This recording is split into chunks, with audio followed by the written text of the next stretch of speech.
And here it is. We go again. Roll up, ladies and gentlemen. One man went to mow. Here it is. We go again. Here I am again. Hope you're there with me. The session has commenced and your company required.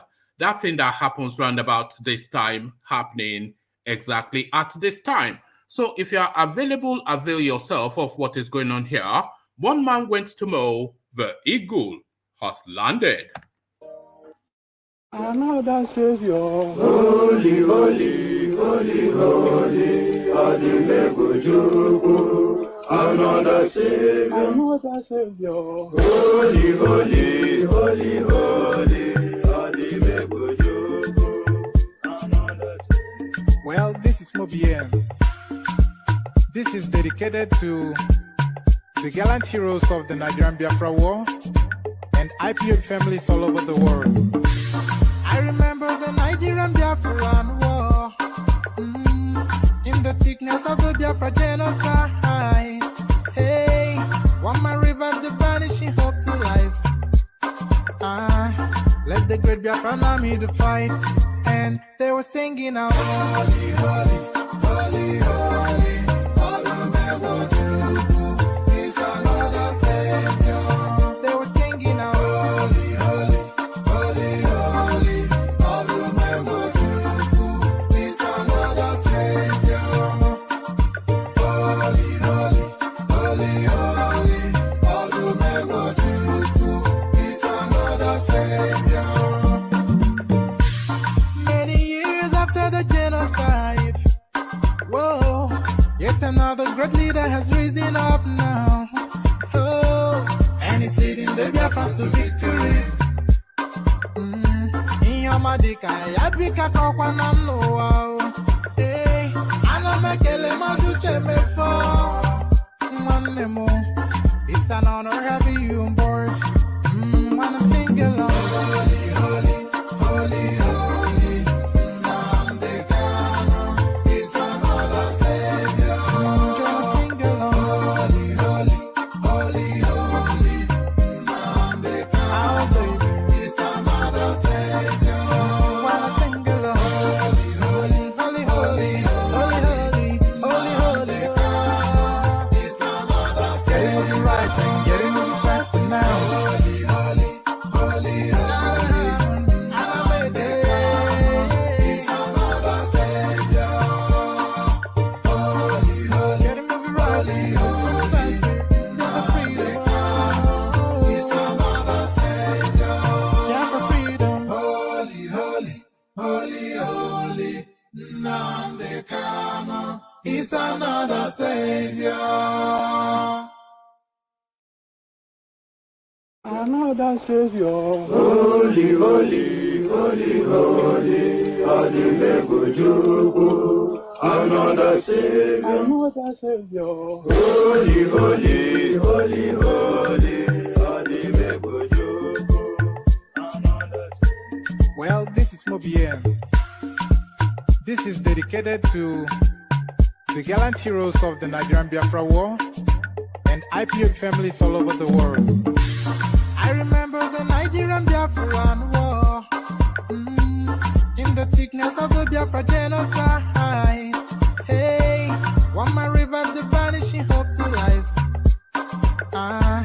Let the great Biafran army to fight, and they were singing out, holy, holy, holy, holy,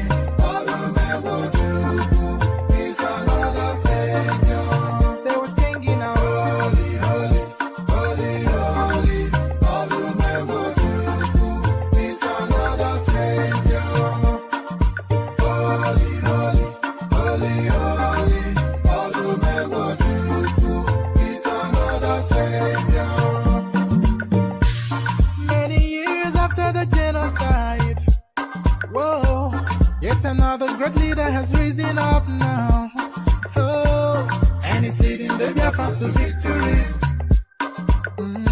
Inyamadika, yabika kwa namno. Hey, anamekele mazuche mefo. And there it is right there. Holy, holy, holy, Odumegojoko. their mother savior. Odumegwu Ojoko, their mother's savior. As guys, I bring you this. Moment ATIKU stormed Tambuwal's house after winning presidential election. So it wasn't to his wife that ATIKU went. It wasn't to his parents or his family.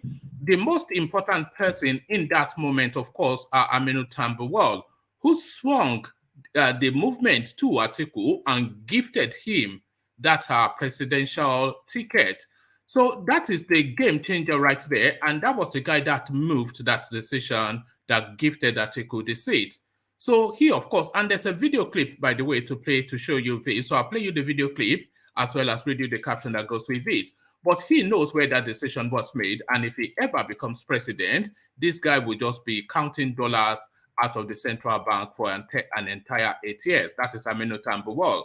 Because singularly, he gifted, in the way that TINUBU gifted Mallam Buhari the presidency in 2015. This guy single-handedly gifted ATIKU the PDP presidential ticket, and ATIKU knows full well. Moment ATIKU stormed Tambuwal's house after winning presidential election, but it didn't actually win presidential election. It won the presidential ticket to partake in the election. So that headline somewhat incomplete. So incomplete headline onto this: Peter Obi, Pat Utomi, third force leaders storm Delta for Labour Party's presidential primaries. So this now much wanted, belated third force that is being formed by curious bedfellows Pat Utomi and Peter Obi. They are now playing out their politics, but this time in Delta State, to agree on what they want to present to the Nigerian state. Peter Obi, Pat Utomi, third force leaders storm Delta for Labour Party presidential primaries. So quite what is in play there, we find out shortly. Why I cannot be disqualified because of Nigerian law. Why I can't be disqualified because of Nigerian law prescribing single term for vice president who complete president's tenure, Jonathan. So Jonathan telling you that whether you like it or not, whatever the law says or not, he is going to compete in that 2023 elections, and he is going to be your president. So forget what your thoughts are, and you can go whistle your disquiet to the wind. Why I cannot be disqualified? Because of Nigerian law prescribing single term for vice president who complete president's tenure, Jonathan. So it looks as though he has perfected his machinations with the Buhari cabal, and the assurances have now been made categorical. They are going to give him the ticket, and is sensitizing you to that space. He is going to be your president, whether you like it or not. Ex-governor arrested over Accountant General's 80 billion probe. So that 80 billion that was stolen by the Accountant General, it looks as though he had an accomplice in one of the ex-governors. So sizable is that amount of money that he needed a conduit to funnel it out of the Nigerian coffers. Ex-governor arrested over Accountant General's 80 billion naira probe. So who the ex-governor is and how this plays out, we'll find out shortly. So this we'll find out shortly as well.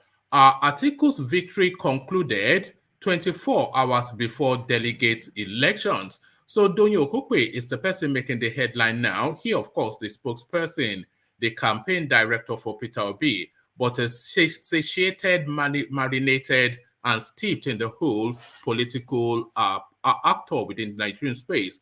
30, 40 years old of being a player within the top echelons of Nigerian politics. So when he speaks, you listen, and he speaks this time around. ATIKU's victory concluded 24 hours before delegates elections are DOYIN OKUPE, making that headline. So we learned finally on this. ATIKU blame OSINBAJO, TINUBU, Yorubas if North retain power in 2023. DEJI, ADEYANJU are making the headline there. So as we are calibrating and permutating and backstabbing each other, as we're calibrating and permutating and backstabbing each other within the southern spaces. Even Reno Mokri told us that solidarity is the one thing that the Northerners have mastered in politics.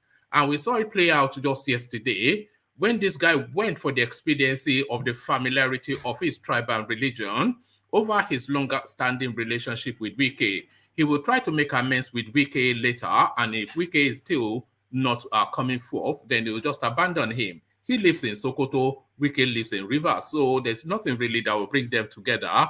And if they have a party event, he will stay in the left corner, Wike stays in the right corner, and never the twin shall meet. So this is it. That solidarity of unity of purpose is the one thing that the Northerners play to their advantage. But not even considering the totality of the South, even within the sub-ethnicities of the South, there's so much backbiting, there's so much backstabbing, there's so much plotting and scheming that we cannot even agree within sub-regions to have one champion to then make that a southern champion to have a real potential. So look at the field. Fayemi is saying, yes, TINUBU does not mind if it takes credentials qualified. OSINBAJO will say, I am not obliged to the, and then TINUBU will say, what do we have in Yoruba land? About 3-4 candidates, all vying for the same position, all looking to bank on the same sort of power base, So this is what plays out, but then you see what the North plays. So solidarity versus individualism and scattergun approach. I wonder which wins. We know which wins. So there it is right there, and that is essentially what DEJI ADEYANJU is speaking to with this headline. ATIKU blame OSINBAJO, TINUBU Yorubas if North retains power in 2023.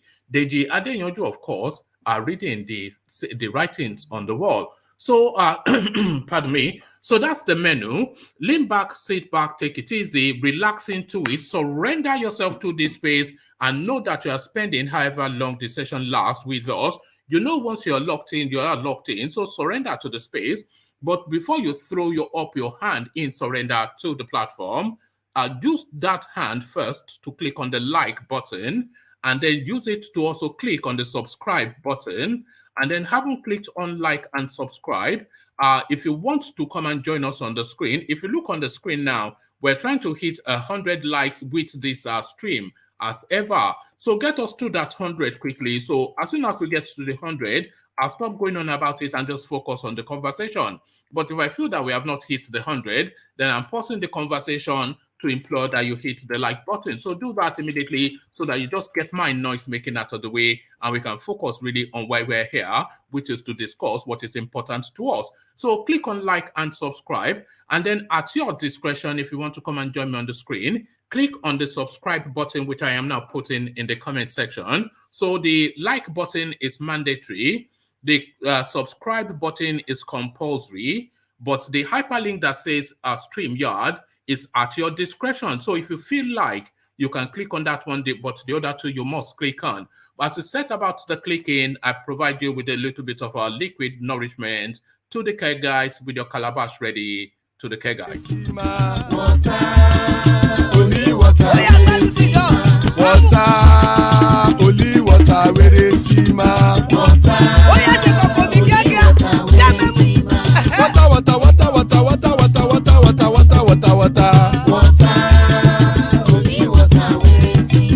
Hapa o naido.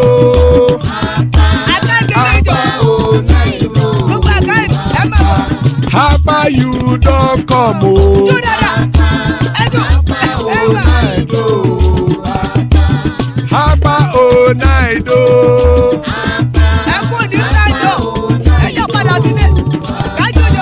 Oro kẹ̀kẹ́ ẹlẹ́mù yé o. Oro kẹ̀kẹ́. Ilé sọ́dí àkẹ́kẹ́ ẹlẹ́mù rẹ o. Oro kẹ̀kẹ́. Bí màsítà kẹ̀kẹ́ ẹlẹ́mù rẹ o. Oro kẹ̀kẹ́. Chifu Fáìlà tí kẹ̀kẹ́ ẹlẹ́mù rẹ o.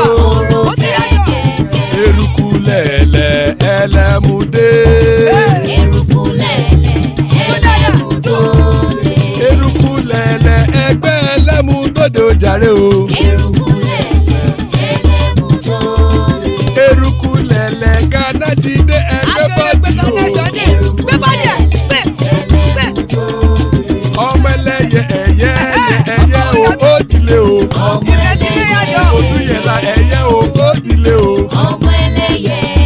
sọ́nà mẹ́yẹ o ó dìde o Petro Ṣódùkẹ́ ẹ̀yẹ rẹ̀ ó dìde o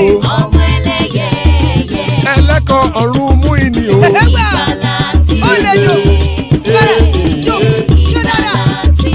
Àkùkọ ọ̀run mẹ́kọ̀.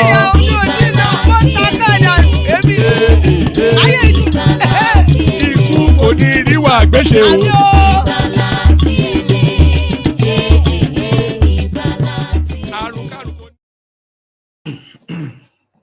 And there it is, pardon me, and there it is right there. Akoko onumeiko, iku koniriwagweshe, may death have nothing to do with us. So iku koniriwagweshe, as guys, I bring you this. PDP chairman caught on camera hailing Tambuwal as hero of national convention. So the PDP chairman, of course, somebody that is meant to be an independent arbiter of the proceedings. But then, of course, the mask, the veil slips, and we see the true colors of his eyes. PDP chairman caught on camera hailing Tambuwal as hero of national convention. The chairman of the People's Democratic Party, PDP, Iyochia Ayu, has proclaimed Governor Aminu Tambuwal as the hero of the party's national convention. You are the hero of the convention. Thank you. Mr. Ayu said during a visit to Mr. Tambuwal at Sokoto Governor's Lodge in Abuja on Sunday. A video of the meeting was posted online and it showed Mr. Tambuwal welcoming Mr. Ayu, Sule Lamido, and other PDP politicians on the visit. This followed the Sokoto State Governor's withdrawal from the presidential race during the party's convention held on Saturday in Abuja. As delegates were about to commence voting, Mr. Tambuwal withdrew from the presidential race, giving former Vice President ATIKU Abubakar an edge over his major contender, Governor Yemson Wike of Rivers State. Whilst making the formal announcement, the governor had pledged his support for Mr. Abubakar and urged the delegates to vote for the former vice president, who soon emerged as the party's flag bearer with 371 votes from the 767 delegates accredited for the convention. I have appealed to my supporters to take this in good strides and for national unity and patriotism.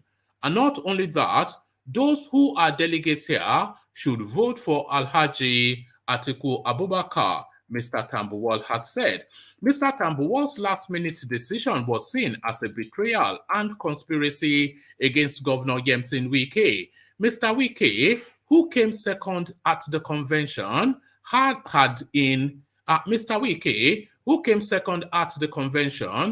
in 2018 supported Mr. Tambuwal against Mr. Abubakar during the party's primaries. Although Mr. Wike had promised to support whoever emerged as the party's candidate, sources close to him said he may distance himself from Mr. Abubakar's campaign if it became clear that there was a premeditated conspiracy to deny him the ticket. A spokesman for Mr. Wike could not be reached for comment on Sunday, but his supporters said Mr. Ayu's partisan comments should shatter the widespread conclusion of neutrality previously held about the convention, which has been touted as free and fair. A spokesman for Mr. Ayu said the politician did not intend to mock Mr. Wike, but only to commend Mr. Tambuwal for allowing the exercise to go smoothly with his timely decision to back Mr. Abubakar. So there it is right there. But what was he even doing in the Atiku party train to go and thank Tambuwal is the question. Moment Atiku stormed Tambuwal's house after winning presidential election. So I have a video clip to play to you on this, but I'll read out all the talking points, and then when I come into the room, I'll play you I have 2 video clips to play to you, all related to that PDP convention. So a video has emerged of the moment newly elected People's Democratic Party presidential candidate ATIKU Abubakar paid a visit to Tambuwal to celebrate his win. Correspondents had reported that the governor of Sokoto State, Aminu Waziri Tambuwal, stepped down for ATIKU before the commencement of voting last night.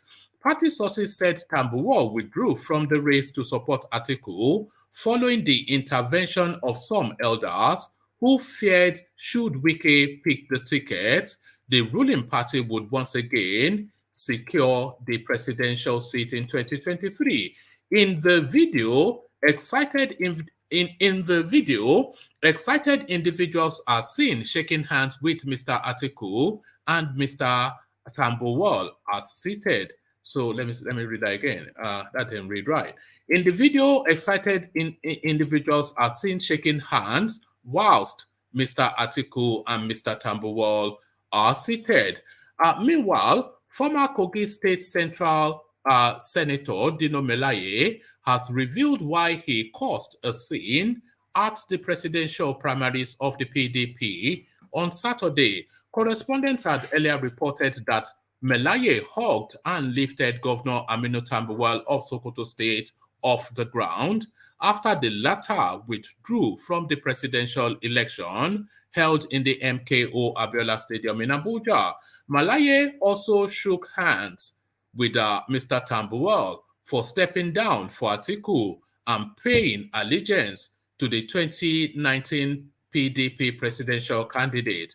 So that's a different read, because it takes me to a hyperlink that says read more. But I've already read it once upon a time, and it's a bit of a nonsense. So whatever nonsense you imagined Dino Melaye would have said is exactly what he did say. So from that to this, Peter Obi, Pat Utomi, third force leaders storm Delta for Labour Party presidential primaries. The third force movement under the umbrella of the National Consultative Front, NC Front, has called on more leaders of conscience in the country to quickly join the Labour Party following its adoption by the third force movement as the alternative big tent for the 2023 elections. The third force movement was initiated. To create a strong The third force movement was initiated to create a strong platform to challenge the All Progressive Congress APC and the People's Democratic Party PDP, both of which have had opportunities to lead Nigeria and failed. This was disclosed in a statement on Sunday, signed by Ms. Biliki Bello, the Communicative Executive National of the NC Front. The call was made by the head of, pardon me, let me come off the screen for a moment. I'm just going to come off the screen for one quick second. Let me play you a little bit of the care guides, and I'll come off the screen for a second, and I'll come back and start from where I stopped off.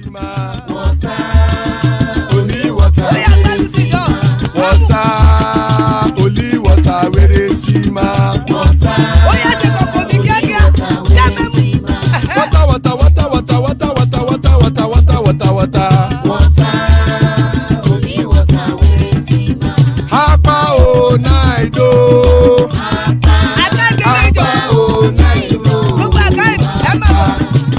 You don't.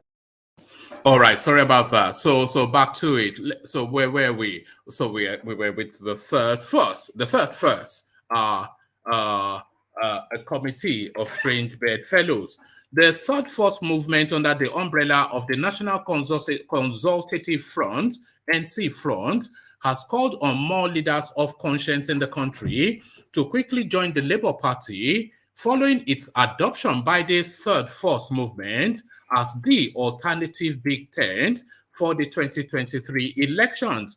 The Third Force movement was initiated to create a strong platform to challenge the All Progressive Congress APC and the People's Democratic Party PDP, both of which have had opportunities to lead Nigeria and failed.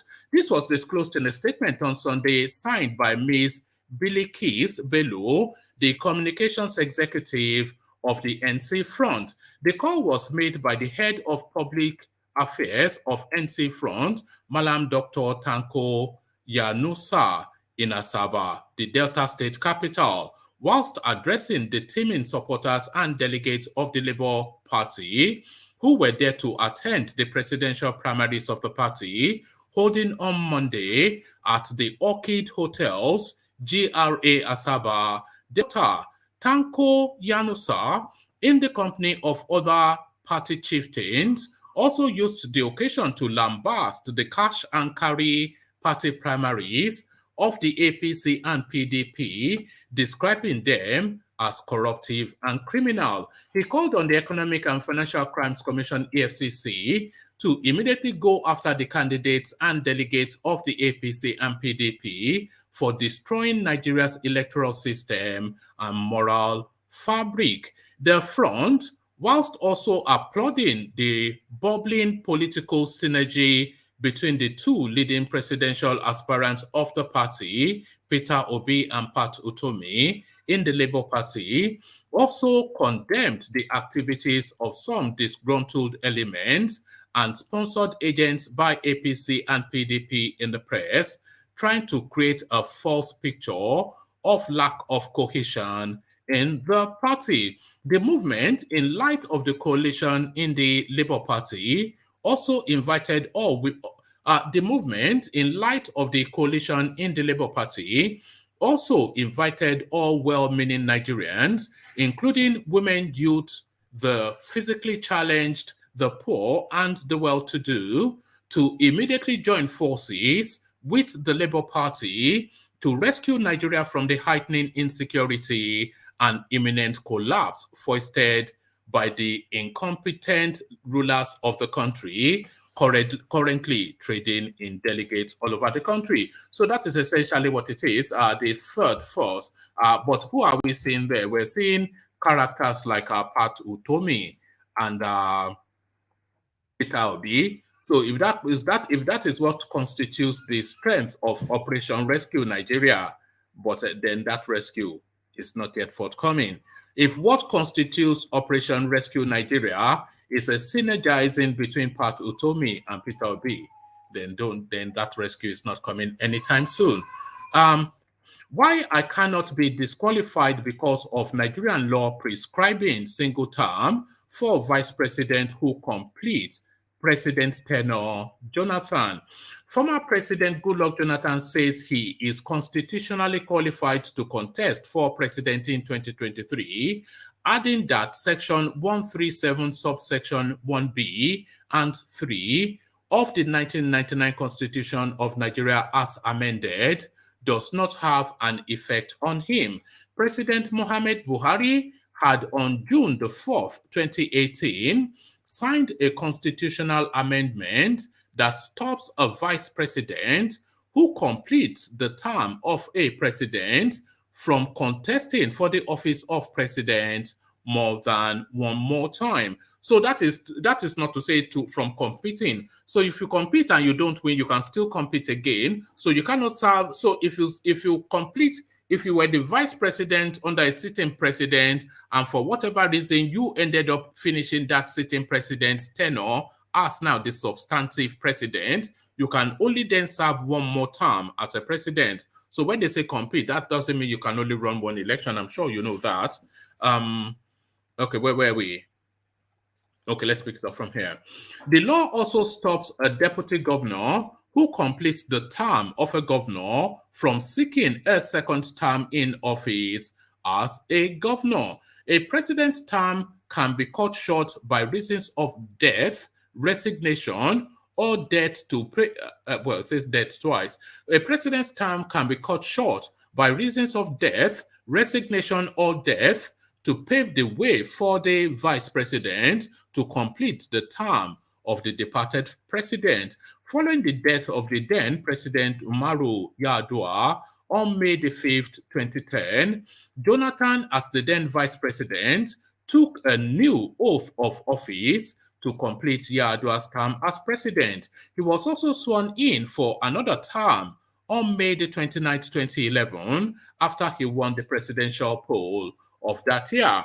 The first defendant had argued that since he acquired his right to contest and, if successful, to be sworn in as president after he lost re-election in 2015 to the current president, Muhammad Buhari, it would be unethical to the spirit and intendment of the legislature to take away the right he acquired in 2015 on the basis of a law that came into effect in it would be unethical to the spirit and intendment of the legislature to take away the right he acquired in 2015 on the basis of a law that came into effect in 2018. Jonathan, in a counter affidavit deposed by his assistant, Pelitiri John Debetimi, to suit number blah, blah, blah, calling for his disqualification, said the law cannot be applied in his case. And the Solomon and Idibiyi Abraham had approached a federal high court sitting in Yenagua, Bayelsa State, that the former president should be disqualified from contesting the 2023 presidential election. They listed Jonathan, the All Progressive Congress APC, and the Independent National Electoral Commission INEC as first, second, and third defendants, respectively.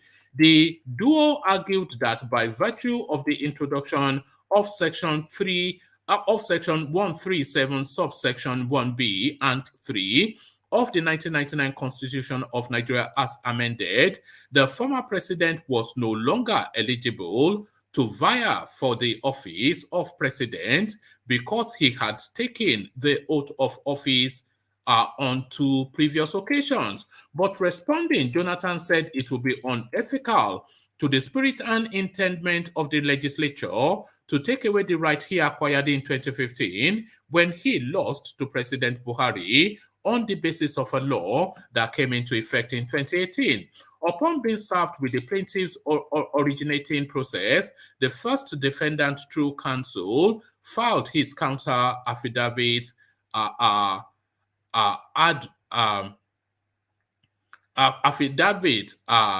written address, both of which are dated blah blah blah. So a lot of legalese in this piece. So let's cut through the legalese, because the lawyers can go read that in their private time.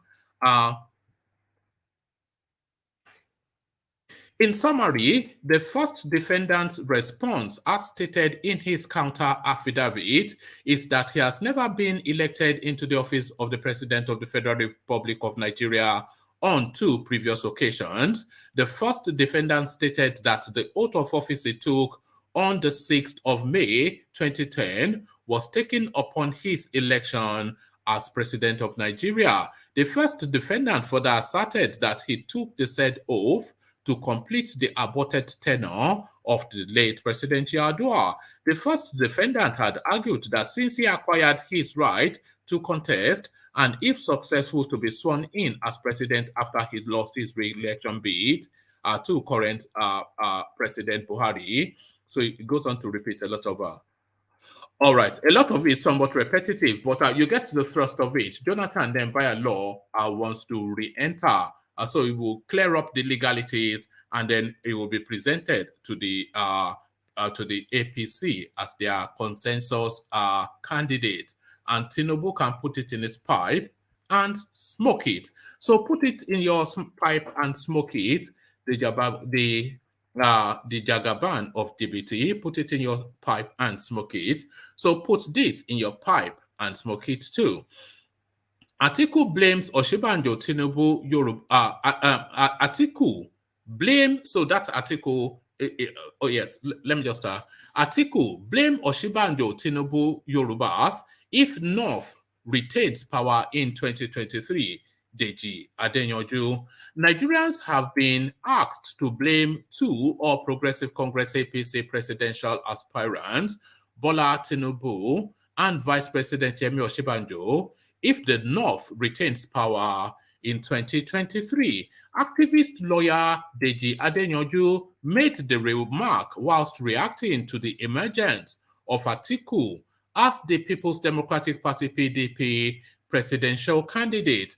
ADEYANJU described TINUBU and OSINBAJO as power-hungry people. In a series of tweets, the Abuja-based lawyer said OSINBAJO and TINUBU started the idea of anybody and any zone can produce Nigeria's president. ADEYANJU also said Yorubas supporting OSINBAJO and TINUBU should be blamed if the North retains power. He said, blame these two power-hungry people for power staying in the North. They started this idea of everyone from anywhere can run for president when we all know power should go to the Southeast. Also blame the Yoruba people supporting them when their son is just finishing 8 years as VP. So I think he buys into that Eastern narrative that the Yoruba should abandon ambition and support the Igbo. So there's a lot of people that sympathize with that, and there's a lot of people that don't. ATIKU's victory concluded 24 hours before delegates elections. So somebody that's very deep and marinated in politics speaking, DOYIN OKUPE. DOYIN OKUPE, a former aide of ex-President Goodluck Jonathan, has revealed how Atiku Abubakar's victory was concluded before the People's Democratic...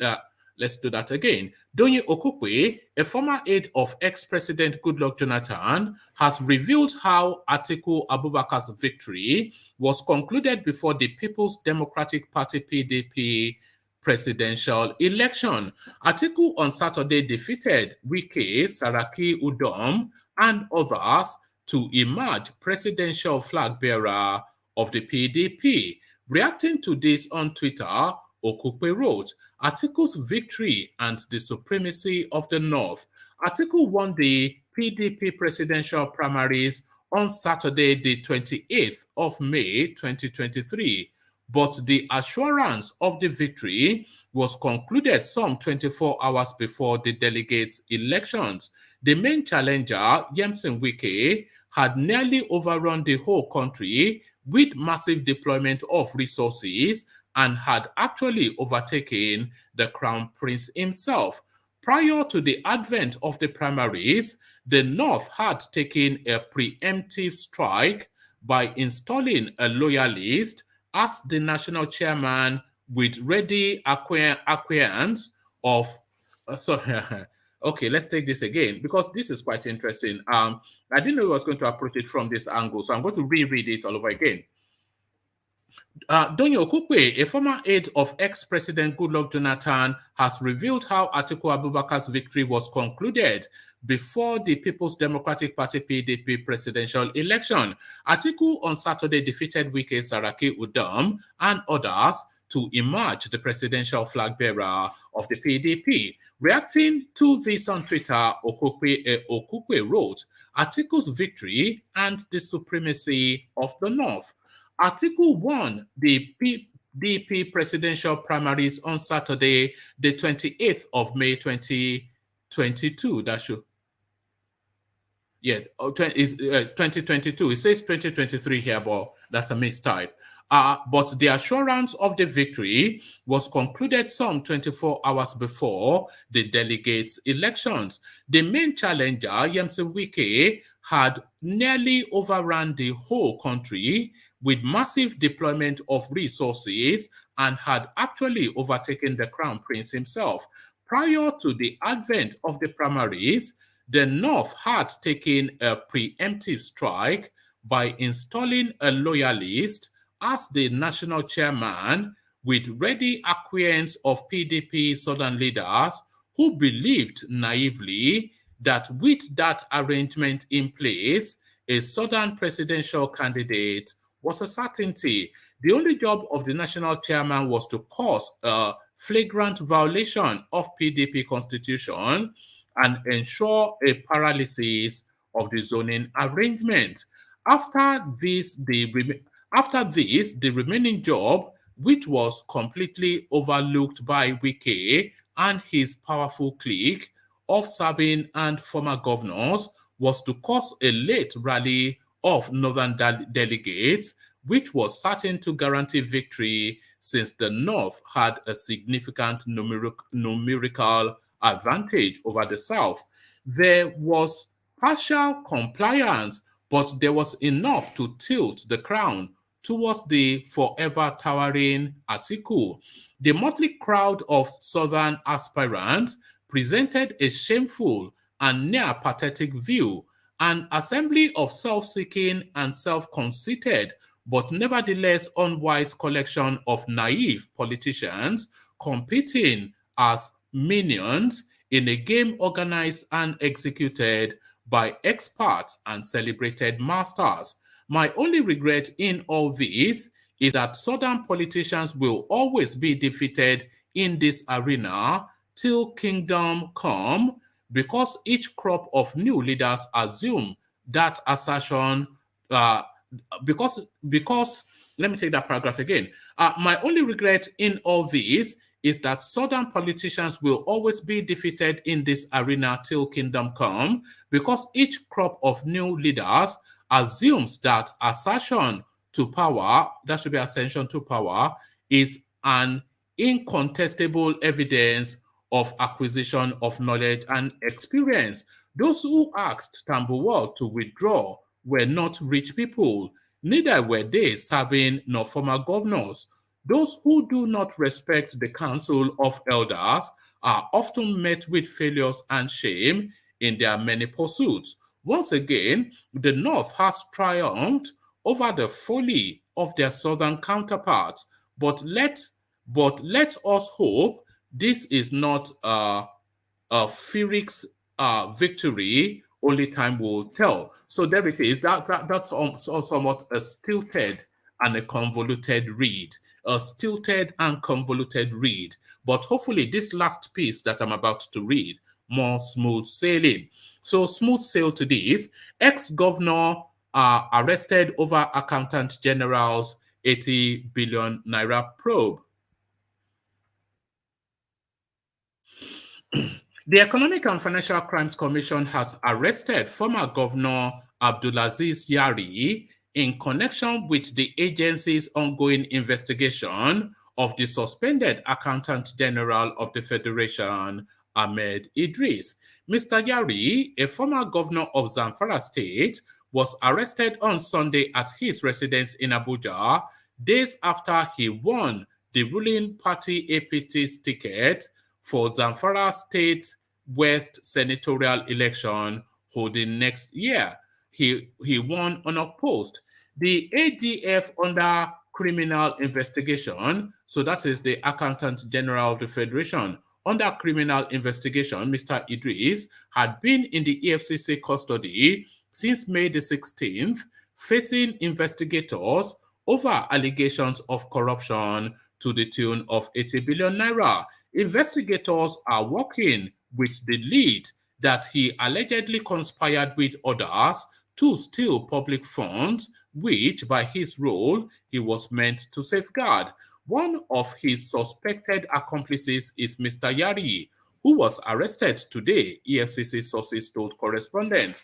According to these sources, suspicious transactions between Mr. Idris and Mr. Yari were in the area of 20 billion naira. Mr. Yari is not new to anti-graft enforcement actions. Last year, he was repeatedly held and questioned by the EFCC over allegations he criminally diverted billions in Zamfara's funds kept in a bank. Mr. Yari was governor of Zamfara State, an impoverished Nigerian northwestern state, between 2007 and 2019. Under his reign, terrorist outlaws, commonly called bandits, started ravaging communities. So essentially, he was the bad man then for that accountant general. So the trail is still very fresh. So how much of that money can they recover is the thing. So good to have you all. Good to have you, everybody. And we have a good complement of viewing this time around. So we're looking to hit 100 likes on the stream. So take us to 100 likes quickly, so I can just focus entirely on the sessions. So as we welcome the panel, Baba Akure, I see you. Brownberry, I see you. Solly, I see you. So please mute yourself as you are coming in.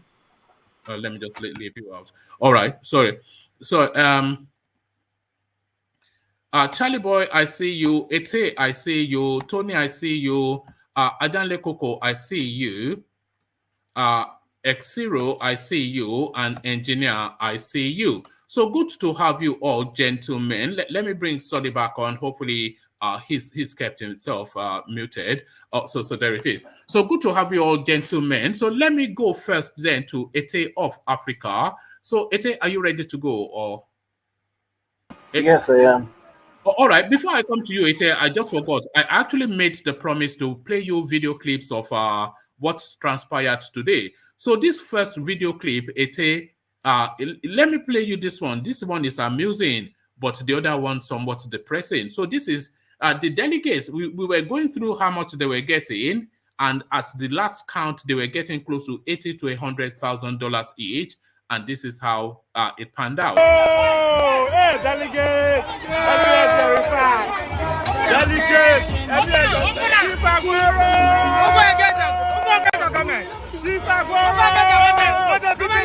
verified.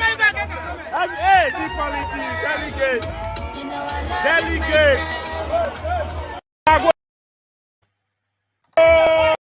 So there you saw it right there. The delegates putting their money to good use immediately. But watch this as well, and then I'll sound your opinion. So this is ATIKU. The first thing he did after the victory was to go and say thank you to Tambuwal, who stabbed a lot of people will say Wike in the back to give his fellow Aboki the victory.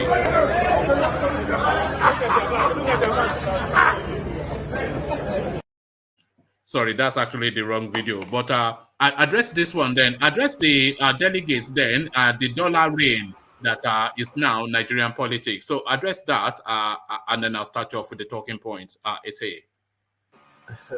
You see, the problem with Nigerian politics is that we've made it so attractive for criminals that it's going to take something very drastic for us to have a good leader. Something very, very drastic. You see a delegate buying a tear rubber just for primaries. So to show when I see people saying these people are going to vote their conscience, I'm laughing. These people are never going to vote their conscience. Those delegates. Maybe you have to have conscience to vote it. You do not have to have conscience to vote it. That's true. You have to have conscience in a way. So the thing is, that is how Nigerian politics are. That is why you see a lot of them is a do or die affair. You see politicians before they become even House of Reps, they had no tangible income. Immediately they become something as small as even local government chairman.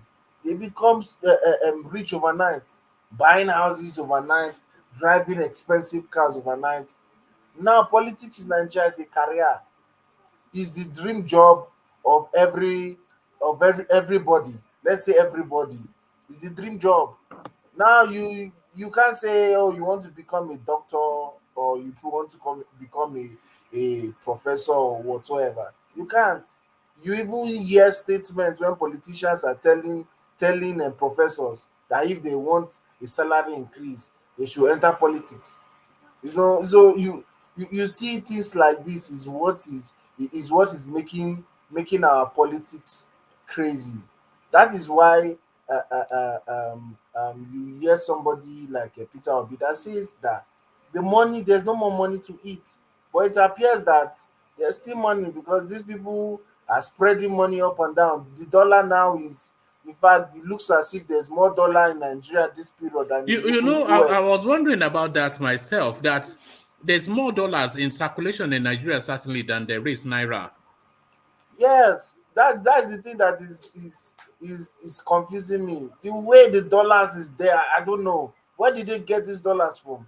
When every time people want to do business, you hear the CBN and governor saying there's no enough dollar, there's no enough this. Obviously, the politicians have been storing them in their cabinets and in their safes. That is why election time like this, they will be sharing dollar, because obviously they know that they've devalued the naira so much that if you want to pay a delegate, you need to bring 2 Ghana must go to pay the delegate. So dollar makes it easy for them. They just give envelope. That envelope is Ghana must go if you want to look at it in naira. So these people has made our politics so crazy, so crazy. You see the brand new car there, and people are saying that it is right to entrust delegates to bring out a candidate. They will never bring out a good candidate, especially in parties like APC or PDP. But does it not make a fallacy of that notion that somebody is expecting them to vote their conscience? That take your child's to the vote, your child's picture to the voting booth, and think of the future. That guy with the new Camry, was he thinking of his daughter? He wasn't thinking of his daughter. In fact, he was thinking of his daughter when he was collecting the dollars. So it's money now. It's money. That's just the sad reality of it, isn't it? The funny thing about this thing is that if that delegate vote his conscience, it's even his family members that will insult him. It's even his family members that will insult him and give him a very tough time, because everybody right now in Nigeria has this national cake mentality. This is my own share of the national cake kind of mentality. So you see people, people in the street everywhere, they are shouting corrupt politicians, we cannot do that. But they are hoping if you put them in that position, they are going to steal more than the present politicians that are there. So you see that the morality of Nigerian politics is totally zero. There's nothing like vote my conscience. There's nothing like collect the money. They say it's collect the money and vote your conscience. First of all these people that are voting, that are collecting money, they are definitely going to have an oath to those people. And anyone that doesn't have an oath, you saw what happened in the northern part of Nigeria when a politician went to call bandits. The bandits that they are trying to fight, a politician went to call bandits and told bandits that he should go and recoup his money back. He started and delegates that didn't vote for him started bringing their money back, to show you that the people, that the politicians, they are spending the money is like an investment. It's like they are doing forex. It's even better than forex anyway. All right. It's just it's a God-forsaken country. But let me take you to the main talking points, ATA. But before I do that, let me implore the people listening to click on the like button. If you look at the comment section, everyone, you see that we are trying to hit 100 likes. We've been fluctuating between 370 to 400 plus viewership concurrently, so that's more than sufficient enough for us to hit that 100 likes. So take us to that 100 likes quickly, so I can pause, so I can stop pausing in the middle of conversations to implore that you take us to 100 likes. So click on the like button, take us to 100, and just so that I can just shut up about it. So shut me up with the likes, as ATA does not shut up then, because we want to hear from him. ATIKU blame OSINBAJO TINUBU Yorubas if North retains power in 2023. So the ADEYANJU, he's the one that has coming off the back of that headline. And with that headline, you wonder what approach he's going to take to it. But he has gone the route that it was essentially people like Yemi OSINBAJO and TINUBU that propelled, rather than to play that regional politics to insist on power transiting to their zone, they were playing take all comers on politics. So that has facilitated the emergence of ATIKU in the PDP, and that opens the window for a possible northerner in the APC. So would you, Ete, be surprised to see a northern candidate in the APC? And if you, and it was also what he hinged this argument on was that the entirety of the South should have rallied behind the Southeastern push. But really, that's somewhat of a flimsy argument. But if APC comes up with a northern candidate, would you place the blame with the Southwest, as DEJI ADEYANJU is inviting you to? Ete. Yeah, it's obvious. You see, the Northerners know that it's not the South. They know these things. They've known that for a while. But when it comes to the South, everybody has loud mouth. Everybody wants to talk. Everybody wants to show that they are whatsoever. You see, for example, look at Tamboa and ATIKU. When you look at the geopolitical zone, they are far apart, very far apart, northeast, northwest. Sokoto, the ending of Nigeria to Niger. Then you see Adamawa, far in near. Isn't Tambuwa supporting Fayemi now, not TINUBU? Who is supporting Fayemi? Tambuwa. Tamboa will never is support PDP now. What would they support Fayemi? Or maybe I it's the don't wrong understand. person. All right. Sorry, Wrong carry on. person. Let me check. Yeah, carry on. This guy is so obsessed with Fayemi. No, he's from Ekiti State, so yeah, so that explains that. It's Ganduje, not Tambuwa. Sorry. All right, carry on. Okay. So you see that they know when to unite. Obviously, if Tambuwa shared the northern vote, Wike would have won. That's a fact. But you see that they know how to play the politics, they know how to support themselves, and they have this kind of northern elder kind of thing that is always backing them. But when you come to the South, you don't have any organization or any platform that is truly Southerner. You don't. You have the Igbos group, you have the Yoruba groups. Even if you come down to South Side, you still have the Asian group inside Edo. You still have the groups are just too much. The voices are just too much. The noise are just too much. And having those kind of things, you can't put a front. You can't. It was clear this time. Like, it was so clear. South have tasted power. Southwest have tasted power. But greed and playing nonsense politics refused them to zone it to the southeast. When you ask them, they are telling you Obasanjo is from Mali, Goodluck Jonathan is from Australia. They'll be telling you some kind of crazy thoughts, when we all know that we have 3 geopolitical zones in the south. 2 has tasted power. 2. Allow the third one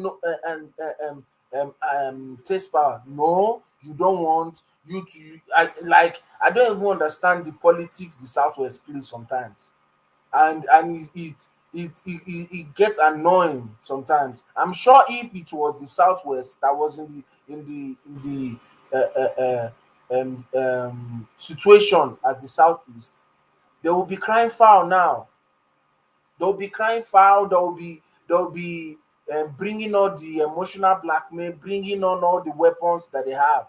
I'm sure all the celebrities, everything, will be shouting and saying that, oh, the Southwest have never tasted power. They don't like the Southwest. But Ete, do you think the South? Do you think the Southeast? Do you think they have sufficient enough of a talent at the presidential level? So we remove Peter Obi, which a lot of people still have a question mark about. But if we remove Peter Obi, what talent does the Southeast have at the presidential level? The talent has the Southeast has talent, right? Which talent does the South have? Which talent per se? They have OSINBAJO. They have OSINBAJO. OSINBAJO is not a talent. They have Fayemi. When you say disaster of the highest form, they have TINUBU himself. They have Akeredolu. They have Fashola. So those are The only presidential talents. talent that is in the southwest is Fashola. Apart from Really? Fashola, there's no talent there. They're just group of corrupt people. The names you're mentioning are corrupt. It's only Fashola that has iota of good deeds in him. The rest are there for family and Yeah, but caucus. what field can the Southeast present at the presidential level? What field? Name names. Is it names that's going to bring Is it not a is it not a no, name no, that will be no. president? Is it not a name? Is it name that's going to bring good governance No, no. Is or it not? Is it not a personality? person? Is it not a It's person? personality. Yeah. Are you trying to say that there's no personality in the Name, Southeast? yes, no, name some. Because I've just suggested that there's a subsisting narrative that the Southeast have a dearth of talent at the presidential level. So that was an invitation for you to say, what about the you just read off, see how I reeled off 5 names. You can dismiss them, but hold on, name names rather than obfuscate. So name names, yeah. I think you should stop debating like this, because it is just like a hypothetical question. You know that the Southeast is full of talent, so we shouldn't Also, why are we here not hearing names now? Okay, let's move on from there. If you don't have names, that's a low angle, please. No, it's not a low angle. He invited the narrative that power should be conceded to the Southeast. And then I'm saying that there's a subsisting narrative that there is no talent at the presidential level. So and then he said, and then I gave him a list of names as to what was potentially talents in the Southwest, which was an invitation for him to give me a list of names as potential talents in the Southeast. But he pivoted. He pivoted to. I was about to answer you. All right, carry on. Okay, so to you. If they don't fall into that trap. Hold on, it's not a trap. Hold on. Let's hear the talents now. Let's hear the talent. If you go to the APC, you have people like Devumai. Right. You have people like Okorocha. Okay. You even have Ojus Okalu. At least really? He has gotten 1 million+ votes when he tried to contest with a very small party, the highest in ever for a third choice. So you can give him, at least he can get votes. That is in the APC. When you come to the PDP, you have Ayim Pius, you have Peter Obi.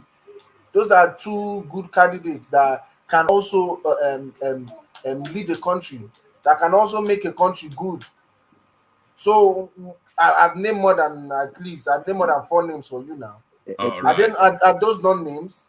Well, they are names, but are they presidential level? It's a thing. So you will tell me somebody like OSINBAJO is presidential level, or somebody like TINUBU is presidential level, and somebody like for example, Okorocha is not presidential level, or somebody like all of them are the same bracket. They are all corrupt. I mentioned even corrupt names, so that you know that the candidates you mentioned in the Southwest are corrupt. All right. Let me move on from there. But still staying within the presidential level politics. Peter Obi Pat Utomi, 3rd Force Leaders, Storm Delta for Labour Party presidential primaries. So, of course, our names have to be submitted to INEC. So everybody, of course, holding their primaries now, conventions primaries, however you choose to term it, they are all now picking their front runners. But the front runners within this particular paradigm, their names like Pat Utomi and Peter Obi. So does this then sound like a duo that can embark on that rescue mission, Operation Save Nigeria? So Operation Save Nigeria, leading the charge, Pat Utomi, Peter Obi. Does that imbue you with? Does that fill you with confidence? Yeah. There's no 2 front runner. There's just Peter Obi. Peter Obi he has been given the ticket already. There's no decision there. The plan now is to get a credible northerner as a vice. That is the plan. Pat Utomi knows that. He knows that. He's not even dragging the presidential candidate with with Peter Obi. As he indicated that he's going to step down because he was the front lead for that ticket. He himself, Pat Otomi, knows that the youth is behind Peter Obi right now. What do you mean he knows? He knows now. Can Pat Otomi say he has a bigger name right now than Peter Obi? No, he doesn't. So definitely, the switch right now, what they are looking for in the Labour Party right now is not even whether Pat Otomi or Peter Obi. Peter Obi is getting the ticket. The question right now is to get a credible northerner, because you also need that credible northerner to be able to get a certain percentage of votes in the north.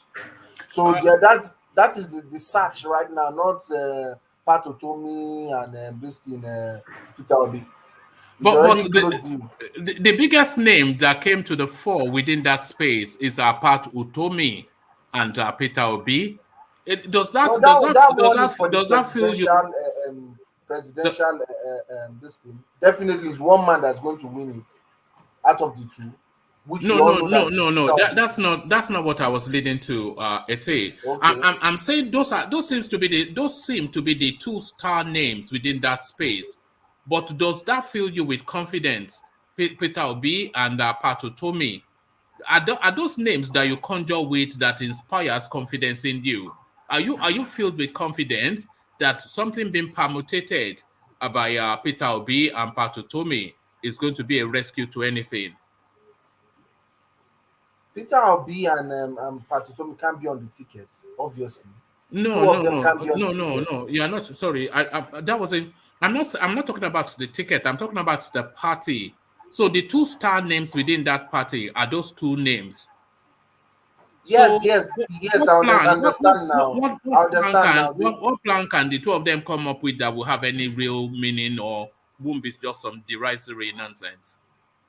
No, look, the party right now is having massive people are joining every day. So there are still going to be star names in the north that are going to come to the third force. There are still going to be a lot of star names that are going to come, and you're going to see that before the next 3 months. You're going to be hearing names constantly. Names are going to be joining the Labour Party constantly, and you're going to see it. You're going to hear names from the southwest. You're going to hear names from the north, and it's not going to be small names, because there are a lot of people that are not happy with the politics that the APC and the PDP are playing. A lot of people in the north and in the south. So a lot of people right now, they've seen that there's a momentum with Peter Obi. So because of Peter Obi, a lot of people are going to. And you don't think that, sorry, Ete, you don't think that momentum is starting to peter out somewhat? He seems to have faded out somewhat since he left PDP. He hasn't faded out. Faded out in what way? His campaign. Well, it doesn't command the attention space as it once did. He's commanding the attention space because the Labour Party itself is getting a lot of people are asking how would they get a party card in their various states, which had never happened in the Labour Party before. A lot of people are interested to join, get a party card, and be part of the party. Labour Party is right now the logo in Twitter. You can go and see it. It's everywhere. You see there's even a campaign right now still with the Labour Party to push INEC to extend the PVC registration date. So Peter Obi is still there. Peter Obi is still being talked about. Is the only when you even hear people talk, they are saying that Peter Obi is their only choice. So what other momentum? No other candidate has this momentum. I've just noticed that he's disappeared from the headlines somewhat. His last presence in the headlines was when he left the PDP, and then he disappeared from the headlines. That may well be because when he joined the Labour Party. He was in the headlines when he joined the Labour Party. They've tried. They know that this man is the youth candidate. Now they're trying all means to make sure that they downplay his popularity. I thought Chowore was the youth candidate. who are the people that are saying Showore is youth candidate? Who are those people? Yeah, it always has been the students Showore and has the never, even in school, in universities. I have younger ones that are still schooling. They don't even know who Showore is. they don't know who you They don't even know who Showore is. I'm telling you. That's I'm too telling much. you this. No, it's not too much. They know who, but they know Peter the only B. universities. Can you hear that? No, that's just Does that even make sense? Universities that not Showore are the Southwest universities. Really? It's fact. I'm speaking fact. How many northern universities know Showore? That's true. That's true. They don't. So what are we saying? It's only Southwest University. All this OAU. Are you serious? They don't know Showore. That is the only place Showore is known. It's not known in other universities. If you want to go by universities. Oh Lord, you are just.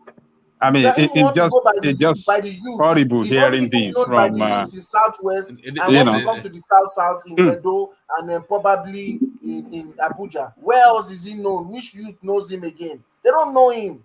They don't know him. I can bet you now that if you go to any state apart from the Southwest, in fact, even still in the Southwest, some states you go to and ask, do you know Showore? A young person, just ask a normal young person, he won't know who Showore is. Showore has never been a youth candidate, never been a youth candidate. He has never even been taken as a serious candidate. So people should stop comparing Showore stand and Peter Obi stand. Okay. Sorry, sir, Mr. T. Do you know Sahara Reporter? Since 12 years ago, from 12 years ago, do you know the role this guy has been playing in the Nigeria political scene? No, that's not what Ete is saying. He's saying that he doesn't command popularity amongst the youth and students, that Showore doesn't. So that's what, because he's saying that Peter Obi occupies that space. Blatant lies, blatant lies. I've never heard such a thing in my life, but then of course, that's it. There's nothing like blatant lies. Which university will you go to apart from the Southwest? You mention Showore and they will say they know him. None. Even political science students wouldn't know him. Not even universities. Go to the streets. How many streets are you going to go in the whole of Nigeria? And we are talking where they know Showore. Hold on, Ete. Let's hear from Bamberry. Do you concur with what Ete is saying, that Showore doesn't command the student space? I fully concur. He doesn't. All these are Showore is an online diaspora people running after. Nobody knows him. In the street, go to the streets, apart from Lagos, maybe Abuja, go to other streets of other states and ask people still hawking and said, you know, Showore. They don't know him. Go to market women, ask them, they don't know him. So, but does Peter Obi not stand accused of being the same, just some online Instagram babe? No, not at all. Is it not just some Instagram babe? Hold on, I'm going to explain to you. This is a man that has been. Before let me not just go to the time he was in charge of banks and all. He was a 2-time governor, and remember when he was the governor, he was impeached 2 times. So everybody heard about that during that time. Even in the street, everybody heard about that because we all know the policy of Anambra, how tough it is. Okay, and he became vice presidential candidate in 2019. You remember that? You remember that most of the votes that ATIKU got those votes because of Peter Obi. So Peter Obi names already everywhere in the lips of everybody. So nobody knows Showore. Let's just say the way it is. One man, please. Can I just say, hold it to yourself, please.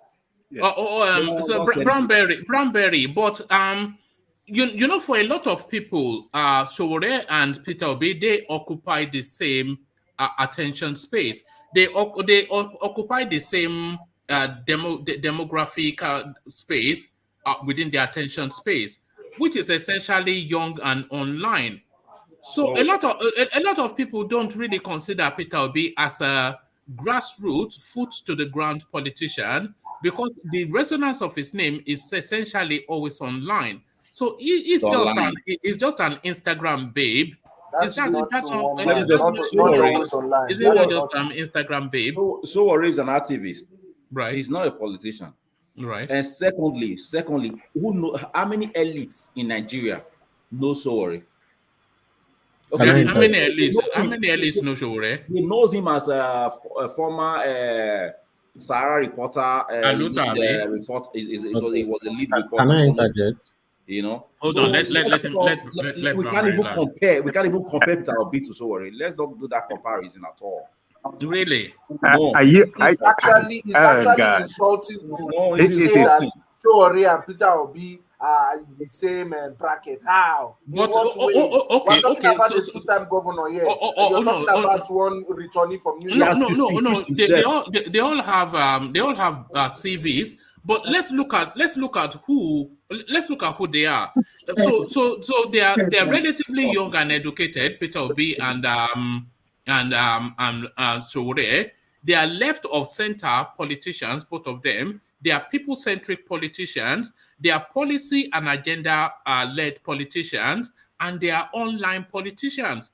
So that's they are. They are both Instagram babes. Are they not Instagram babes, Peter Obi and Did Peter Obi become a governor on Instagram or Twitter? Yeah, did he become a governor on Instagram or Twitter? Was a publisher of international repute. Online publisher of international repute. Peter Obi doesn't occupy the same space. Oh, all right. They don't occupy. See, right now, if Peter Obi comes out, see, do you know that they crashed the website of Labour Party? It was I'm telling you facts. Just because of Peter Obi joined Labour Party. Do you know right now that they even have more than 5 accounts that have been getting followership, that have been faking Labour Party accounts, and Labour Party will be verified in the next few days to show you that the space that Peter Obi commands is no way the same with Sowore. Peter Obi is not going and threatening people and insulting people. That man is playing his politics clean. And now nobody has anything to hold against him. Nobody has anything. You can't put him in jail. You can't send EFCC against him. You can't restrict him. He has cut all the loops because he knows that he's fighting the people in power. You can't give people in power a chance to bring you down. Sowore gave people in power a chance to bring him down with his Agbero style politics, which will never take him to Aso Rock. Never. Okay. So this one that Obi is playing will lead him to Aso Rock, right? You will watch and see. This one will lead him to Aso Rock, right? God bless you. It will lead Obi to Aso Rock. You will watch and see as he will lead Obi to Aso Rock. Do you know right now? Let me tell you this. Let me tell you this. That Sowore of a guy. One at a time. Yeah. Let me make this point. That Sowore as a guy, what Peter Obi is just seeing now, Sowore have seen it long before today. Sowore created his own party. Peter Obi never created party. Peter Obi inconsistency. He first of all joined PDP when he first went into politics. He jumped out of PDP to APGA and later now went back to PDP. And now again, jumping out of PDP. Is that a person that you are seeing as a leader that you were? That a person to me is a very inconsistent person when it comes. Hold on, let me make this point. You are making all your point against Sowore. One at a time, yeah. Yeah, you are making your point against Sowore, and let me make my point against your Peter Obi. You see, Peter Obi has jumped out of PDP 3 times. That tells me that he's a very inconsistent person. That tells me that we're losing you somewhat, follow. He's not a leader to follow. He will lead people. He will lead you astray. He's not dependable leader. What Sowore have seen long time ago for him not to join these two criminal parties. He didn't see it. Is it because he saw it written on the wall that is going to lose election massively? That is why he jumped out of PDP. Instead of you people to ask him questions, but you want to follow him, you want to follow this guy, you want to continue to support him, you don't want to ask his sense of judgment, you don't want to ask questions. Hold on, Ete. Let's hear from Theobala. I think he wants to come into that conversation. Theobala, you wanted to come in. Yeah, thank you so much, one man, everybody, and my great panelists. It's so disheartening, how will I put it, comparing Showore and Peter Obi together. They are never on the same pedestal. Right. Yeah, Peter Obi is far ahead of Showore. In 2019 or 2018, Showore was on the media telling the whole world that Buhari is dead. You have no facts. You are on the media telling different stories. That's just by the wayside, but I'm not against him, whatever. I just try to get political popularity. Are you moving from that narrative, the Jubril? I thought that was your narrative, that Buhari is Jubril. Are you moving away from there? Is he dead? Is he not alive? I don't know. I never thought he was dead, but you've been telling us that he's dead. I like to say something. Yeah, let's Theobala finish, and then we hear from Soli and then Xero. Yeah, like what Ete and other great people here were saying. I left Nigeria not quite long, just last year here now. When you talk about politics, I don't think Showore is on the average mind of every Nigerian. They just see Showore as someone who is just fighting, maybe fighting someone that is not having something going his own way. Sorry, Theobala, sorry, can I ask you a personal question? Okay. Are you fresh out of education? Have you just over the last 2-3 years come out of education? When you say come out of education, I don't understand. I mean graduated, etc. Yeah. No. All right, because because you know who Showore is. So okay, fine. When you talk about that one, so if you are a young somebody new out of the universities and you know him, so what's this thing that the students don't know him? No, the truth of the matter, what they are trying to let you know in essence is that when it comes to issue of seriousness, an average Nigerian don't see Showore as someone that is serious. They see as someone that is fighting. Trying to, people love for always going against a bad governance. But comparing him with Peter Obi, they are not on the same pedestal. And again, when he like, I don't know, during Goodluck Jonathan time, people are even holding that one against him. That he was the one championing that Goodluck Jonathan is this, is that even brought this Buhari. The aspect I just want to go inside is that comparing the two is not just fair at all. Okay, who do you think Peter Obi is on par with within the Nigerian political space? So whose level is he at within the Nigerian? And don't say it's some superhuman that cannot.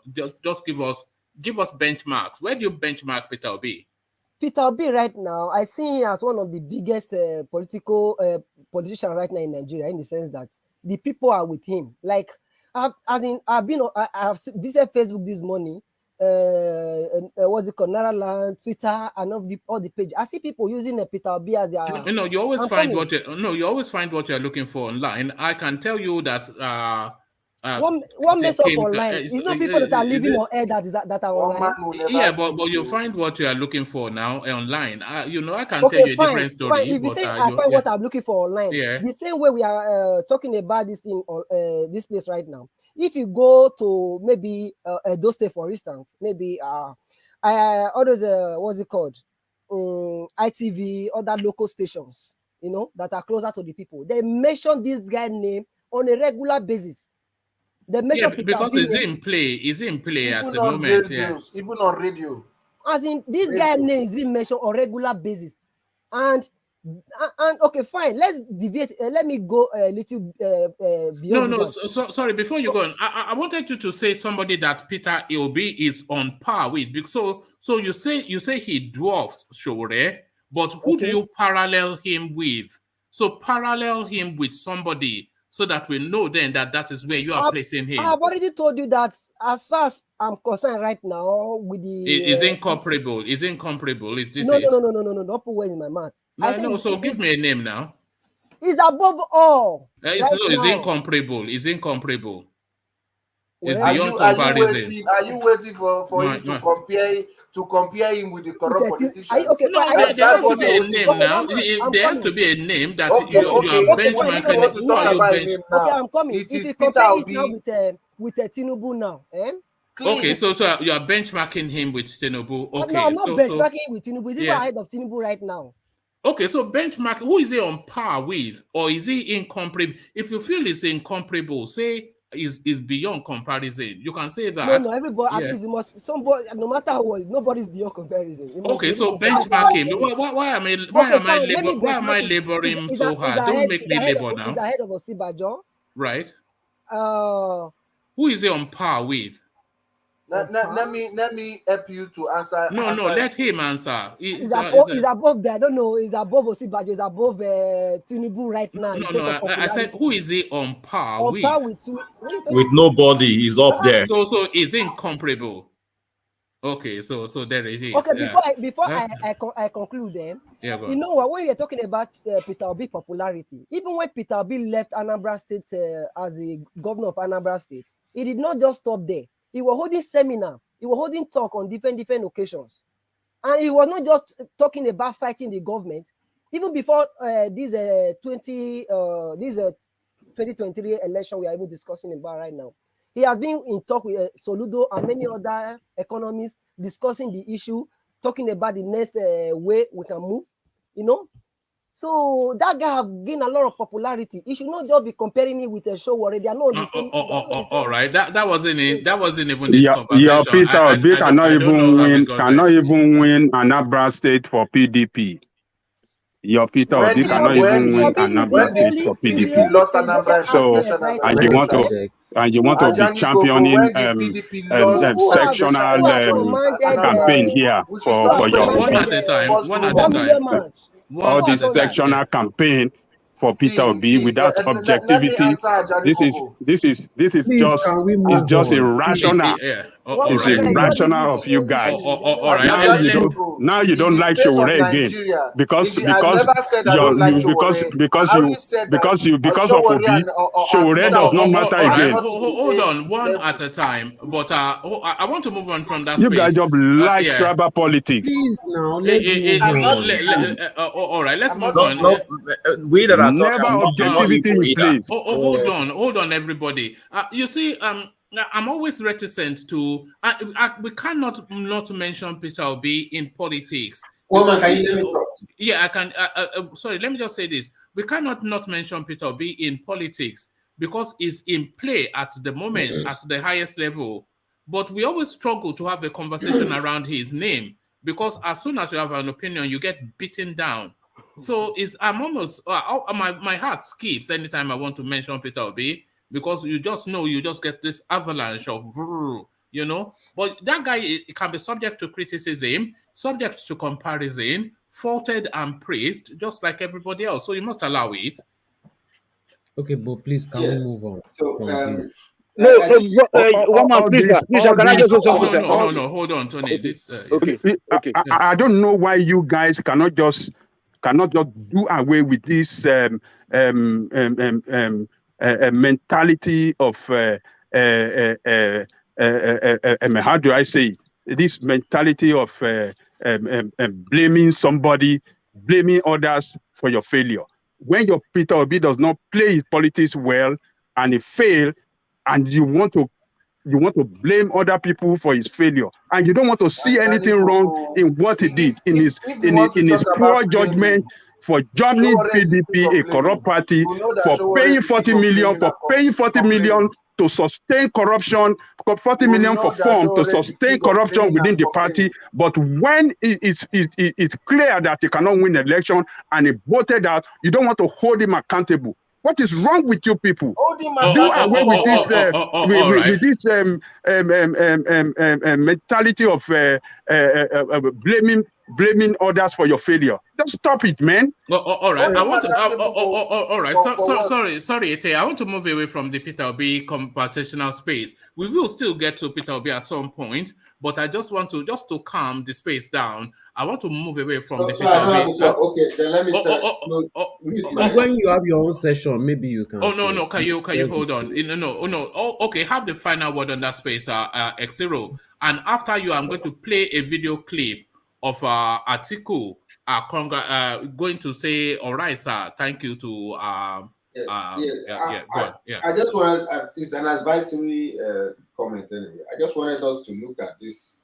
Maybe we can debate on issues of the chances of each of the candidates rather than question the character of a candidate like Obi who has moved because he could not foresee himself emerging as the candidate of the PDP. There are divided opinions about that, as I can see, and I don't want to judge. I don't want to jump into conclusion about one thing or the other. Rather, I will accept the perspective of people like you, Ajani Koko, that you don't think he's stable enough. He should have stayed in one party. I respect that opinion. No, that's not my view. I thought he had a brain fade. I thought he had a lapse in judgment, which everybody can have, a lapse in judgment. I respect that. But there's a large chunk of people who feel like finally he has gotten the presidential candidacy somewhat, because it's looking like he's going to clinch it with Labour Party. So you have to also understand that in some quarters they see that movement as the right movement. So I think we should stop laboring this issue, because if you look at other candidates who are vying, they don't have a brighter image than Obi. So when you ask this question of who is Obi, it makes it, it's also if you watch the comment section, it makes some people very, very pissed. No, it's nothing personal. This is why we're inviting that people step emotions out of these things. You say we should look at policy based, but whoever looks at policy based, we play personality politics in Nigeria now. We lambast TINUBU. We call him. We should look at the personality. We should look at the everything about Peter Obi and criticize him when he does something wrong. That's when he doesn't do anything wrong, and we're fabricating stories and who's fabricating stories? It's saying that Showore and Peter Obi are the same pedestrian. It's a fabricated story. No, but that's a subjective opinion now. That's according to how that's subjective now. It's just like saying Atiku and Pat Otomi are in the same pedestrian. One more, you asked me to hang on, so I don't want to. It's just opinion. You don't have to get aggressive about it. You don't have to. It's not aggressive. If you are sure that your candidate is who he is, you don't need to start fighting for him. No, nobody's fighting for him. All right. You see, Mexiro, you see why I wanted to move from the Peter Obi space. So let's move, guys. We'll never agree on anything. But let's then watch. But you know, Obi has increased this popularity of this platform. Who told you that? I'm telling the truth. The last time you discussed Obi issue, no, seriously, who told you that? What are you talking about? There's only one person that increased the popularity of this platform. I'm telling you. Hold on. There's only one person. No, no, you can't say that now. You know, there's only one person. There's only one person. There's only one person. Peter Obi is not on the headline today. So why are people here? Look at the messages the people that was watching you over 8 is not responsible for the viewers on hold on. Teobala, we are having probably the one of the highest viewing that we've had. Yes. So listen to this.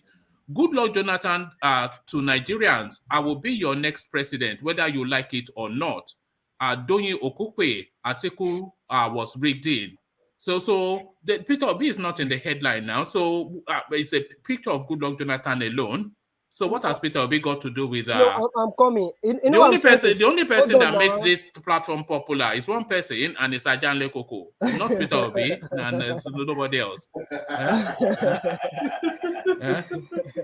Why is Ajanle Koko silent? No, Ajani Koko is obedient. Ajani Koko is an obedient agent.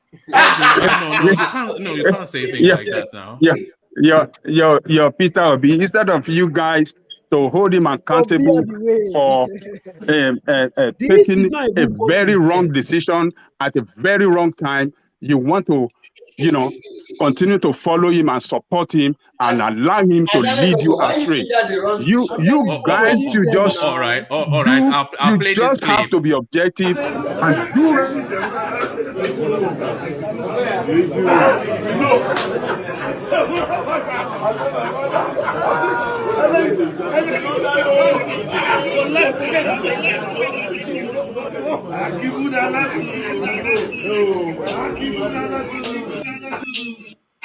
Well, man, can I say something quickly?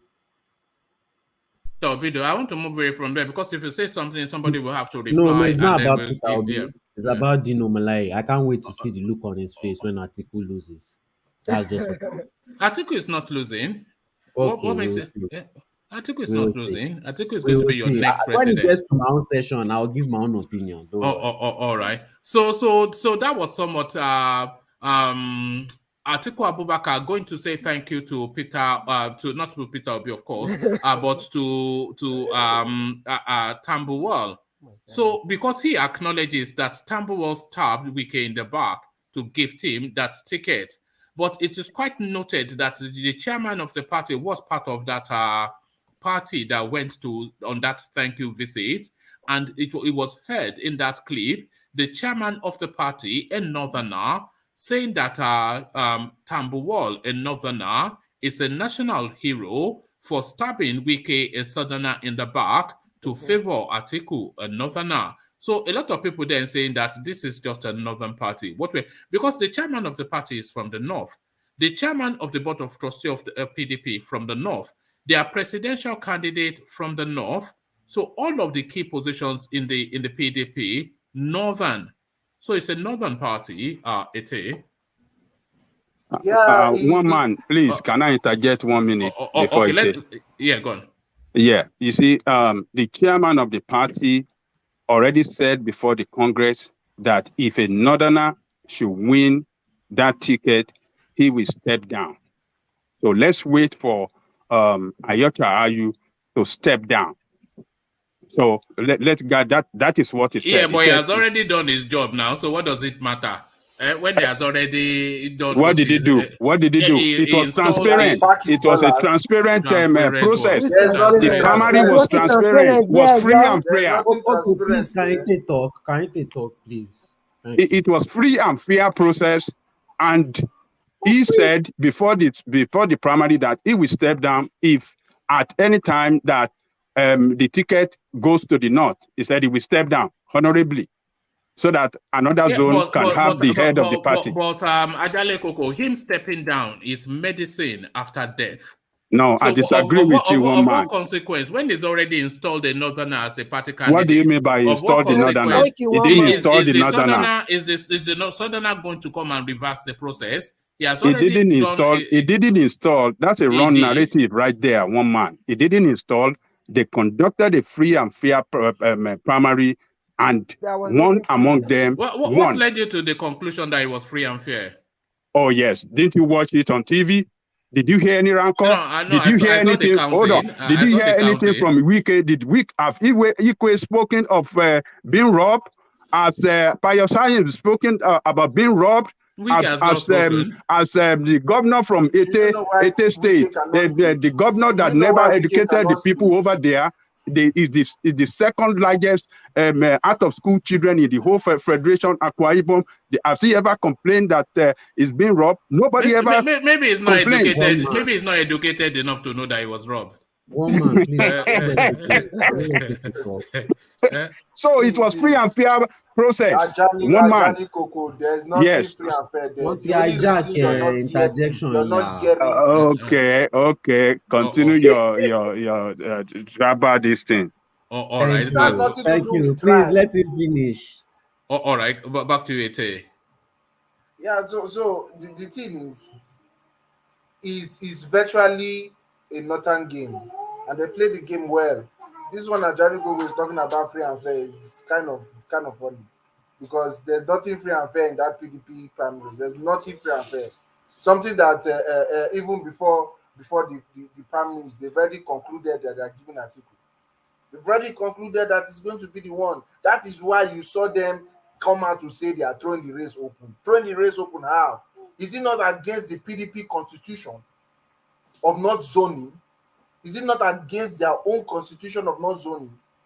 So because of them wanted it to go to ATIKU, I'm 100% sure if ATIKU that's true. If ATIKU was not in PDP, they would have zoned. They would have zoned. That's just the truth. The man has shared dollars. Everybody is fat right now, and we're talking about free and fair. There's nothing free and fair. And Ete, do you think that is somewhat influenced by the fact that the chairman of the party is a northerner?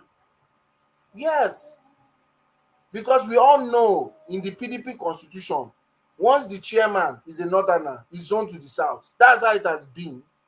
When the chairman is a southerner, he will zone the presidency to the north.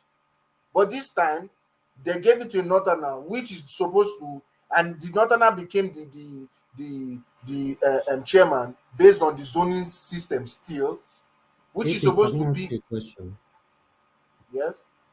Now, with this your objective view, or basically your point of view, who would you vote in this situation, TINUBU or ATIKU? I'm voting Peter Obi now. There's no doubt in that. Okay, but I'm asking between TINUBU and ATIKU, if you had to choose one. You're not voting anyone. If I had to choose one, then if I don't vote, there's a gun on my head. No, just an hypothetical question. Just okay. I will choose TINUBU above ATIKU anytime, any day. Okay. You know, if you are not from the Creeks, if I didn't know you were from the Creeks, I would bet on my life that you are an Oyo man. You know, do you know why? Why? Do you know why? Because you attack matters like an Ibadan man. Your approach is like an Ibadan man, like Ija sort of, street fighting. So Ija native Ibadan, but well done, Ete. You know, the incredulous is what is credible to Ete. But no, it struck me and it was Ohaneze that first highlighted the permutations in the PDP, because I never put it together to form that thought. But the board of trustees, the secretary to the party, something Jibril, the board of trustees, Mukhtar, the chairman of the party from the north, the presidential candidate from the north, and then they scheme together and then present you a presidential candidate, and they tell you step down after that. Well, of course, he's done his job now. What? In fact, the job will now become a nuisance to him, because he now wants to go and spend all the money that he got from ATIKU. So he doesn't need to be chairman of anything anymore. Let me respond to that one, man. Like what you just said, you are 100% correct. Had it been the time they opened the ticket, in short, they would have even allowed that man to resign or to just step down. Because now you are the chairman of the PDP, you've conducted the primary in favor of your northerners. Now you are going there to congratulate the man. Automatically, and then you say you step down after that. Step down. Have you not done your job? You've done your job now. So what are you? Of course, now he doesn't need it anymore. He's done his mission. It's unbelievable, though, but a frightening situation. But thank you, Ete, for that very lively opening of the session. Let me acknowledge AI efficiency super chat, and then I want to move the conversation on to Ajanle Koko. But pardon me, AI efficiency actually super chatting to Ajanle Koko. So AI efficiency super chats to say, The verbal judo being directed at Ajanle Koko means he's saying the truth. God doesn't like lies. Humans don't like the truth. And there is no middle ground. So that is somewhat arm round the shoulder to Ajanle Koko and an acerbic remark to Ete at the same time. The verbal judo being directed at Ajanle Koko means he's saying the truth.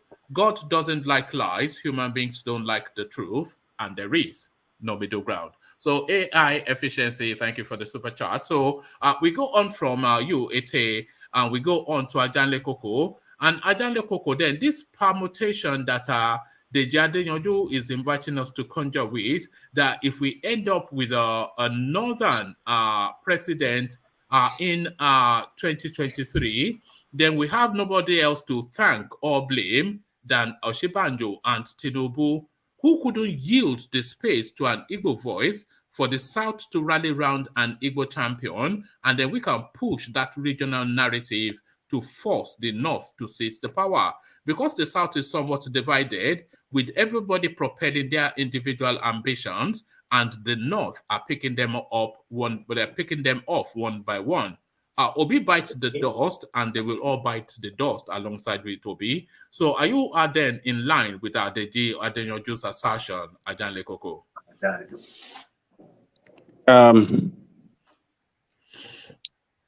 Well, the two parties have their choice of candidate as per the nomination of for their party. So whoever that they nominated as their presidential candidate is what will be out there for Nigerian people to choose from. Now that PDP have nominated ATIKU, it was a free and fair contest, and it came on top. Above others is the candidate of the party. Others, contestants, a lot of them have congratulated him. So we have known him as the candidate of PDP. On the side of APC, we'll be waiting for who's going to be their candidate, and whoever come out as their candidate, or rather nominated as their candidate, yeah, that is what will take us to general election. So, Ajanle Koko, sorry, do you feel the victory of the of ATIKU in the PDP? Do you think it gives the North the free hand to make the decision on if they want to give the power to the South or not? Because if they decide to go with the Northerner in APC, heavens would not fall, and we will have a Northern president come 2023. So do you think ATIKU's victory is essentially a victory to the North, and they have the decision hand over the Nigerian state? Let me tell you one man, on the side of APC, there is no way a Northerner can be the nominee of the party. We know who is in the lead. It's TINUBU. He has played his politics well in this corrupt system and is leading in that party. If everything goes well, if the process is free and fair, nothing is stopping TINUBU from becoming the presidential candidate of that party. And when that happens, yes, we cannot say, oh, the North, this or the North or that. But Ajanle Koko, what stops APC from giving that ticket to the North? What stops them? What stops them is we don't have a strong candidate from the North. The strongest candidate to beat in APC is TINUBU. This is a man on his nomination form, have 12 governors already that signed his nomination form. That is he is in a very strong position. He is in a position of strength as the leading candidate in that party. I mean, leading aspirant in that party. And you can see him When you can hear his statement when he congratulated ATIKU. He said we will meet at the field. So that's a statement of confidence right there. Every figure shows that this guy is going to win it.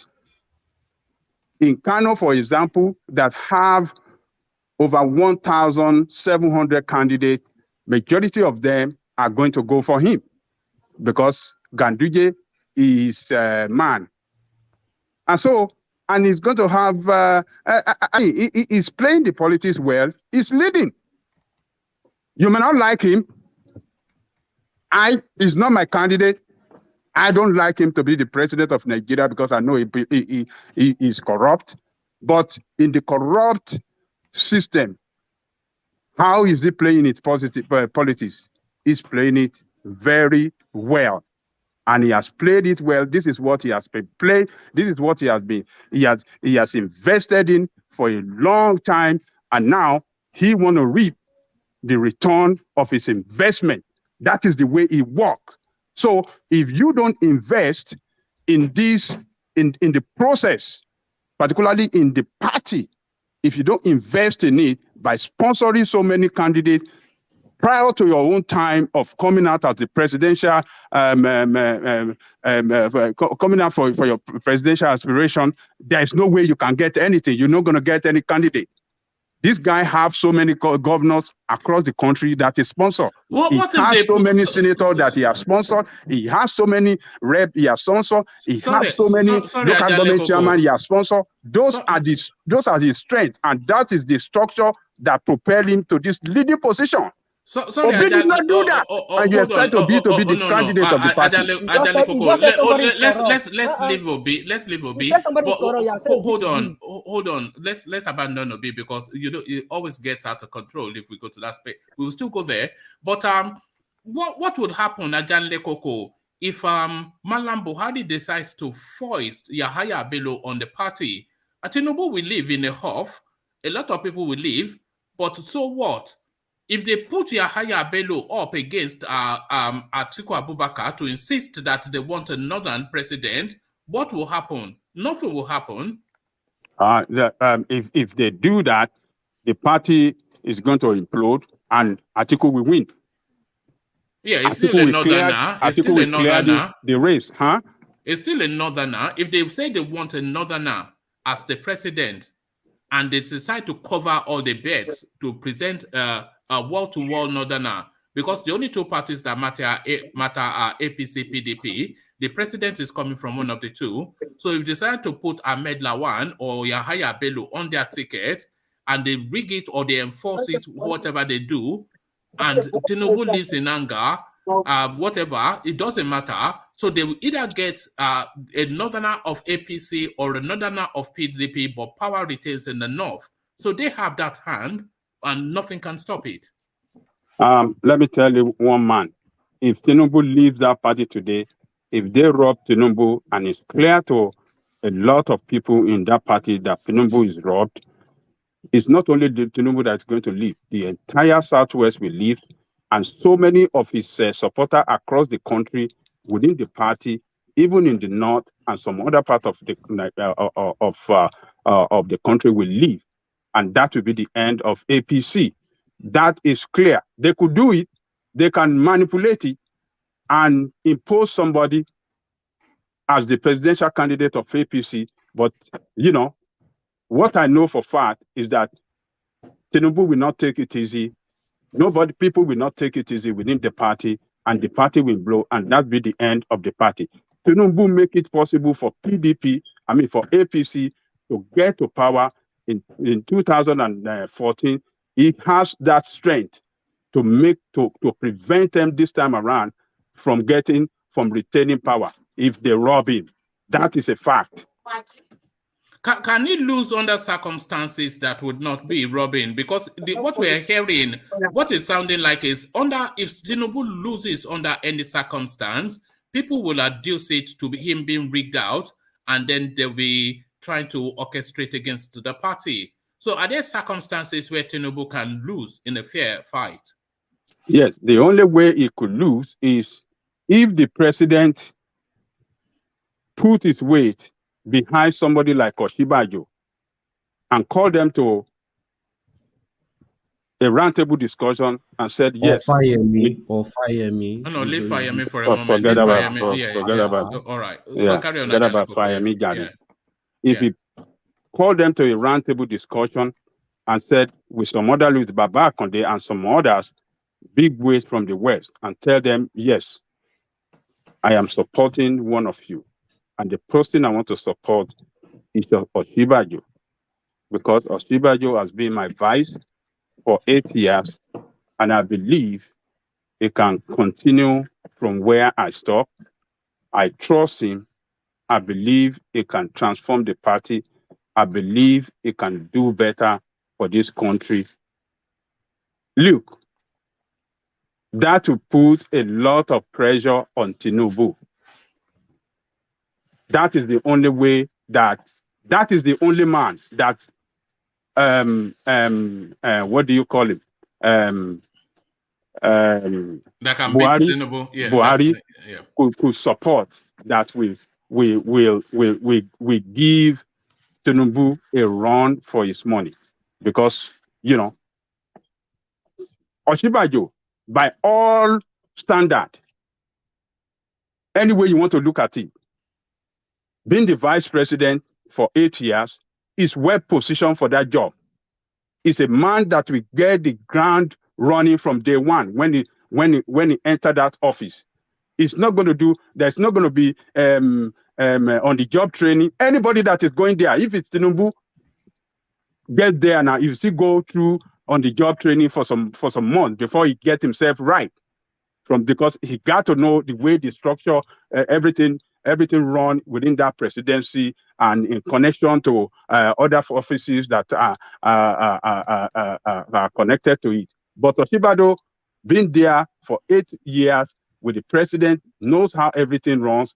He can set the ground running from day one. So that is the only person that could be a threat to TINUBU if the president is putting his weight behind him. But any other person, I don't see how it's going to work. But OSINBAJO could give him a run for his money, because it will put it, because they are from the same region. The leaders from the same region know both of them. They believe that both of them are capable, have the capacity, and OSINBAJO, being the vice president, and the president is putting weight behind him, somehow we give TINUBU some kind of trouble, a run for his money, and it could divide the file and rank of his supporters as well, particularly from the southwest. Because Yoruba will say,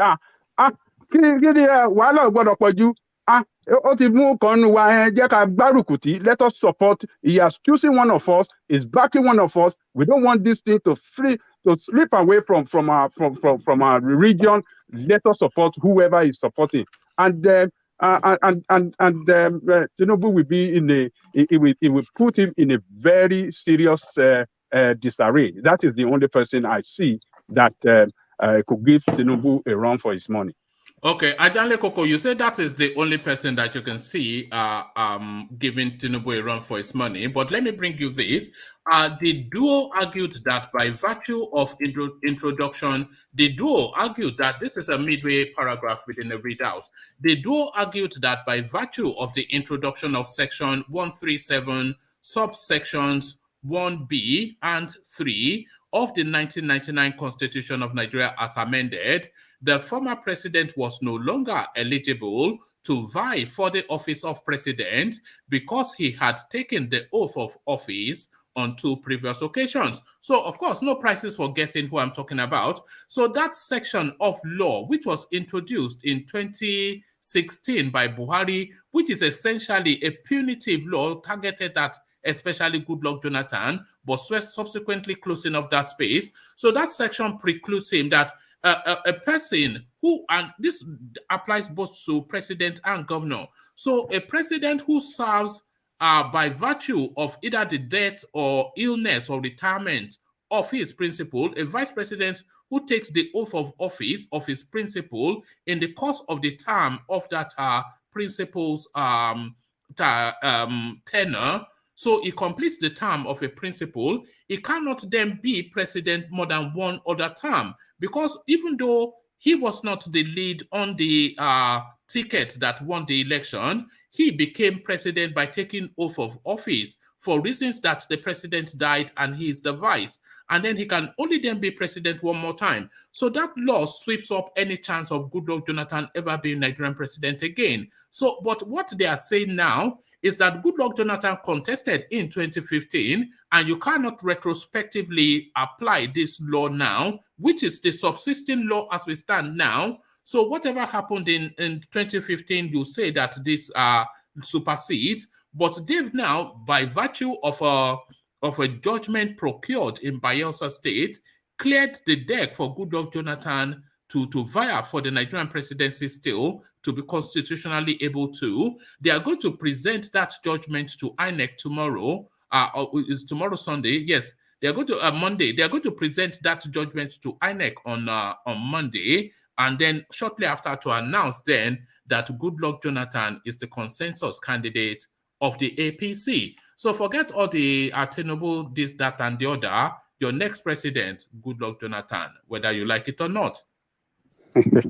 Oh man, let me tell you. See, this section of law is what Femi Falana was referring to in his recent interview, and I believe the legal, our topmost legal luminary knows well about.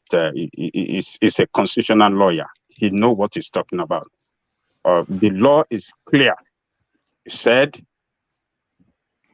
the person that completed the terms of an office of another president that died or incapacitated or anything, that term will be regarded as a term, as a full term for that person. And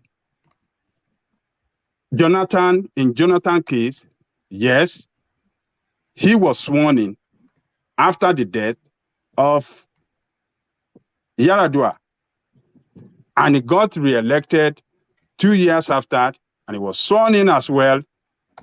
So he got sworn in for 2 times. The law is clear that you cannot get more than two swearing in into the office. So he has got his maximum, so he cannot come back. If he comes back, if they try to manipulate him, that ATIKU is ready to be your next president, because they will take it up at the law court. They will not say anything. PDP is not going to say anything. They will wait and let him contest, and that is when the law will take its full course against Jonathan. Ajale, sorry to interrupt you, but what they are presenting, they are not essentially challenging the law, but they are challenging its application to Goodluck Jonathan. Because the subsisting argument is that Goodluck Jonathan was already cleared by law to contest the presidency in 2014. And if he had won in 2015, he would have taken an oath of office for the 3rd time, which is an anomaly. So retrospectively, you cannot apply it, because if he had won that election in 2015, then he would have acted outside of this law. And the fact that he did not win the election in 2015 does not then mean that he swept up with this new law that did not apply retrospectively when the opportunity presented itself. So some convoluted legal arguments, but they got a judge in Bayelsa to give them the go-ahead. Well, yes. Lawyers can interpret the law in different ways they like. It is when it gets to Supreme Court or to the highest court of the land, that is when we can that is where the true position of the law can be interpreted. So people are saying whatever they like now. So if APC like it, if they want to field Jonathan, let them go ahead, let them rig the process, let them impose it on the party, and let them walk their way through, let them rig the election, let them make Jonathan the president, then the law will go and interpret it. But as far as I'm concerned, I know that Jonathan can never be the nominee of APC. He doesn't know right. anybody. He never campaigned to anybody. How is it going to be possible? Hold that space. So you are saying you are confident that he cannot be the person. But what is propelling him? So PDP, they've already got their candidate and they've closed their processes a long time ago. But APC's process, he has a form. Yeah, he has registered as a member. So what is propelling him to push so hard?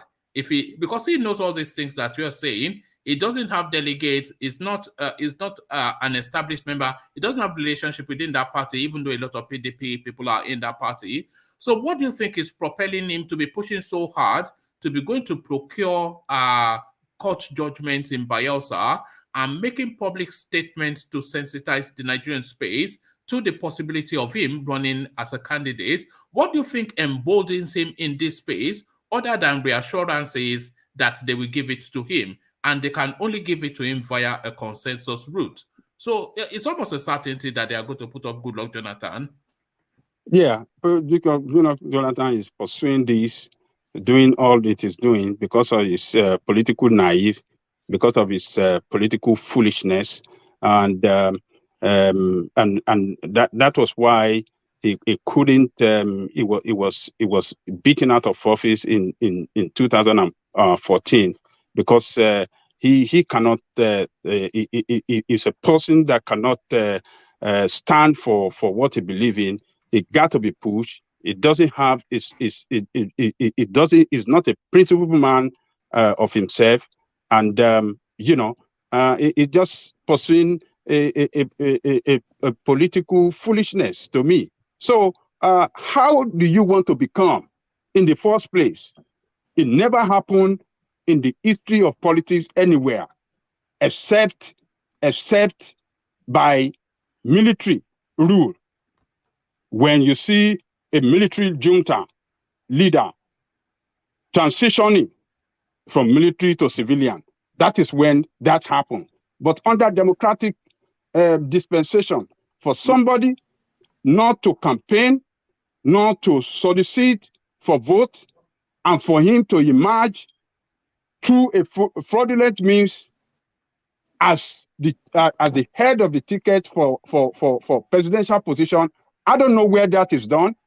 I don't think it can be done in Nigeria. People in the party are not dumb. They will resist it. The party will tear into pieces, and that's the way, open way, express way for ATIKU to be president. That is the way I see it. All right, but certainly. But can I interject one man? Please. Yeah, go on now, Thomas. Yes, yeah. Ajali Koko, you are 100% right. If we want to say people will bring the narrative of Edo State, I can say almost people that vote for Obaseki, they are still aggrieved APC. They are aggrieved APC, joined with the fact with PDP. Because people will say, it happened in Edo, it happened in Edo. No, why we jettison all those parties? TINUBU, Fayemi, at all of them, and they will bring Goodluck Jonathan, and they will say TINUBU will sit down and be looking. So I'm just trying to buttress what you say. The party is gonna implode. I'm even praying that they should do that so that ATIKU can come in, because TINUBU cannot go to any party and won an election. Nobody. This APC and PDP, I wouldn't even like it. They should do that so that ATIKU can come in. Let's continue. Thank you. All right, thank you, Thomas. So just in this window, let me say a big welcome to the new listeners to the platform. Welcome, good to have you. We do this every single day, 9:35 p.m. UK time. We have this involved, no holds barred conversations around the Nigerian political space. It's usually high functioning with sharp minds exchanging heartfelt thoughts. So if that is your diet, then come and join us every single day. We are hustling all the way through from here to February 2023 and beyond, every single day without stop. So we're going to, hammer it hard until we hit them hard. So if you're new to the space, then click on the subscribe button. Make sure you're subscribed. And we're trying to, because we're now hustling towards 700 viewership, but we want to be averaging a minimum of 1,000 to 1,500 viewership per every session. And that is all wrapped around the like button. So if you clicked on the like button, you will really be helping the platform out. So if you like to help the platform out, click on the like button. That's the best way to do that. So Ajale Koko, let me temporarily put you in abeyance and go on to Solly, who I think is going on towards his bedtime or towards his ego smoking time, whichever one that comes first. But maybe it's done that, I don't know. But Solly, so to Solly, Solly going back to mommy, right? Going back to mommy. Look at that. Do you know a more mommy looking person than this guy you see on your screen? If you are thinking of mommy, this is who you think of, isn't it? The typical mommy look, mommy. So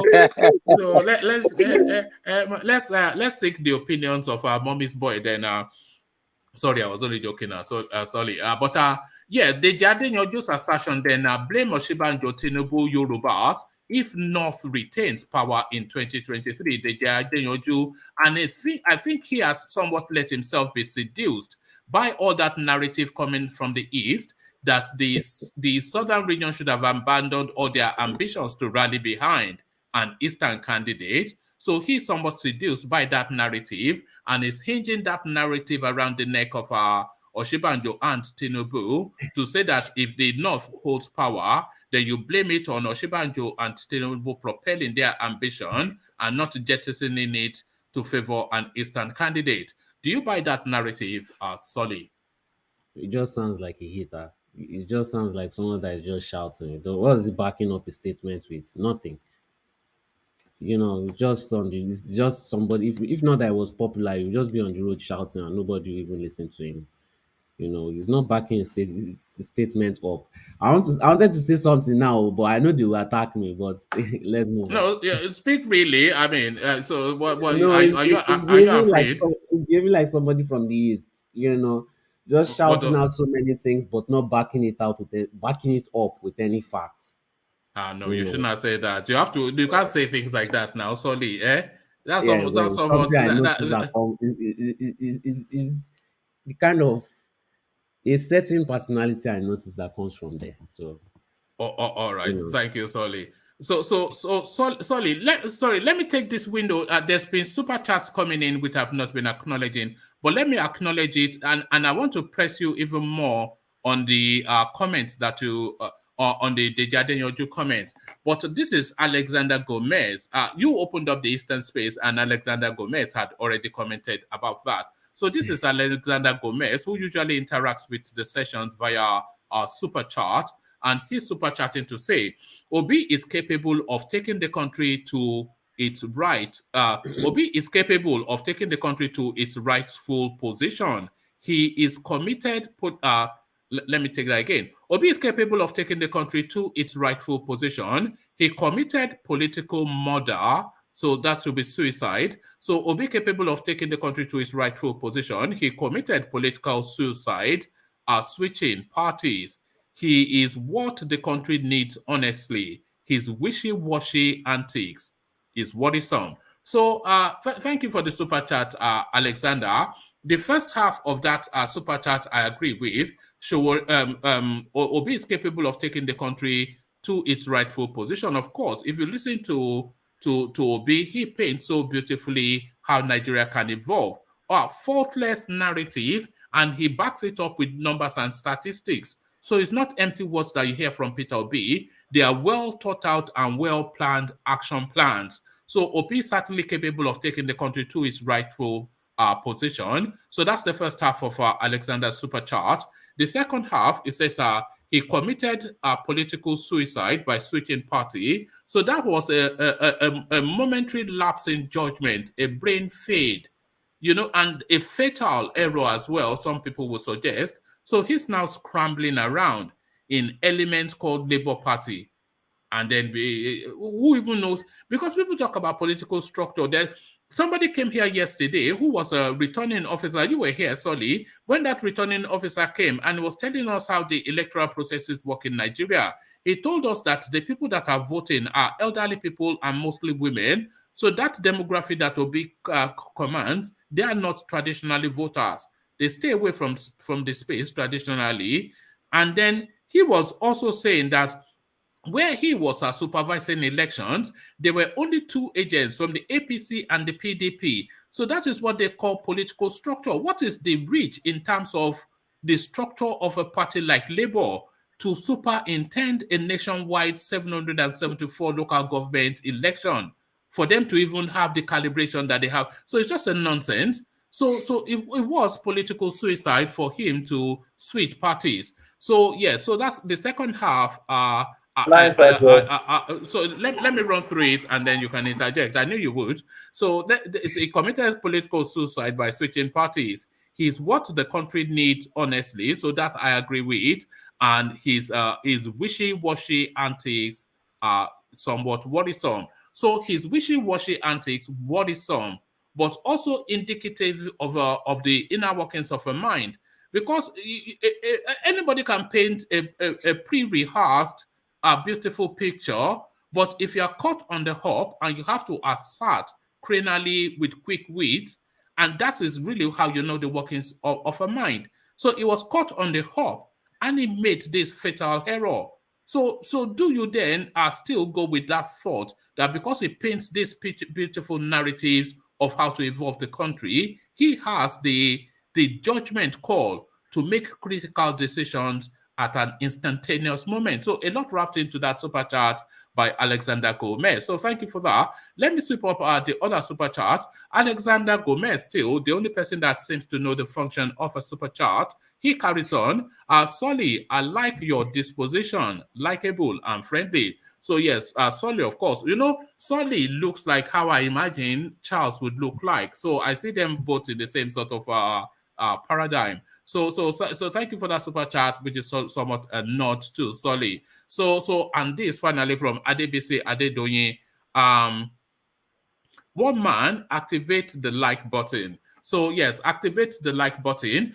If you guys notice, so thank you for the super chat, gentlemen, or I don't know if you are a gentleman at ABC, but I use gentlemen as a gender neutral or gentle persons. This is the political correct language that they say we must be speaking now. So we are resetting the like button to 200 likes. So with this session now, we are looking to hit a 200 like level. So if you can take us there quickly, guys, much appreciated. I'm sure you are all seeing the impact of the like buttons. You are all seeing it on your screen. So more of that, please. So in CBD, of course, we want to disagree with everything said about Beta Obi in CBD. Not in CBD anyway. Oh yeah, no, yes, it is. Sorry, apologies. Yeah. Yeah. So see, the structure Peter Obi has is the youth.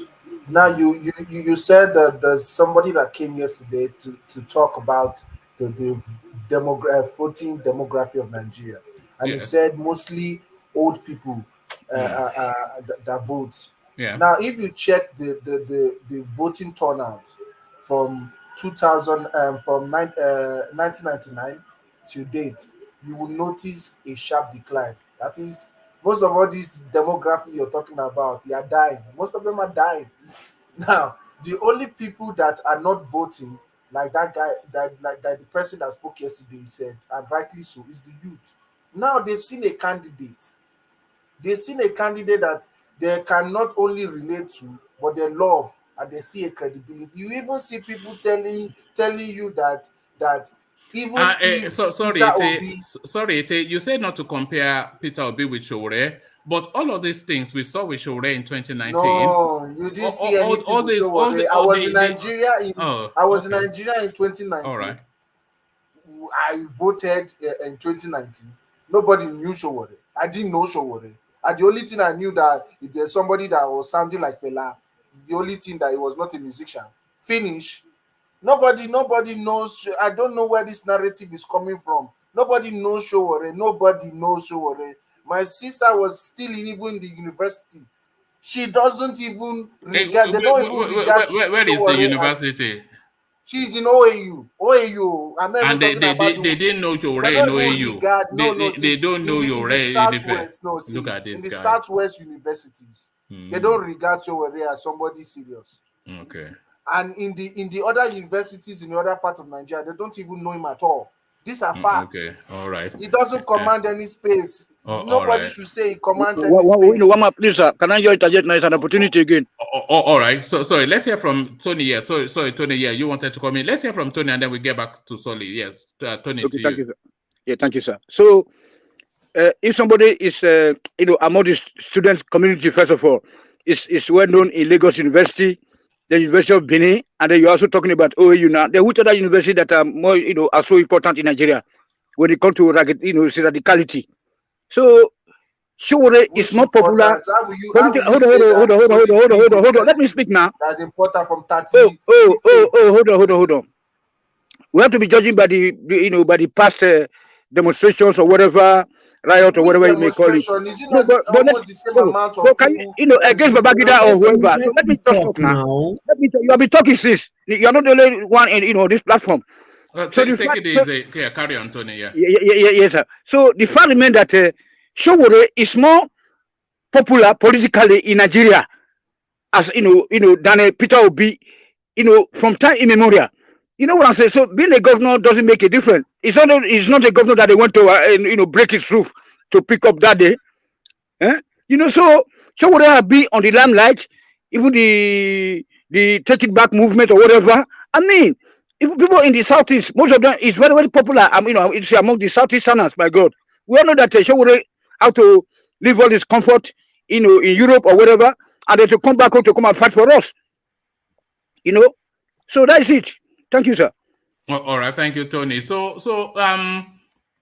it just no. Well, you can respond, but we'll never leave this space. No, we'll leave the space. But the one thing we are noticing is that the passion that you have for Peter Obi is not as widely shared as you may think it is. And just from this platform alone, small or big as we are, from a temperature of this platform, it already tells you that, because a good percentage of the people that come on screen, they don't see this narrative that you paint. They don't see this popularity. They don't see this person that you're talking about, but you see it. So it's not as universal or wide sweeping as you may think. There's no young person that doesn't know Obi right now. No young person, especially in the southern part of Nigeria. There's no how you want to paint it. There's no young person that doesn't know Obi.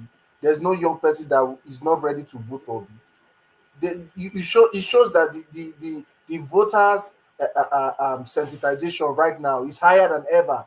It's not like before. Before we used to say vote doesn't count, those things are slowly dying out. People are knowing that vote counts now. People are getting interested in politics. See, the thing that people are saying that I find somehow disheartening, when you say that there's no structure. Which structure? Is the structure not people? We have 80 more than is it close to 90 million registered voters, and we have is it 29 million voting, to show you that there's no structure in Labour Party. See, forget about structure in Labour Party. Forget about structure in politics. See, right now the structure is being written. You win. Go and prepare It's not about I win. We're having a conversation. No, it's presenting a position. Yeah. Let it finish and then you come in. So the thing is, people are flocking right now into Labour Party. The structure is being built right now. People wants to have party cards. People are clamoring for party cards. They are even asking them that they need Where is this clamor taking place? The clamor is taking place everywhere. You and your superlatives. Now. You see when I say something, you scrutinize it. But somebody will come here and say that Showore is known in the southeast. Who knows Showore in Abakaliki now? I don't know. But you believe that fallacy. You know. But when I say mine, you scrutinize. Well, because you speak in hyperboles and superlatives. Yeah. so the thing is, when you go online right now, everybody's obedient online. Everybody's obedient online. Is the trending topic? Do you know that they've tried several times to suppress Obi's hashtag, but it keeps on coming every day? Several times they try to suppress it. Do you know that different stations try to do polls because they know when they did their polls, Obi won landslide, and because of they didn't want to offend their overlords, which are paying them the dollars. They brought it down. He's the only person that is not sharing money and is having popularity. All right. Okay. Thank you, Ete. So I want to leave that Peter Obi space, but I'll take a word from Charles, and then I must leave that space because we never really loop around in circles with the Peter Obi narrative. But let's just loop one more time with Charles, and then we'll move on. Yeah. You see, last time I told one man the North is powerful than South. One more time, I'm joking. They just show what I'm saying. The more powerful. Then I say that. Could not realize the South a big joker. The South is for the evil. See, the Yorubas cause a problem. You see, the North laughing at the Yorubas, laughing at you guys right now. You know why? They laughing, guys, because you just for the evil. That's where the North is more powerful than the South. Could not realize the South feel big jokers. They don't support each other. Look how you get here attacking Peter B. You see, that's a problem. You're attacking him personally. That's where the North is more powerful than the South. I should say that that's one more time. I'm joking. You see, the truth. Everything I say comes to pass. All right. Thank you, Prophet Charles. Prophet Charles. Thank you, Prophet Charles. So from Prophet Even Charles engineer will agree with me. Even engineer will agree with what I'm saying. Engineer agrees with you. Yeah, greetings, woman. Yes. Go on. Charles is telling us that you agree with him in whatever it is that he just said. Agree with him. Yes. No, but you do agree with him because what he is saying is that the North, they always have the advantage over the South because they politic better. And you have already told us this, but we like to go around in all this intellectual crackum. But really, what's playing out now is not intellectual crackum, it's politics, and the North always wins. You know, it's like Game of Thrones, isn't it? The North always wins, you know. The thing is, woman, greetings, my brothers. What you understand here, woman, is the North, they know how to play the mindset of the Igbos and the Yorubas. And they study them properly, and they know how to chip into their territory and how to bring manipulation, confusion, and unfortunately the Yorubas and the Igbo, they dance to their tune. And this is the issue, the basic issue that we're having in that country. When you come down to now, what we'll be expecting now is to see APC primary result.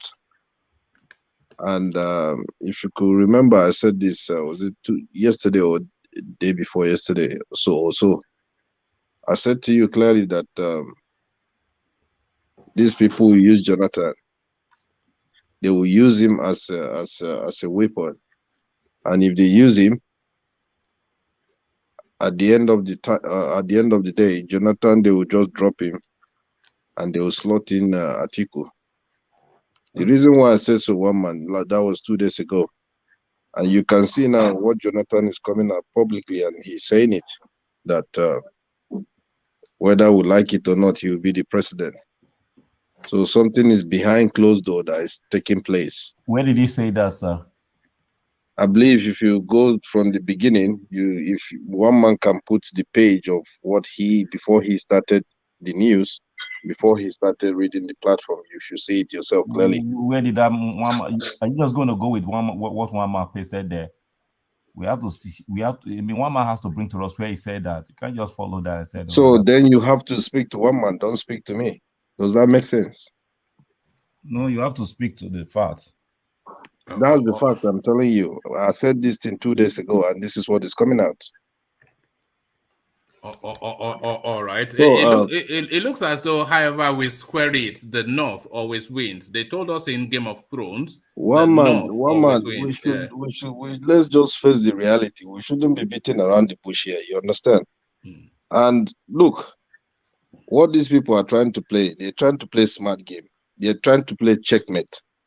Because at the end of the day, I'm telling you, if TINUBU come out primary, Jonathan, and maybe OSINBAJO and other people, what these people they end up doing, they will rig it, and they will clearly say, "Oh, Jonathan won TINUBU with 2 or 1%." So this is how they push Jonathan in. Engineer. Hold on. Let him land. Sorry, Thomas. And when it comes to reality,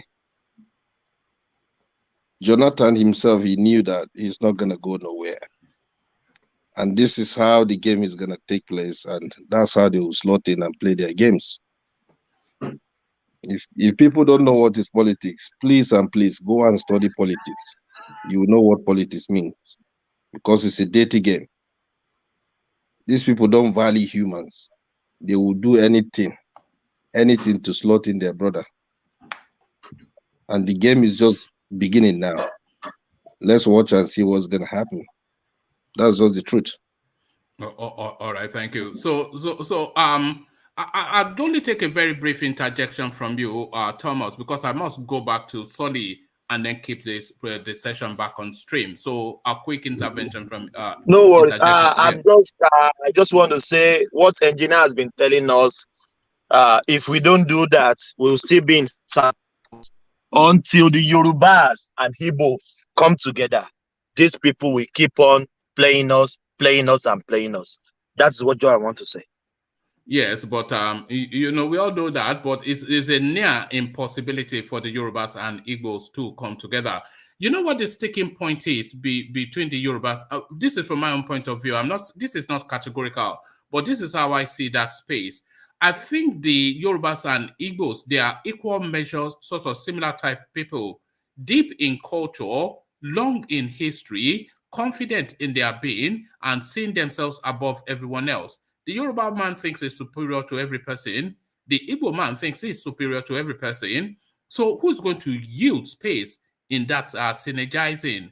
Who is going to, because there's no relationship of equal, one person will must necessarily have an upper hand. So would the Yorubas, with the Igbos come under the umbrellas of the Yorubas, they would never, and certainly the Yorubas would not go under the umbrellas of the Igbos. So there will always be a niggle because they're so similar, both in weight, in culture, in intellect, so and in confidence in their personage as a culture and a people. One man, do you know what make me say that? Can you imagine Tambua step down for ATIKU? Why can't we see the same line?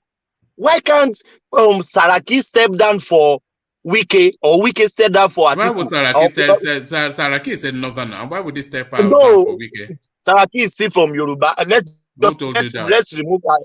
Saraki is from Mali. Hold on. Saraki is from no. Let's clear up this space. Saraki is neither a Yoruba man nor even a Nigerian. Saraki is from Mali.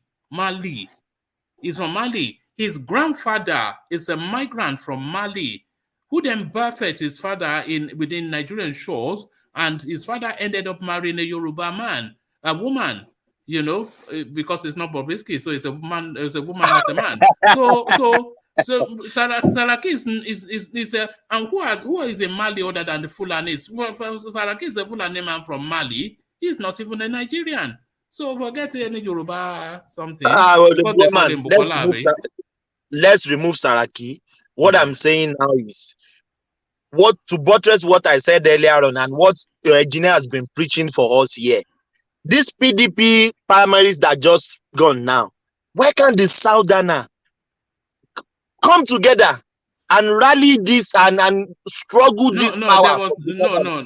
There was never any Southern weight in the PDP for that to happen. Nobody of any relevance from the South in PDP, apart from Wike and Obi left. So there was only really Wike and nobody else. That was why they were able to gather and beat him up. There was no sort of, is there a Yoruba man in PDP? There's not one single Yoruba name. But Solly addressed that space that Thomas just opened up. You wanted a southern coalition within the PDP, but then when you look at the field, there's no real southerner. Only if you remove Wike, then it's a south free zone, the PDP. So then it explains then how easily ATIKU would just slap him around and send him to the back. Solly. So these are the things that I think even Peter Obi saw. You know, we're talking about, okay, Fulani, oh, nepotism, blah, blah, blah. You know, and in the party that you are in, you can see it being very glaring. You know, maybe he saw it before, but he didn't see it up to this extent, like, you know, just the way it was, because they did it in front of everybody's face. You know, they don't care. So maybe that's why Peter Obi ran away, because probably his principles doesn't align up to that point with it, because is that not what we're trying to run away from? You know, so let PDP do their own thing. It doesn't cook on me. You know, they don't see the destruction that is ahead, because if they lose this election, it's the end of PDP. This is the end. But one man, sorry, one man. We have 9 Southerner in that race. Do you agree with me? All right, name but them. But can these 9 come together and struggle? Name them. Hold on. Name them. Since you've now gone to name them. Yes, there are 9. I don't know their name. I go through the list. You can check yourself. There are 9 Southerner in that race. Why can't they what? Why can't these 9 Southerner in PDP primaries struggle the power from the north? All right. Okay. So since you want us to go there, let's just go there. Okay. So there's Dele Mamadou. Of what relevant? There's Udom Emmanuel. He got 38 votes. So if you can mute yourself, Thomas. There's Pius Ayem. He got 14 votes. So he's a southerner. There's Udom Emmanuel. He got 38 votes. He's a southerner. So if you add the two together, what does that give you? That gives you around about 52. Excuse my math if I got that wrong, but that gives you around about 52 votes. So that's the southern strength within the space. And then there's Dele Momodu, 0. Ayo Fayose, 0. Charles Ugu, 0. Chikwendu Kalu, 0. Tarela Diane, 0. Sam Ahubanwa, 1-1. You know, so there's no, so forget the 9 names. There is no southerner in the PDP apart from Wike, and that was why it was such an easy kill for ATIKU. So let's look at the northern names. Then you see that it's just overwhelmed by, you have Saraki, who is of a weight enough to even carry a presidential ticket himself. You have ATIKU, and then you have Tambuwal, who fought ATIKU to a close race in 2019. So really, if you remove Wike, there is no southerner in the PDP, and that is why that was why it was such an easy kill for ATIKU. But sorry, what are you making of that? Yeah. Sorry, I was just going to ask. Okay. Are you saying that Saraki cannot be a Nigerian through his mother? No, we don't. We are not Ghana. Ghana operates a matriarchy. Remember when they had a Scottish man as their president, and they told us they're a matriarchal society? We're a patriarchal society. So how can it be? No, you can go to Mali now. It's not about patriarchy. I think it's citizenship. I think you can call him Malian, but I think at the end of the day, he's also a Nigerian. You know? No, I don't know about that. I don't know about that. Saraki name is which tribe is the word Saraki from? Yeah, it's not a Nigerian name, is it really? No, but they gave him when he was governor. I think they made him they gave him some Fulani title as the Fulani custodian of Kwara, something like that. There you are. I can't remember exactly what it is, but they gave him a title of that is the Fulani Emirates or something like that. Just Google, you'll find it. So I think probably his father might be a Fulani man. What do you mean probably? His father, what? It's from Mali. Mali. Who they're from? Okay. Well, Go and Mali check has it. several Yeah. tribes. They have the is it the Dagon or what? And they have the Fulani. They have several Dogon. tribes. Yeah. So So nobody knows exactly. Malians are enjoying Nigerian wealth then. Well, Mauritanians too. Akim Baba Ahmed is from Mauritania. The only person of relevance, the only person in the only Nigerian is not of relevance in Nigerian politics. Buhari is from Niger Republic, but we leave that to one side. But back to you, Solly. I agree with what you say on article. I don't have any arguments there. Can we go on to the next topic, please? All right, thank you, Solly. So Solly, let me take you then to the space. Peter Obi and Pat Utomi, they are having their convention for this Labour Party now that is now a paradigm that we have to conjure with now. Once upon a time, nobody even knew there was a Labour Party, but we are now conjuring with it. So Peter Obi, Pat Utomi, they are having their convention of their party, the Labour Party, and inviting other disgruntled elements within the Nigerian political space to come and form a mass to form a third force. But then there's also other parties that are inviting equally those disgruntled elements to come and join them. And that party is being arrow-headed by the Kwakwanso and by Kwakwanso and Shekarau. So disenfranchised within the Nigerian political paradigm, where do they birth their disenfranchisement? Is it with Peter Obi and his paddy man Pat Utomi, or is it with Kwakwanso and his body man Shekarau? So now the Committee of the Damned, they are trying to form Nigerian Politics Division 2. What are you then making then of Peter Obi's narrative? Sorry. I feel like they are going to be disappointed. See, this is where somebody like TINUBU beats them, because TINUBU was able to gather disgruntled people and actually form the party before all this kind of primaries and last minute things.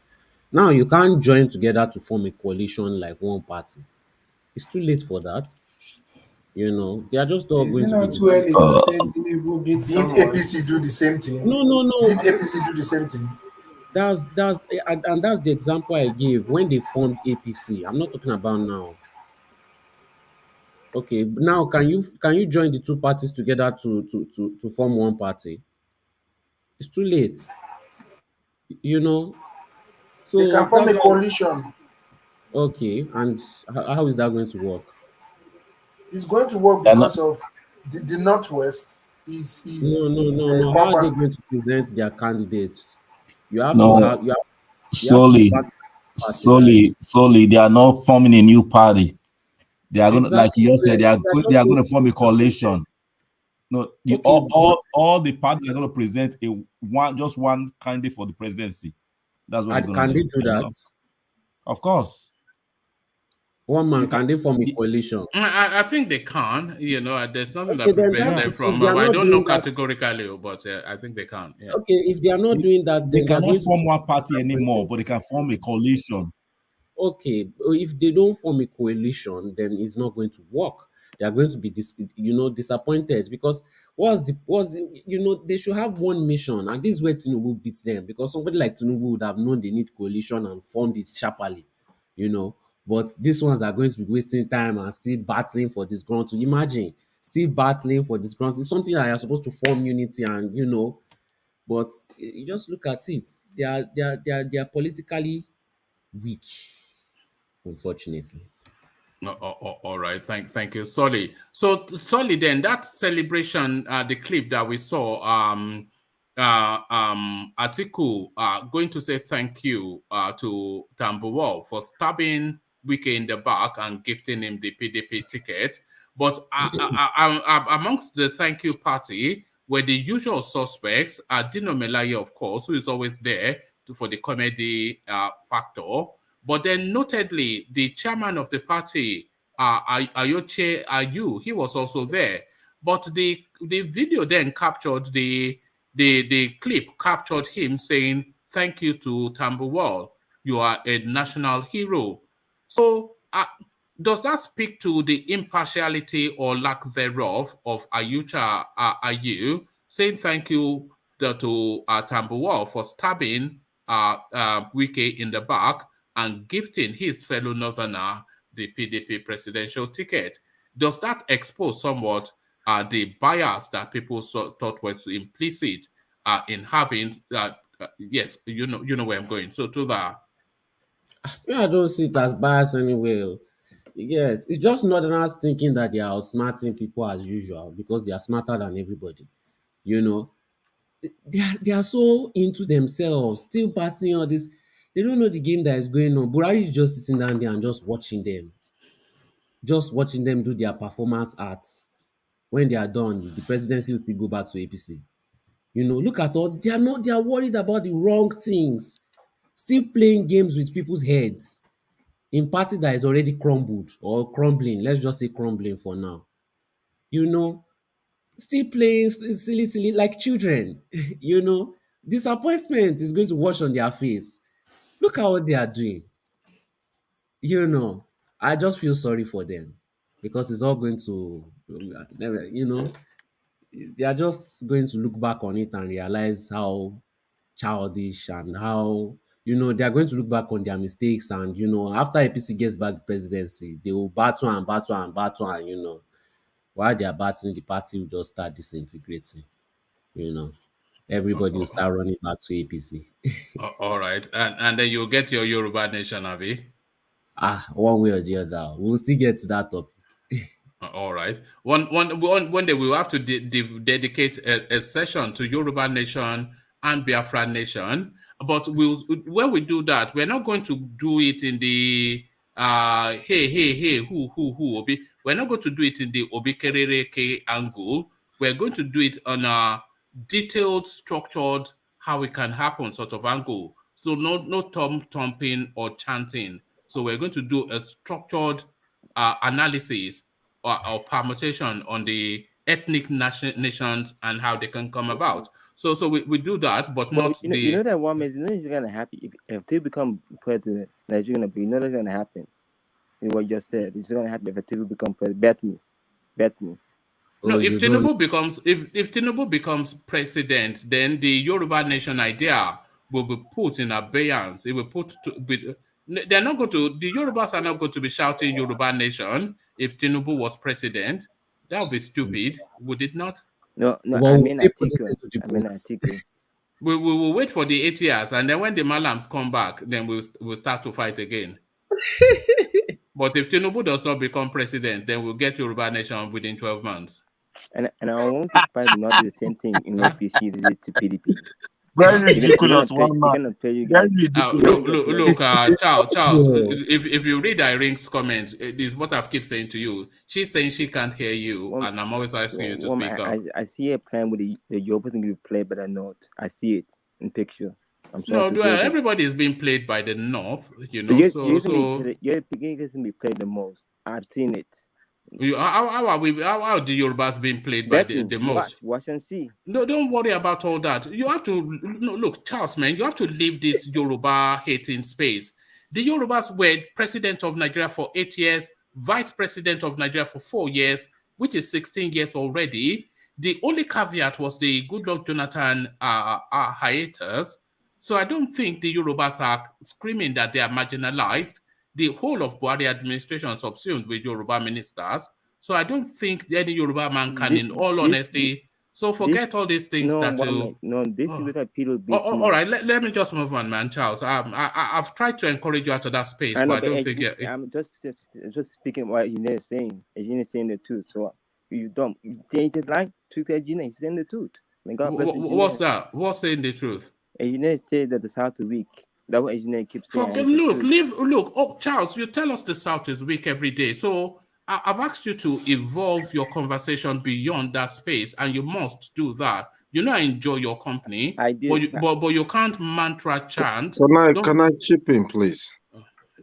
Okay, go on, engineer. Charles, you always said Igbos are marginalized. But something you need to understand here is the Igbo are well educated than the Northerners. But how comes, with all the educational levels, still the Northerners are controlling the territory? So it's something that we should be mindful of what we say at times. I must be honest to you. Because if you look, in Igbo land, we still have some part of Igbos that they don't agree to themselves. But if you go to the northern side, they always agree to themselves. So sometimes you have to weigh things and see how things work. Or if you keep saying Igbos are this and this and that, all of us, we are all Nigerians. The pain is passing to everyone. So please, just be very, very mindful at times what you said. I must be honest to you. You're a brother to me. I will tell you the truth. I know, but Nigeria don't hear it to export Nigeria. That's what we're feeling. All right, all right, thank you, Charles. So let's get back to Solly. So, thank you, Charles. I do enjoy you. You know, I love you, but I love you too. I want you to go beyond saying the same things all the time. So you can have a talking point, but evolve it into advance it more in narrative. So, because if you don't advance it in narrative, then it's just mantra chanting, and you don't want to mantra chant, do you? But let's get back to Solly, who was telling us about whatever he was telling us. So, Solly, back to you. I can't even remember the topic anymore. Oh no, you were speaking about the visit of ATIKU to Tambuwal to say thank you, which is somewhat shafting. Thank you for shafting Wike in the back. Yeah. You know, they can't even wait till they get home to, you know, is that arrogance, that confidence. They really think that, okay, like APC is going to play fair just because they played fair to hand over power. They really think APC is going to play fair. You know, that's ignorance mixed with arrogance. Well, I'm already president. Okay, go and take it now. APC that was already thinking of one party system before. You know, ignorance mixed with arrogance. But you know, let's move on to the next topic. That's my summary on it. All right, thank you, Solly. So, sorry, let me go on from you to Brownberry. Oh man, you didn't ask me everything now. You didn't ask me about. I've asked you. Okay, no, you said Goodluck Jonathan to Nigerians. I'll be your okay. Go to that. Go to that. Sorry, and give one us man. Yeah. Solly. Because that's why I actually came. Yeah. Solly, try to on heater in your room, eh? Yeah, he's saving his money for Igbo now. It's on heater. It makes my nose running. It makes my nose running. On heater. I switch on the heater when I want to go and sleep. No, don't sleep with heater on, please, please, please, please, please, and please. It keeps me warm. Don't do that, because it's killing my brother. Don't sleep with heater on. Something that will weaken your chest. No. It's not good. It's not good. I mean, that's how I used to do it though. Okay, anyway. You know, during the winter, you know what I do? I warm the room up. Sometimes I have the heater on, but then I have the fan on as well, because I'm one of those people that cannot sleep without fan. You know, no matter how cold it is, the fan must be on. But there it is, yeah. But yes, you go to Jonathan, Solly. Yes. So you know, like this is why you know, APC, they are very smart. That is why you're always drinking hot water, one man. No, I'm always drinking cold water, you know. Every time. Every time you'll be shouting, pardon me, because of fire and cold. Look at this guy. Are you monitoring me? Are you FBI? Are you DSS? Eh? So that's why I like it. No, I won't say I like APC, but I've been watching APC since the beginning of their formation.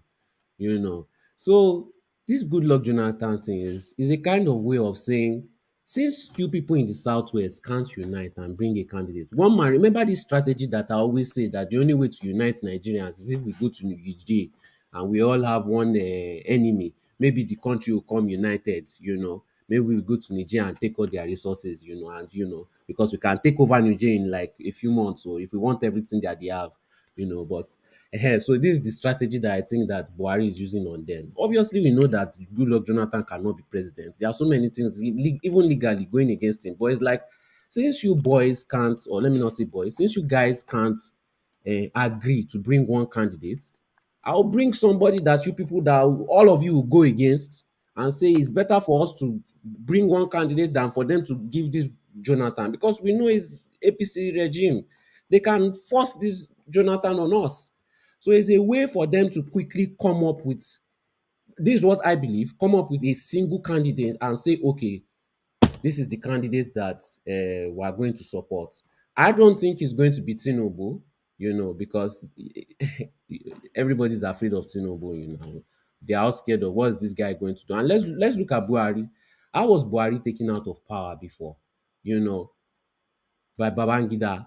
Once they took him out of power, that created this psychological event of when he came back into power, he put people in the north in security positions as heads. Not because he is a nepotism or, his northern agenda or whatever. It was his fear from previous, when he was military head of state. I agree with that. So I don't think it's also about nepotism, because he has so many different tribes in high positions. If it was fully about nepotism, then it would be all northern positions every single way, every single place. So now, what happened when he left and he was removed by Babangida? They put him in one place and they stole all his looted property, all his money, they stole it. Every single one of them scrambled for it. So if he's leaving office, you think he wants a repetition of that? No, he's going to put somebody that he trusts, somebody that once he leaves that office, they cannot investigate him. You think you dare allow PDP to come back? So they will take all that he has gotten. And Jonathan is that person? Is Jonathan that person? That's what I'm saying. He's going to force the Southwest governors to pick one candidate. So what are they going to do? If TINUBU says he's not going to agree, they'll just send the FCC to him now for one day. Baba, because he doesn't want to lose all his wealth. Baba will sit down and say, okay, sorry, check out candidates come, you bring the full force of Lagos and all these Agberus. What are you going to do? The current sitting power, and they have the support of INEC. What are you going to do? That's why I keep on saying maybe it's going to be somebody like Fayemi or maybe OSINBAJO, because Fayemi is the first person. He was the first person since Buhari started this thing. Was the first supporter since Buhari started all these things. He was the first person to support him. The governors forum. So he's going to gather all these governors. But anyway, you don't want to. You don't want to say Uncle Fayemi, so we don't know your relationship with him, Abi. Is it not a personal? Okay. Is it not a personal? Okay. Is it not a family? No. Are you not blood related? I'm backing it up. So this is the agenda. This is APC we are talking about. I saw when they started this party. I saw the strategy. These people they are smart. They understand human beings. They understand human beings. This is a party that came and brought so many different tribes, and all of them went straight for one agenda without any complaints, fights, or anything. This was a Nigerian party. So they are still playing nepotism in PDP, the order of yesterday, but let them keep on scrambling. Power is not going to PDP. Maybe if they do coalition with Labour Party and this thing, that's the competition I see. To me, PDP is over.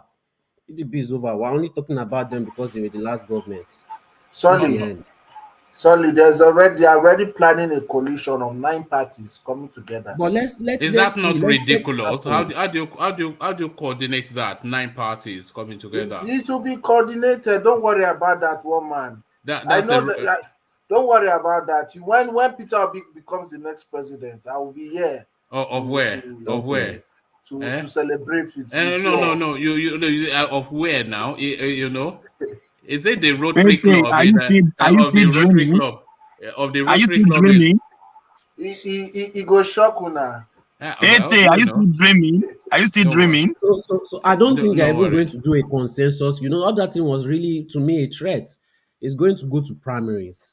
That's if Peter Obi gets if Peter Obi gets over 250,000 votes, I will class that as a success for him, because I'm seeing him. I think he will better Sowore, no doubt, and I think he can get 6-figure votes But at what level 6 figures would you think he will get?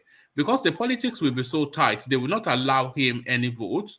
So if he gets 300,000 votes thereabout to half a million, then that'll be a categorical success for him. Nothing. Let's see.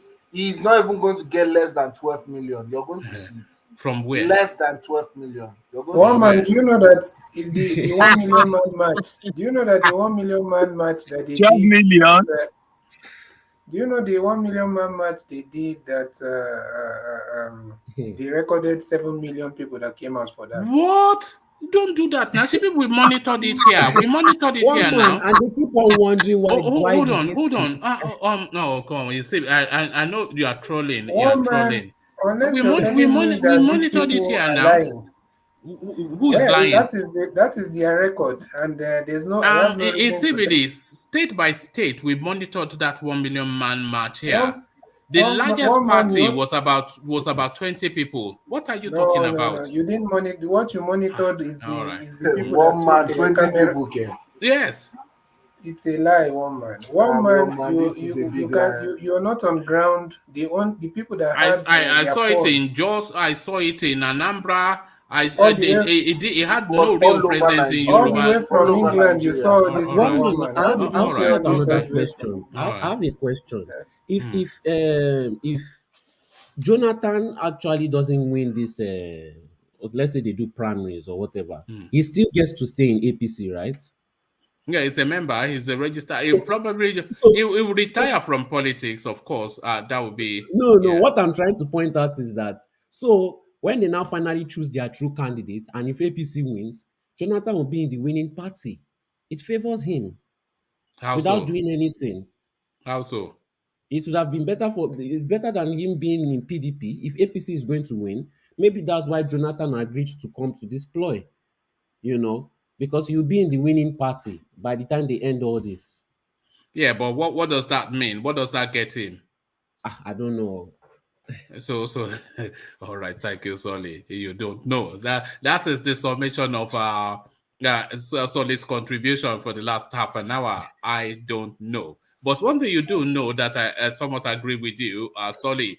You see that paranoia that Buhari had about how he was kicked out of office by Babangida. I think that played a lot in his Fulanization something. I don't think it was necessarily deep-seated in ethnicity, but more deeper seated in trust. So he needed to surround himself with people that he can trust, which ultimately is usually your own kind. And that was what he did, because he was determined to complete a 4-year time to solidify his name within the Nigerian annals. And he just reached to people that were most comfortable with him. They saw that he was a dunce and they manipulated him and used him to rip Nigeria off.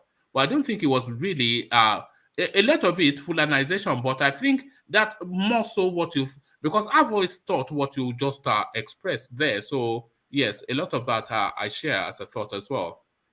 Yeah. So if you just watch the history, of these guys, especially the way back, and because it's somebody like Babangida that removed him.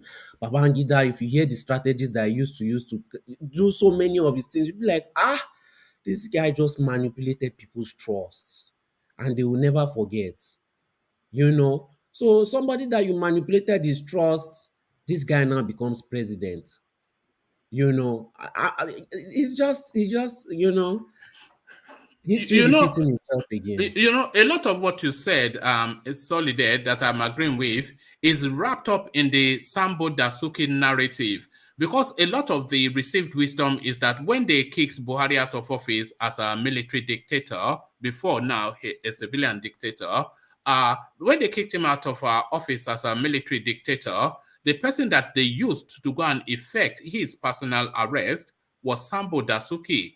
So he has always borne a grudge, primarily against Babangida and really against all of the accoutrement of his space. So when he became president, it would have been too obvious and too messy for him to launch at Babangida rather. So when he launched at Sambo Dasuki, he was essentially signaling to Babangida that I am launching at you.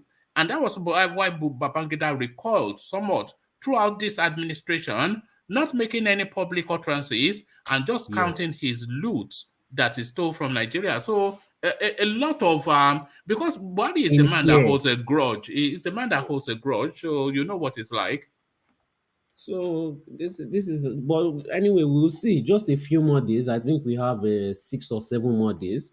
So we'll see how it plays out. APC is very good at making you look this way while everything turns around and comes the other way. They will make you so guaranteed, so sure of your analysis. Look at the people that are inside now. So, just get ready for the game. While PDP is dancing, Jacob Jacomo. So, anyway, we'll see how it plays out. Okay, thank you, sir. Thank you, so sir. One man, can I go next, please? I have something to attend to. Brownberry wants to go next. Let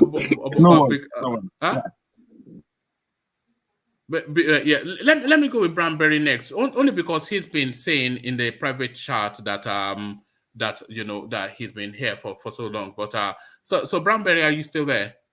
I'm still here. All right, brilliant. Always a delight to be in your company, Brownberry. Brownberry, you know the talking points. But let me take you to this space that we've not really explored that much. It's if this person speaks about Nigerian politics, then you listen, only because he's been satiated and marinated and soaked deep in Nigerian politics for 4 decades. DOYIN OKUPE I'm talking about is saying ATIKU's victory concluded 24 hours before delegate elections. So this is what DOYIN OKUPE is saying. And DOYIN OKUPE is saying, let me actually give you the feel of it. It's just a short read.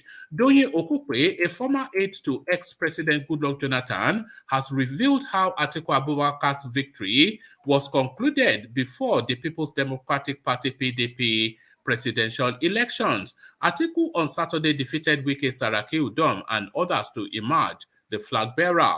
Reacting to this on Twitter, OKUPE wrote, Atiku's victory and the supremacy of the North. Atiku won the PDP presidential primaries on Saturday, the 28th of May, 2022, but the assurance of the victory was concluded some 24 hours before the delegates' elections. The main challenger, Yemson Wike, had nearly overrun the whole country with massive deployment of resources and had actually overtaken the Crown Prince himself. Prior to the advent of the primaries, the North had taken a preemptive strike by installing a loyalist as the national chairman with the ready acquiescence of PDP southern leaders who believed naively that with that arrangement in place, a southern presidential candidate was a certainty. The only job of the national chairman was to cause a flagrant violation of the PDP constitution and ensure a paralysis of the zoning arrangement. After this, the remaining job, which was completely overlooked by Wike and his powerful clique of serving and former governors, was to cause a late rally of northern delegates, which was certain to guarantee victory since the North had a significant numerical advantage over the South. There was partial compliance, but it was enough to tilt the crown towards the forever towering Atiku. The motley crowd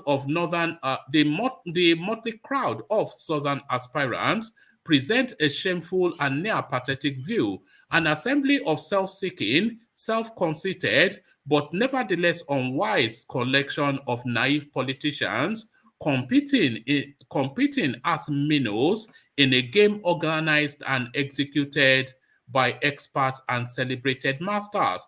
My only regret in all this is that the southern politicians will always be defeated in this arena till kingdom come, because each crop of new leaders assumes that ascension to power is an incontestable evidence of acquisition of knowledge and experience.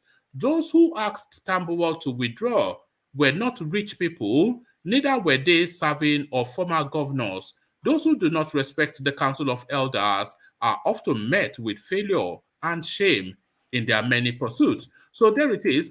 It says, once again, the North has triumphed over the folly of their Southern counterparts. But let us hope this is not a Pyrrhic victory. So that's DOYIN OKUPE's assertion. So the rather convoluted read essentially is that the permutation for what transpired on Saturday was actually already concluded on Friday, with the Northerners already calibrated in an ethnic politics, which they will always use to have a whipping hand over the South. Naivety is what he accuses the South of. Do you agree, Brownberry? Yes, it's in some way. And most of these aspirants, mostly Wiki, I think they learned a lot of lessons from what happened yesterday, and they are going to regret for the rest of their life. Because if you even look at the aspirants from the Southeast, let's just take Pius Ayim and Sam Wambua. Both of them together got 15. Okay, so before we start accusing fingers to the North, okay, we should point accusing fingers to ourselves. Because if these people, we have 22 delegates from Anambra, we have about 17 from Ebonyi, we have about 90 something delegates altogether.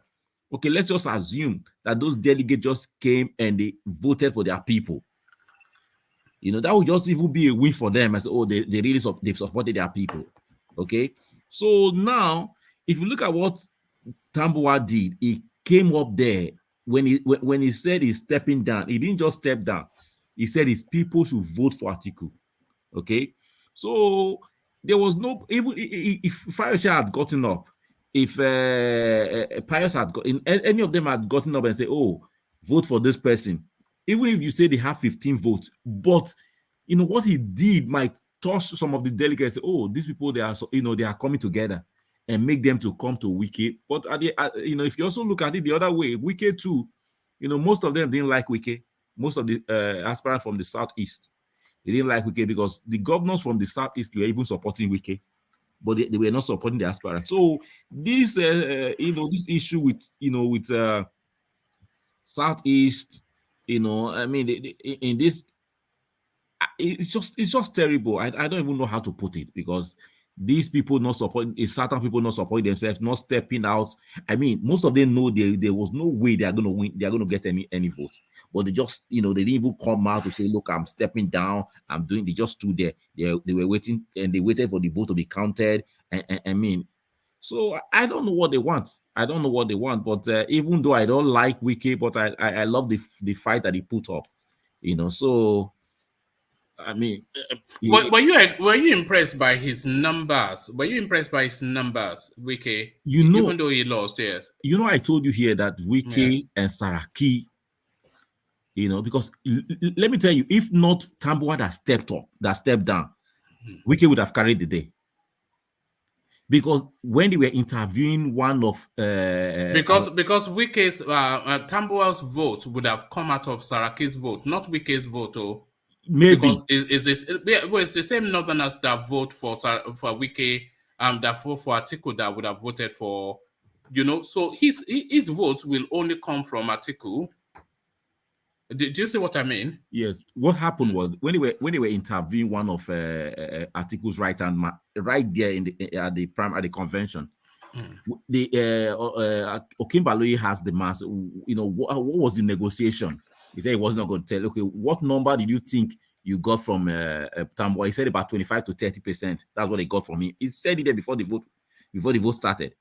So if Tambuwal has just said, "You know what, I'm giving it to my friend," I know Fulani won't do that. But if he had said, "Oh, please vote for my friend Wike," that would have torn even the heart of those from this central Nigeria. They would have said, "Okay," But it didn't happen that way, and if you see the way sorry, Bramberry, the other thing he could have done was just not to withdraw. So he would have just taken his votes to himself and then that played out however it played out. It would have withdrawn and not mention any name.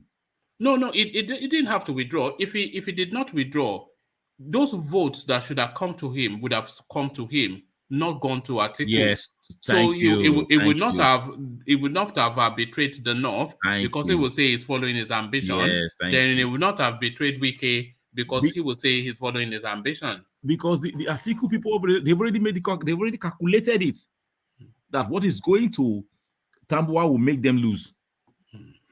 So that was their calculation, and they quickly worked. They worked on him right there. Even though the elders have been talking to him, but right there they also worked on him and said, "Look, you have to do it quickly," and he did it. So that was what happened. So we can start here and be blaming ourselves. We are right there again where we started from.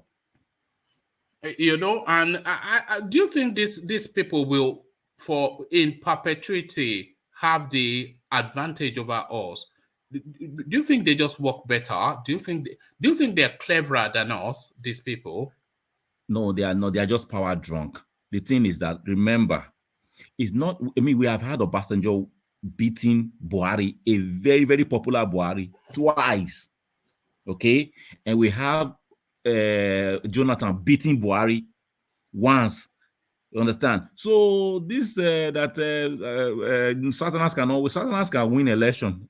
Okay, tell me right now, who is a popular Northerner in Nigerian politics today? Tell me, apart from ATIKU. Governor Zulum, El Rufai. Governor Zulum is popular, but how many people know Governor Zulum in the South? A lot of people.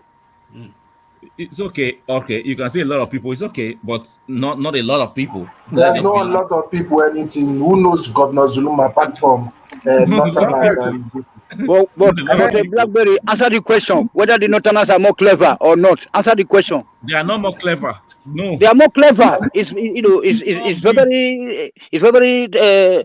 very straightforward answer you should give. Hold on. You just it's not about shouting. How many times? You say they are drunkard. You say they are drunk, but drunkard can be so clever. Did I say they are power drunk? Power drunk. They love power. That's what they said. That's what I said. Tony, they will never agree. They've not seen evil genius before. Go to Germany, start studying all these people. You will know that these Northerners are smart. Brownberry, can I put a contribution? Hold on, guys. How many times have they governed us since 1999? How many popular politicians do they have apart from Buhari and now ATIKU? Tell me, and I can start naming popular politicians from the South to you right now, about 10. And name for me from the dot. Can I say something? They are more united. That's it. They are just more united. Okay, to say they are smarter than us, I don't agree. Brownberry, let me say this. I believe that it's not just because if you look at these people, you're saying that Obasanjo beat Buhari and all that. You see. It's just the only time the North lose is when it's not their turn. This zoning is very much alive. It's just because of this recent politics that they want ATIKU to get this ticket. That's why they started talking against zoning. They've been using zoning to govern the space for a long time. And the only time they lose is when it's not their turn. Or if you're going to count Yaradua, don't forget that it was an unforeseen circumstance. The man passed away in power. So I believe that these people, if we are talking about being clever or not, it was their it was their turn in 2011 and they lost. I wonder. When? 2011. The time of Jonathan. Yes, it was their turn. Yeah, it was their turn, but you have to also see it in a way that people had already seen Yaradua's tenure as, as part of, their time, and also Jonathan himself was in power already. He was the acting president, so it's not that easy to unseat an acting president. So we cannot just look at it the same way. And also, we keep on saying that these people. The thing is that the entire system, they rigged it from the beginning. So you cannot just come out and say that no matter the kind of clever politics you want to play, it's just like you're taking a Messi to a football match that has already been fixed. It doesn't matter how genius he is. That match, if it is fixed, his team will lose. Let me I just believe that let not me these just people read this whole system with all these delegates and all this local government they created 40 something in Kaduna, in Kano, and all thank these you. things. Thank you for saying that. There's nothing you will do that you come and beat these people. So Look, it's not like it's not a matter of how smart you are, in the south. let me just touch on this so that we can go to another question. One of the reason why we are here talking about they are smart, they are not smart, they are fighting for their right, blah blah, and all this, so all these things we are saying is because if Jonathan had listened, after this man died and say, it's their turn, okay, let there be equity. Jonathan, when you finish this man's turn, give it back to them. We wouldn't have seen Buhari. Buhari wouldn't have been here now. Okay. Now they would have respected it afterwards. After then, they will come back to the south.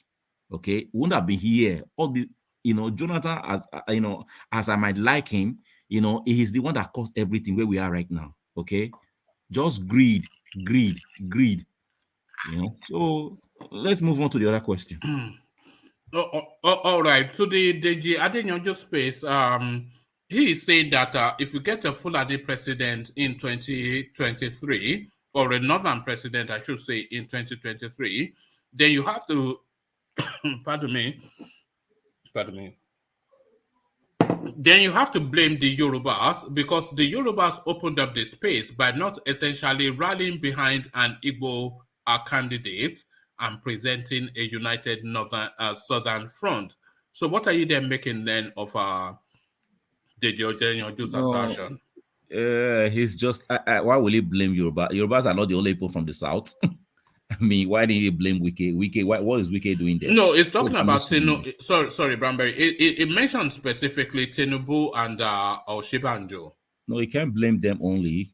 I mean, who is it? TINUBU and OSINBAJO that brought? Are they the only ones that brought Buhari? Amechi, wasn't Amechi there? The jumping sniffer, what's his name? Oshiomhole, yeah. Was he not there? I mean, where's the Okorosha? The one in detention right now, was he not there? Ingige, all of them. So what are we saying? So you cannot blame them and come to what happened yesterday. Why didn't the South comes out? Why didn't they come out and say, "Oh, we are supporting one candidate"? When Ohaneze were talking, Afenifere were talking, Middleburg were talking. Why didn't they listen? Because Wike is the one that put himself in where he is right now. Accusing everybody, cursing everybody. So he shouldn't blame anybody. That if they win, we should blame ourselves. Shouldn't blame Buhari. Shouldn't blame TINUBU and OSINBAJO.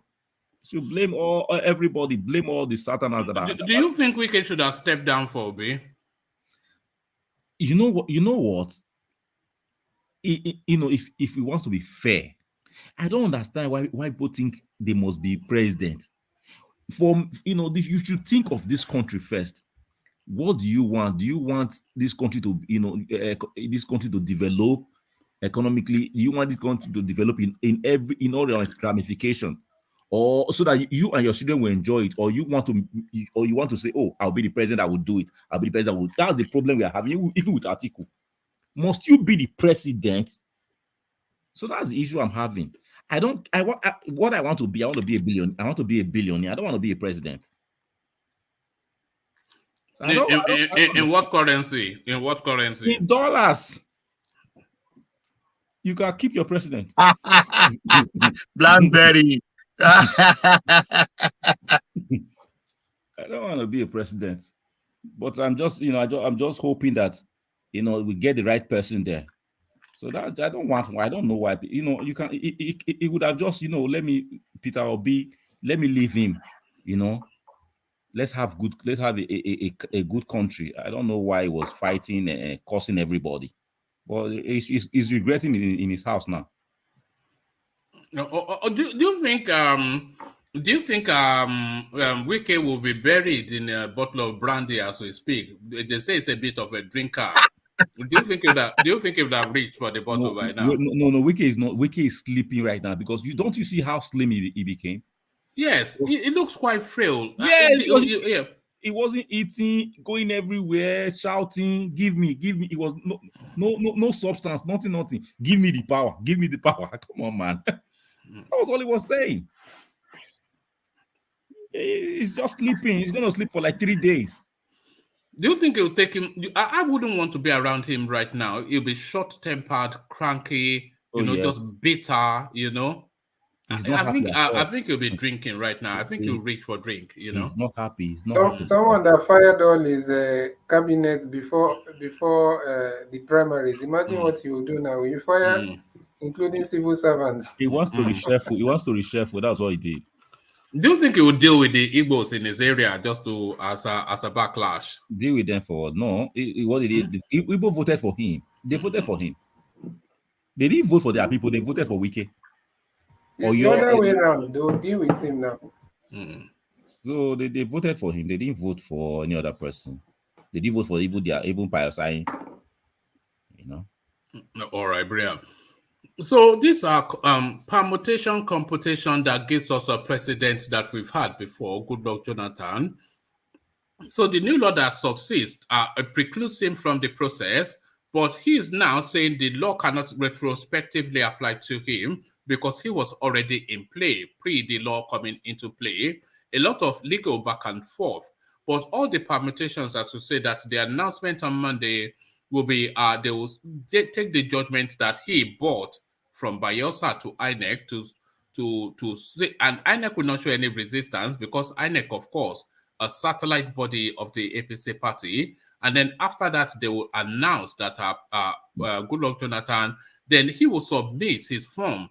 He has already submitted his form privately, by the way, to the chairman of the party. So they will then say that this guy is they'll just present him as their consensus candidate, and anybody that doesn't like it can go and whistle. So a lot of people are saying this is too far-fetched. But is it too far-fetched?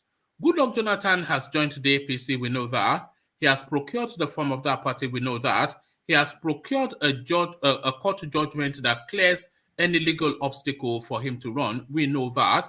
So Goodluck Jonathan, he has no strength within the APC. He doesn't. He's not been traveling to romance delegates. He's not speaking to anybody outside of the chairman of the party, the nephew of the alleged president, and visiting Aso Rock.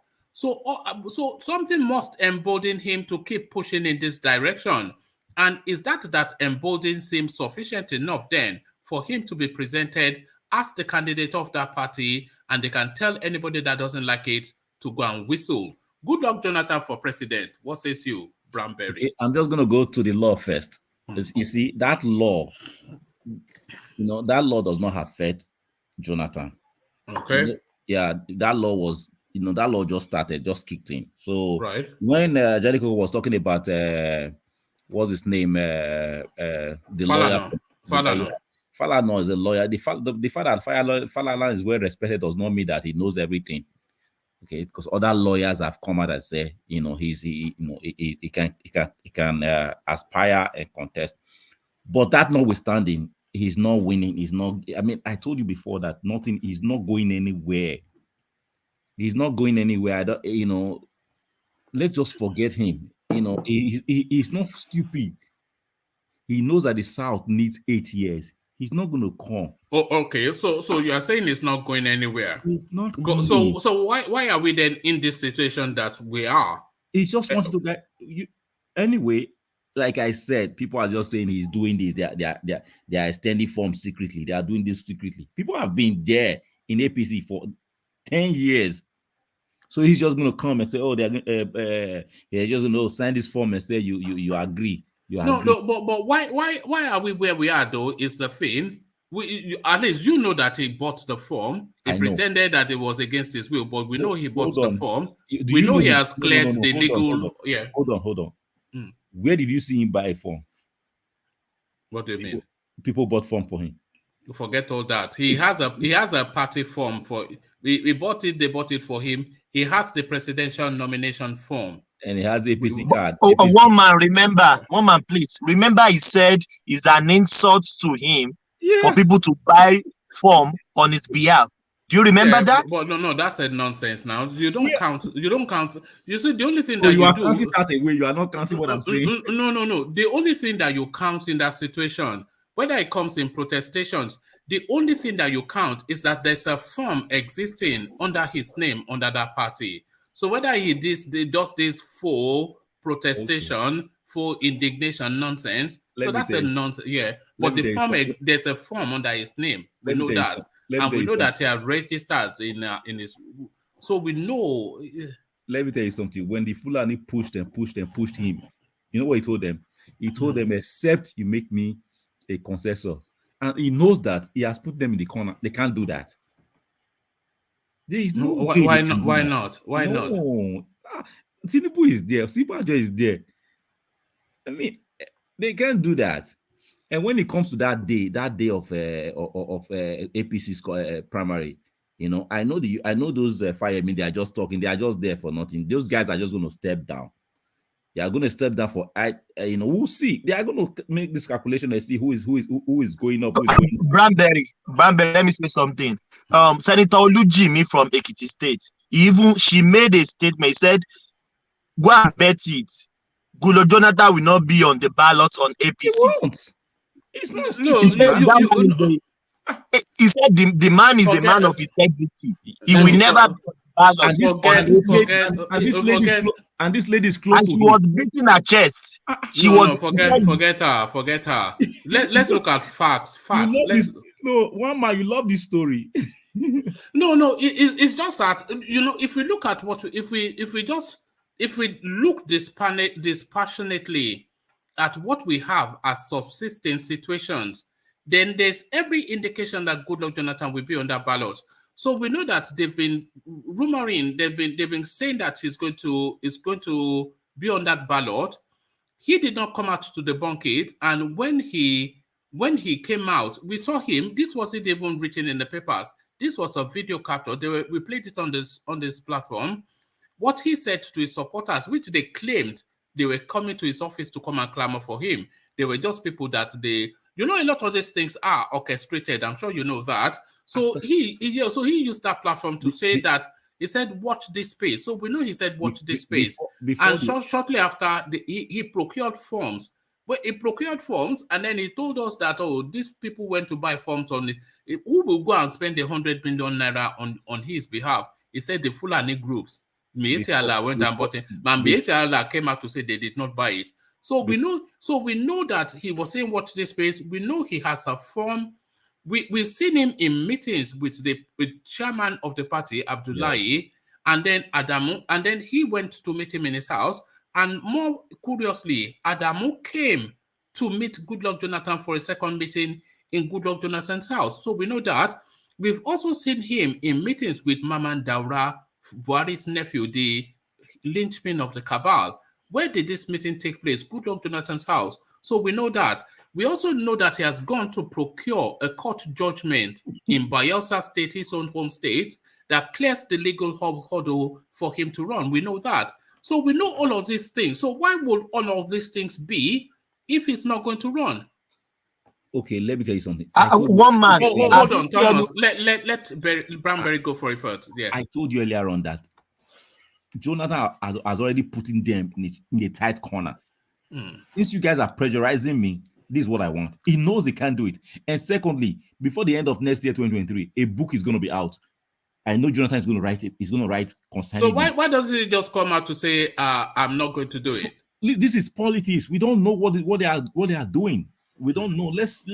But I assure you, like Olujimi said, he will not be on the ballot in the APC primary. Take that to the bank. All right. So sorry. Let's hear from you, Thomas. You wanted to come in, but I wanted Bramberry to run through with that first. Let's hear. You are right. Yes.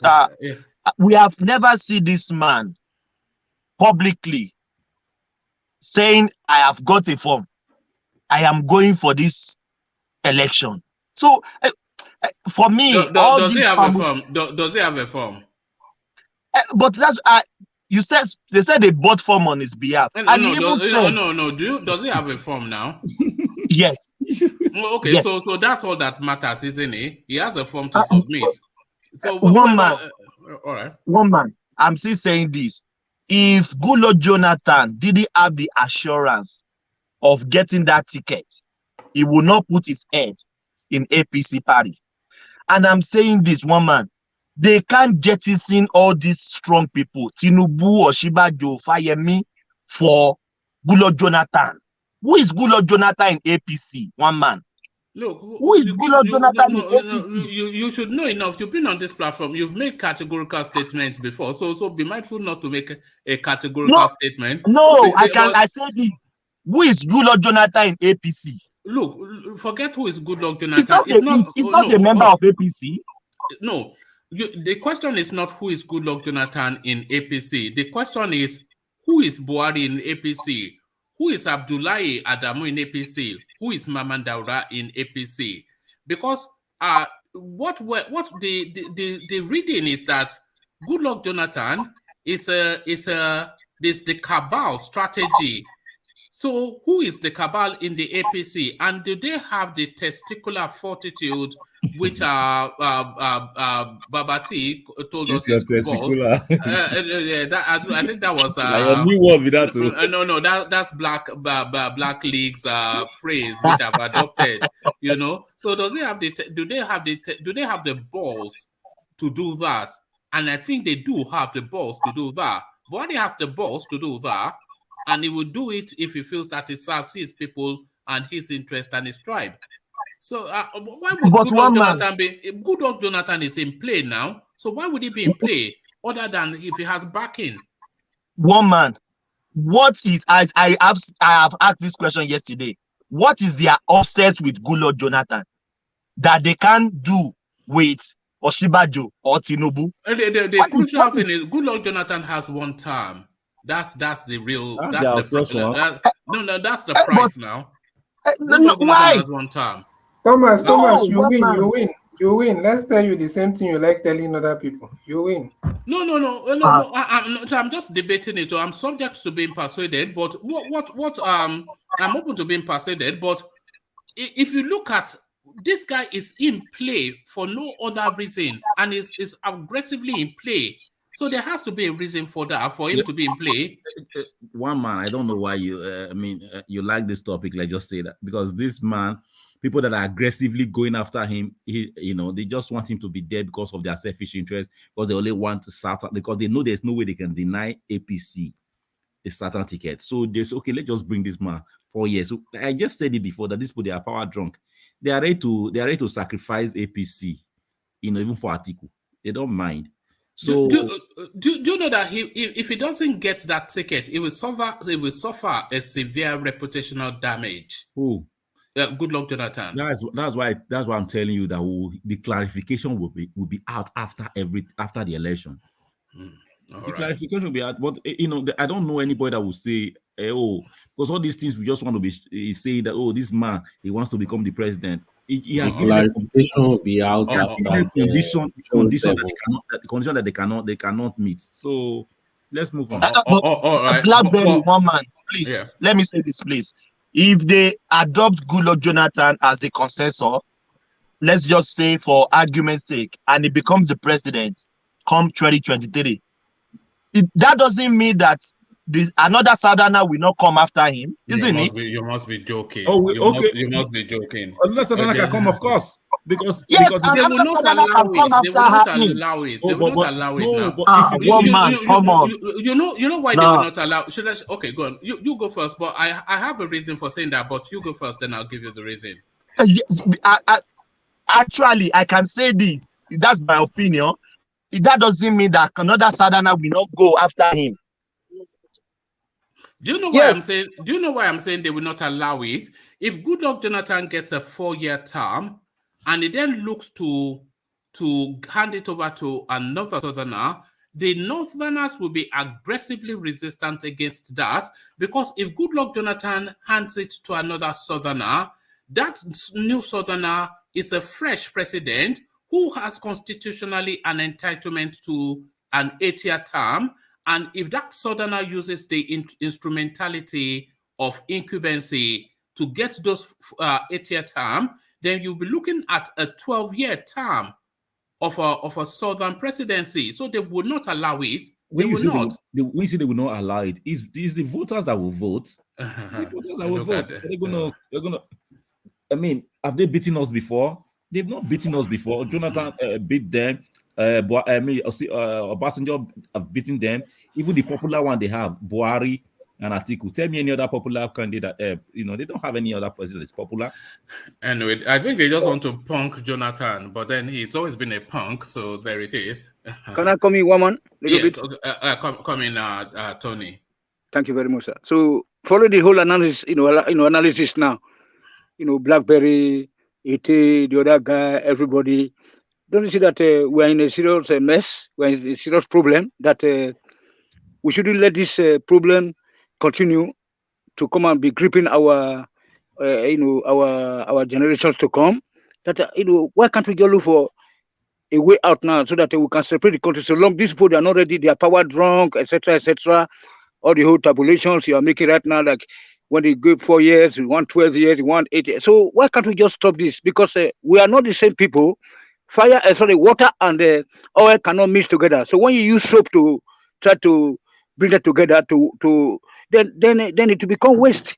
Like I said the other time. So let us separate these people from us. How do we do it? That should be our next strategy and then our next solution. Separation is not easy to. Separation is not easy to come by. You are talking about no, but not in a violence way. Not in a violence way. But like now, look at things are going. That's why I'm saying that Peter B should have gone to the United Nations or wherever to complain that the Nigeria politics is saying it's not that it's not normal. That look at how they are playing the games and people are buying vote, and then you can hear some of our brothers from the south here say that the guy competed very well. It was a fair play, even though we saw people with bags of money, bundles of money. These are, let me just say the easiest way. You and I can go and fast. You and I can go and fast and pray right now, and just let's pray that APC will bring out a northern candidate. If APC brings out a northern candidate, forget it. The Yoruba nation will everything with that. It will just be going fast like. Yes, that's what we have been saying that we are not be battered enough. Yes, we are not be battered enough. But if APC go ahead and brings out northern candidate, oh boy, forget so. I hope so. What will be the consequence of that, Brownberry, if they bring out a northern candidate? Yeah, if they brings out a northern candidate, most of these certain politicians that are not backing, even though that their leg, one of their leg is here, they're kind of, this country is not really working. These people, they are just, they are just like vultures taking everything. At that time, they'll say, you know what, let whatever happens. Let's just, let's go. So if you hear what Akeredolu was saying, during those time of when they were holding that certain governors meeting, you can see, because most of the things that is happening right now, because I tell you what, when the Northerners are afraid that it will be that if the Easterners get the presidency, they will split the nation. They should be more afraid that if the Yorubas get the presidency, they will split the nation, because the Yorubas not even split the nation, they may never get it back alone. Yes. Yes, I think that's their biggest fear. Yes, because the Yorubas are they are more likely to just change everything aggressively when it comes to restructuring. Because that's why I told you it's either TINUBU or OSINBAJO. These are two people. They are together. They've already sat down and put a plan together. Don't put fire. Please leave this fire narrative now. They really come together and put, they know how Nigeria wants to, they know how they want Nigeria to work. So, the only problem is that they should give it to OSINBAJO. If they give it to TINUBU, and we're going to have two old people, and that's going to play into the hands of the task force. That's the only way Peter Obi is going to come to power. If they give it to OSINBAJO, it's going to be very hard for Peter Obi if we task force. But if they give it to TINUBU, ATIKU, that they just play into the hands of the youth. All right. Task force will come. Go to that first narrative then, Brownberry. Peter Obi, Patutomi, third force leaders storm Delta for Labour Party presidential primaries. So I didn't even know that people like this had primaries. I thought they just met in a pub. and say that, do you want to be president? I don't mind. Okay, you be president, and can I be your vice? I don't mind. And that is it, settled. So apparently they are having primaries in this one man and his dog party. So Peter Obi, Patu Tomi, third force leaders, they are so obscure, they cannot even give us a list of names. They are just called third force leaders. What that means is just a whimsical, fanciful nonsensity. So to that space, Brownberry. Okay, this thought force has been there for almost 2 years now, but the issue they've been having is they've been having issue of presidential candidate. Who is going to be the presidential candidate? They've been having that issue, But what they've gotten now of Peter Obi is just a gold. They just hit a jackpot. So, like I just said, the only way they're going to lose, the only way they are going to lose it is if OSINBAJO gets APC ticket. If OSINBAJO doesn't get APC ticket and they give it to TINUBU, it will be easier for third force to step in, and third force will get the power. I assure you that in 2023. But what is this shadowy, faceless third force? So what or who is this third force? Third force, there are so many elites, so many, lots of educated people that are there, and there are a lot of them, both from the south and from the north. So it's an obscure entity. I was expecting you to be listing names. I was expecting you to be listing names. The names that I know right now, Patu told me, what's his name of this man from Jega. There are a lot of people. I have seen a lot of them, but I'm just telling you, people that are always coming out from the on TV to speak on this issue. So I don't know the rest of the. Even Falana is also amongst them. Falana, yeah, do you know he wanted to be? Do you know that he wanted to be a Ekiti governor and he failed? Falana. He's an activist now. He's not a politician. He almost, when he came close now, about 50,000 votes. He almost, when he came second. So yeah, he almost did. Yeah, he lost. Yeah, no. Look at that. Does that fill you with confidence? This talk of our third force, Babati? No, it doesn't. But it does. But to speak to the bigger point about people saying that if the North, if the APC fields Northerner, that we might speed up the process of breaking up Nigeria. I disagree with that. And the reason is because I always look towards the West when it comes to the issue of breaking up, because Nigeria is Nigeria because they want it to be so. So the day they say Nigeria is done, they say Nigeria is done. It's not really us that gets to decide, unfortunately. So I don't really look at the internal politics. I focus on the West, Britain, China, maybe, and America. And they still want that country to serve their own interest. Until then, until that changes, I don't really buy this narrative that's not getting presidency will somehow. The North will get the presidency if they want to, and nothing will happen. We just make noise and yeah. I just told you the reason. If APC comes up with a presidential candidate, so I don't understand what you are saying, that the West are the one that will say it.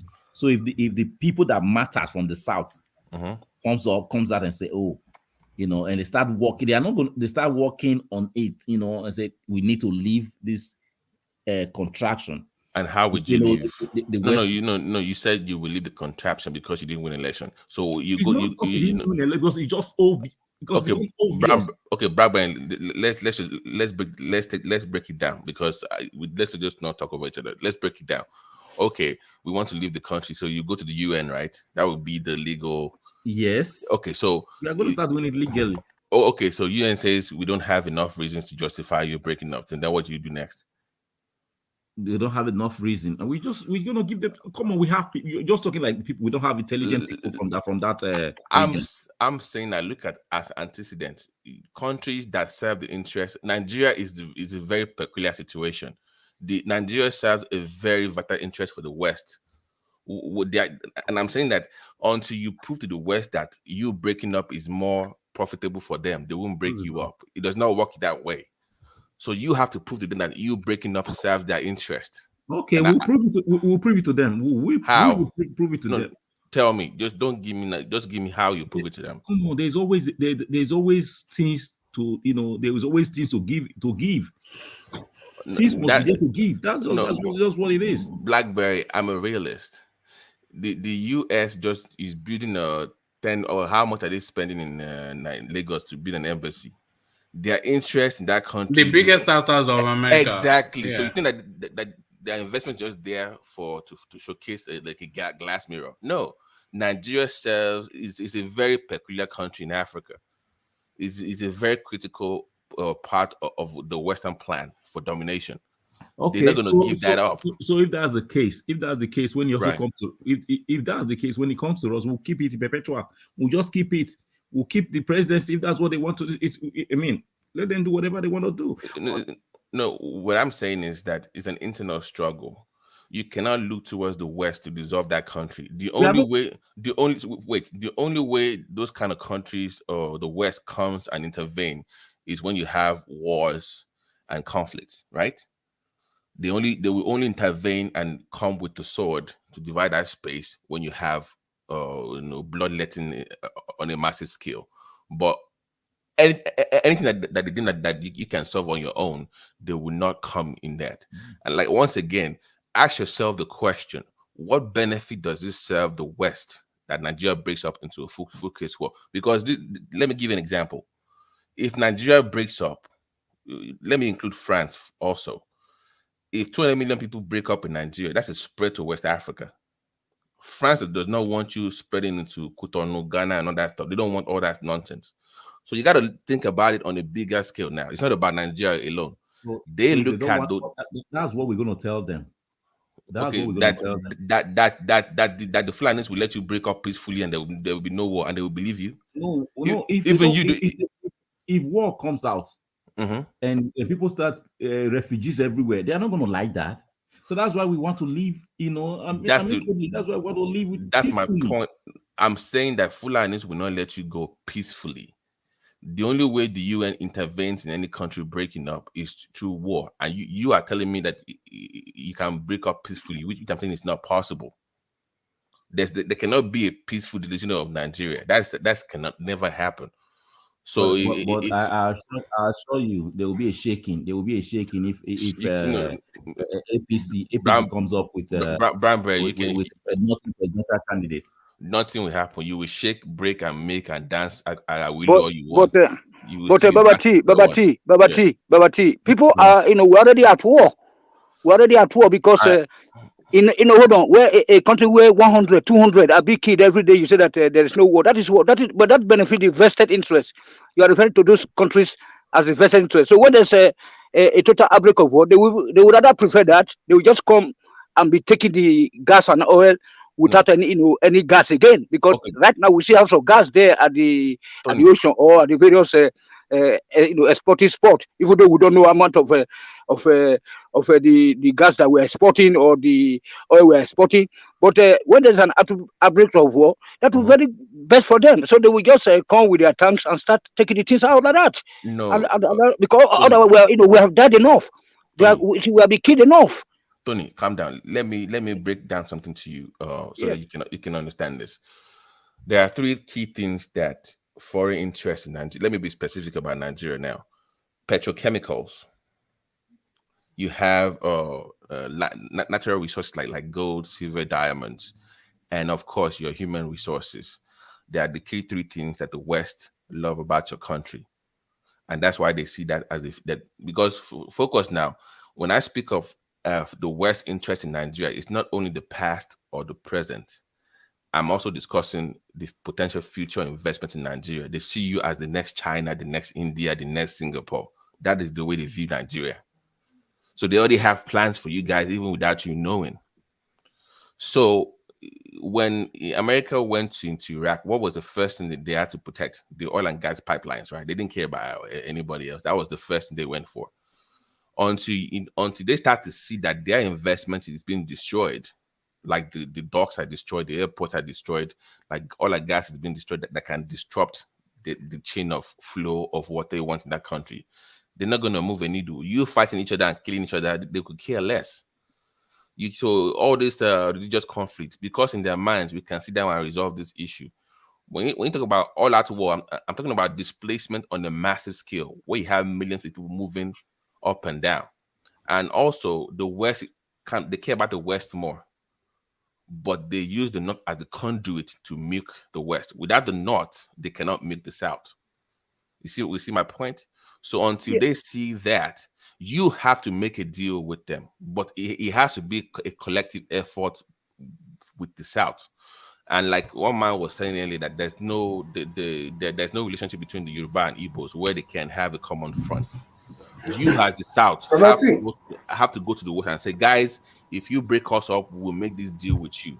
But the Igbos and Yorubas, hold on. Let me respond a little bit to Babati. ECBD, 1 minute, bito. So Babati, these people will never come to help us. So we have to help ourselves, because they know that if Nigeria gets their act together, then we will control Africa, and then it will be like shoulder to shoulder with them. So they wouldn't let us progress.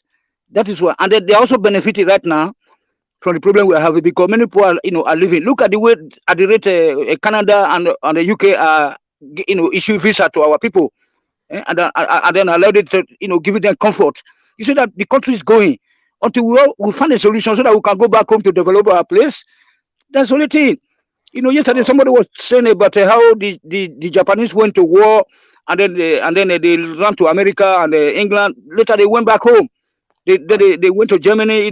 They see how they did the TV, and then they went back to see with the technology. We also have this technology right now, most of us abroad. But I think we need that environment, that peaceful and enable environment for us to go back home. Tony, but this Northerners will not allow us. So what do we do? Tony, wait. Let Rabbi come in before we deviate into something else. Go ahead, Rabbi. Yeah. I was gonna say, Babati has a point, and unfortunately, we can also, if we unite together as the South, the entire South, then we can, but we shouldn't expect it to be just a smooth ride, If people are already crying with what IPOB is going through, and people are already shouting that you guys are making themselves a target. So what do you think will happen if the South decides to go? You think the West will just... no. There are different ways that they will oppose it. No, Rabbi, let me piggyback on that, because one man mentioned something earlier about the cultural differences between the Yorubas and Igbos. I think that we should mend those fences to have, because I believe that if we as a South go to the UN or the West and say, guys, we can give you more, you are better off making money from us, from the South, if we break it up. That is all they need. But we don't have that synergy between the East and the West right now. So how do you think we mend those fences? I remember one time Nnamdi Kanu was talking long ago, and when he was even angry, he said, okay, even if it's Southern Nigeria first, you people want to do, you people should have it. So because you see, an Igbo man, even Nnamdi Kanu himself, that is championing that cause, can say that an average Igbo man does not have any issue with that. The only reason why it seems like the Igbos have decided that, okay, let's just do this thing, or by themselves, is because most people in the South are still, they are still in. Let me put it, for lack of a better term, they are still living in denial, and trying to, dance around. You want to play game with people that have already rigged the thing from the beginning. Right. So at the end of the day, it will not be that easy, because there are different ways. Unless if there is that agreement, if everybody say, okay, yeah, then it will be easier. If there will be that agreement, it will be easier. There will still be challenges, but it will be easier to have our own region or state. But yesterday we discussed about it, that the Yorubas have been trying to bridge that bridge. If you look at Kintoye or ADEYANJU, you see that they are all speaking for Igbo, and you see notable Yoruba people and notable Edo people, they have been speaking that they should give this presidency to the Southeast people, and then hold on. But you see, like me now, when I'm speaking here now, wait. But your people are not moving closer to us. That's the problem. So we need to build a bridge. Let us be friendly. Let us regard ourselves as one brother and sister. That's what I stand for here.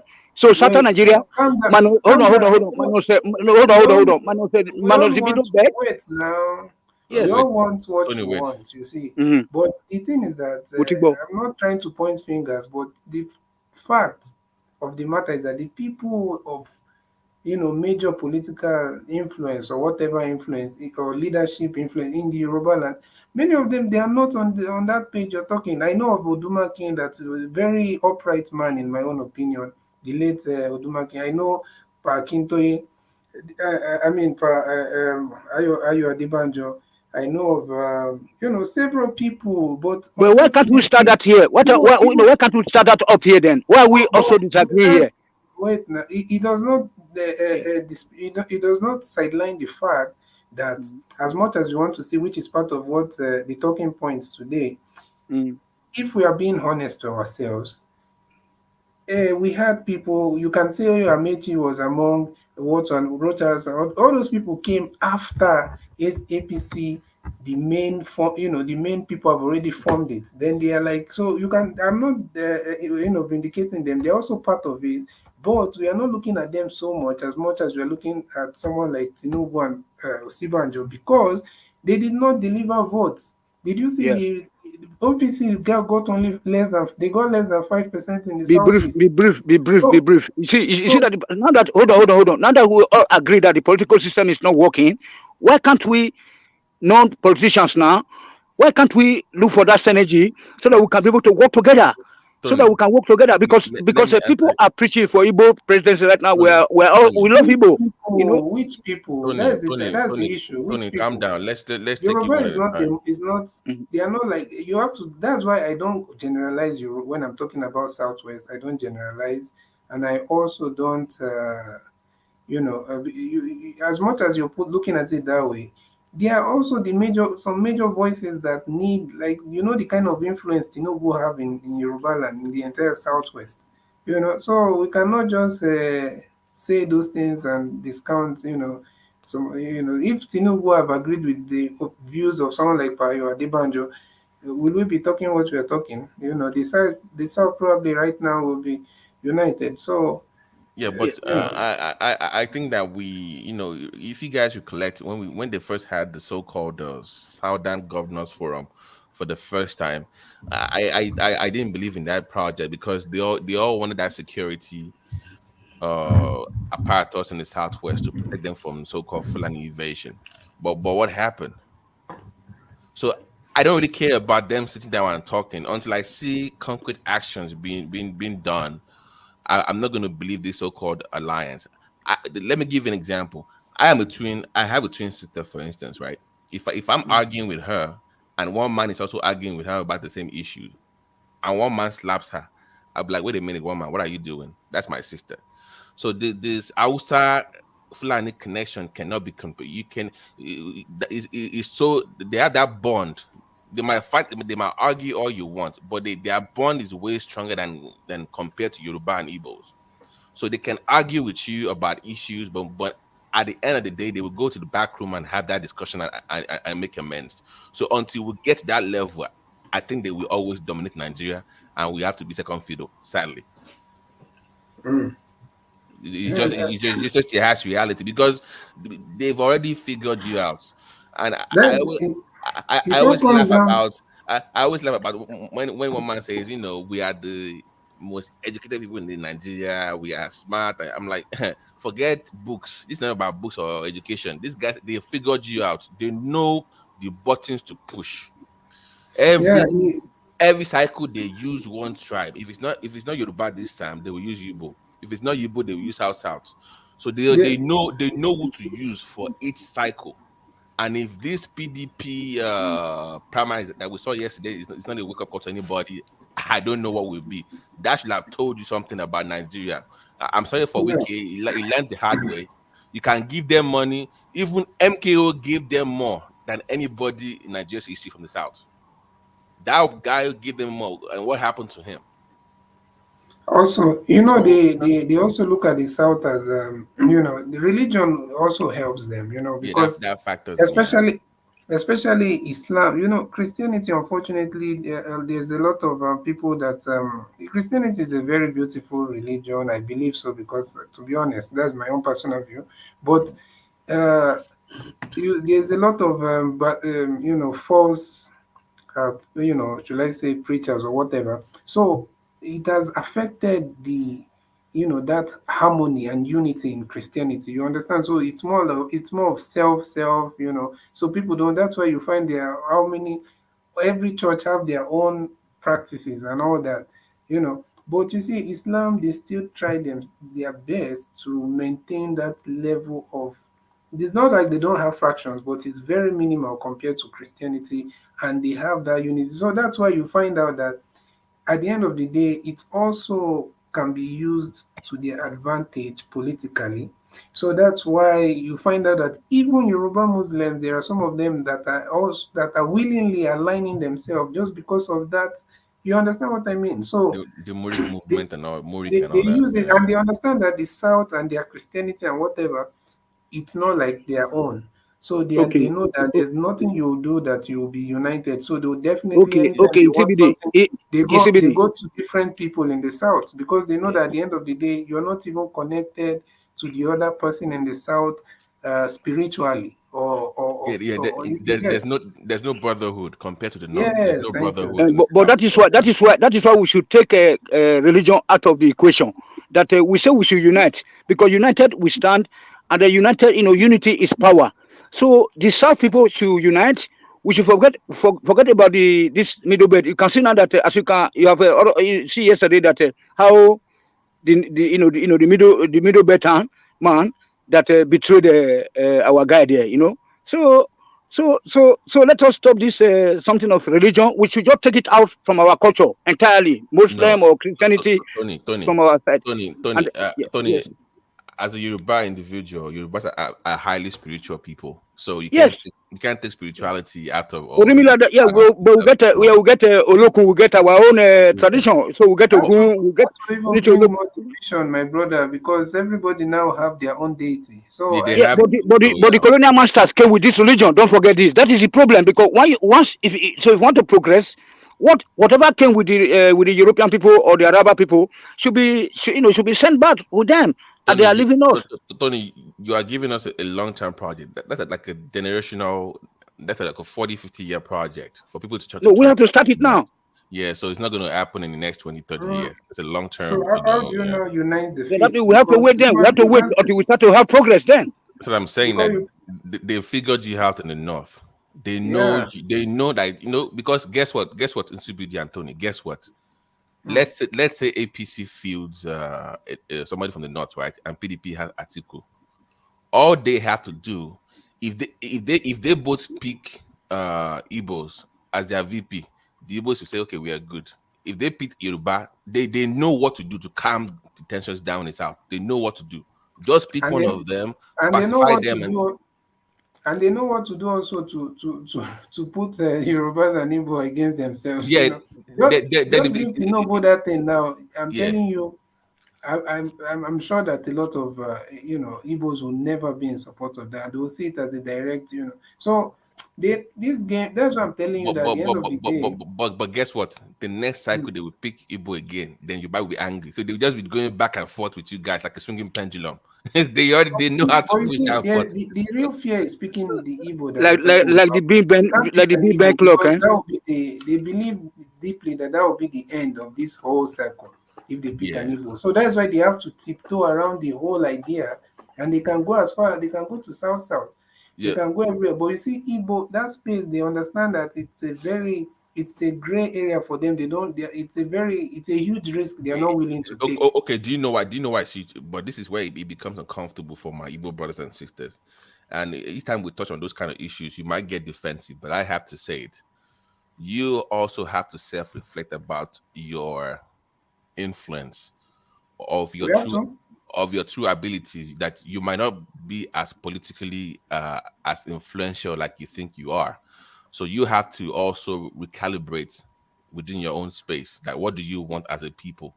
do you want to leave the country or do you want to be president? You cannot have you cannot I'm not have saying both at that. the same time. My argument is has never been that the Igbos have political influence.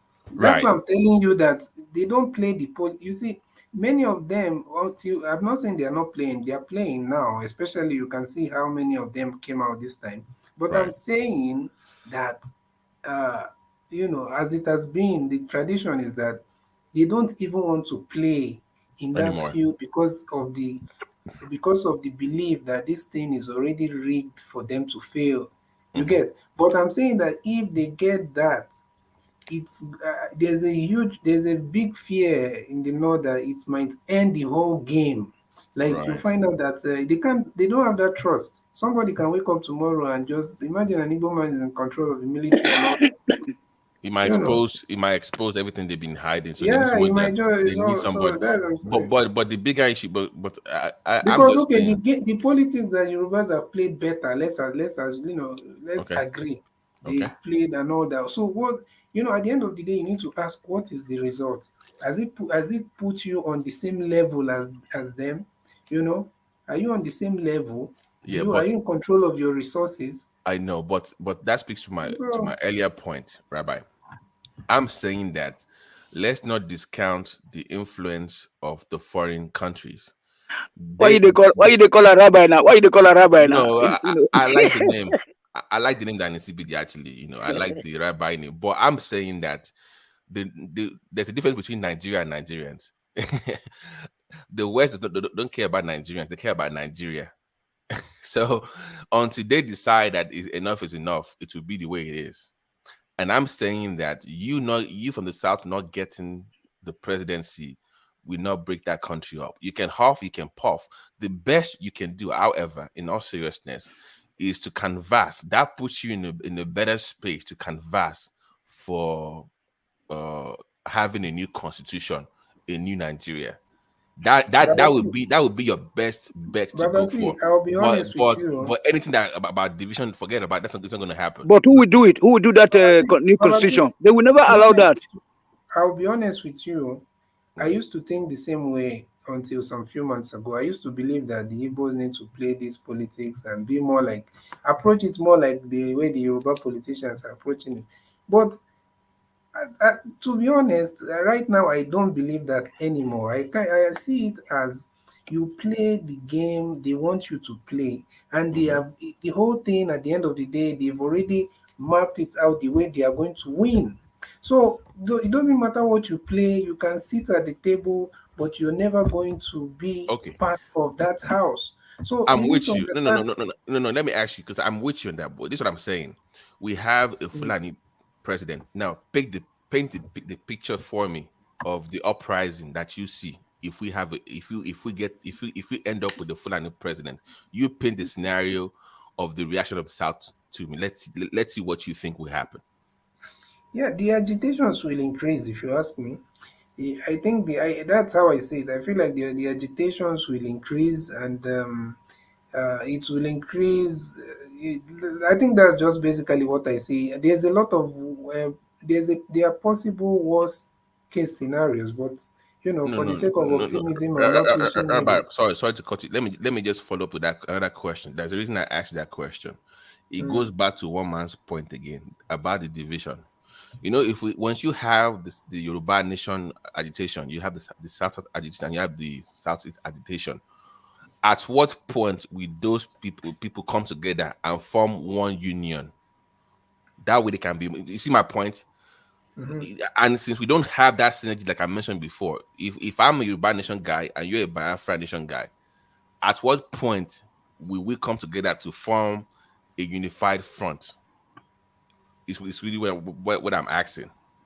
Because at the end of the day, you have to have that synergy between both sides, to come together and fight these people. And well, if I'm being honest, you might say I'm being tribal or sectional. It doesn't matter, but this is just how okay. I feel. It's okay. I believe, like in with the politicians, I believe we're generally with the Yoruba, Igbo people, South. I don't know. I don't know which. I believe everybody needs to come together at the same time, but as far as politicians, politicians are concerned, I believe that it's the Yoruba politicians that needs to turn their direction to the rest of their brothers in the south. That's just Right. how I believe. That's how I see it. But do you see that happening? In all honesty, if we have the uprising, like you say, do you see that And happening?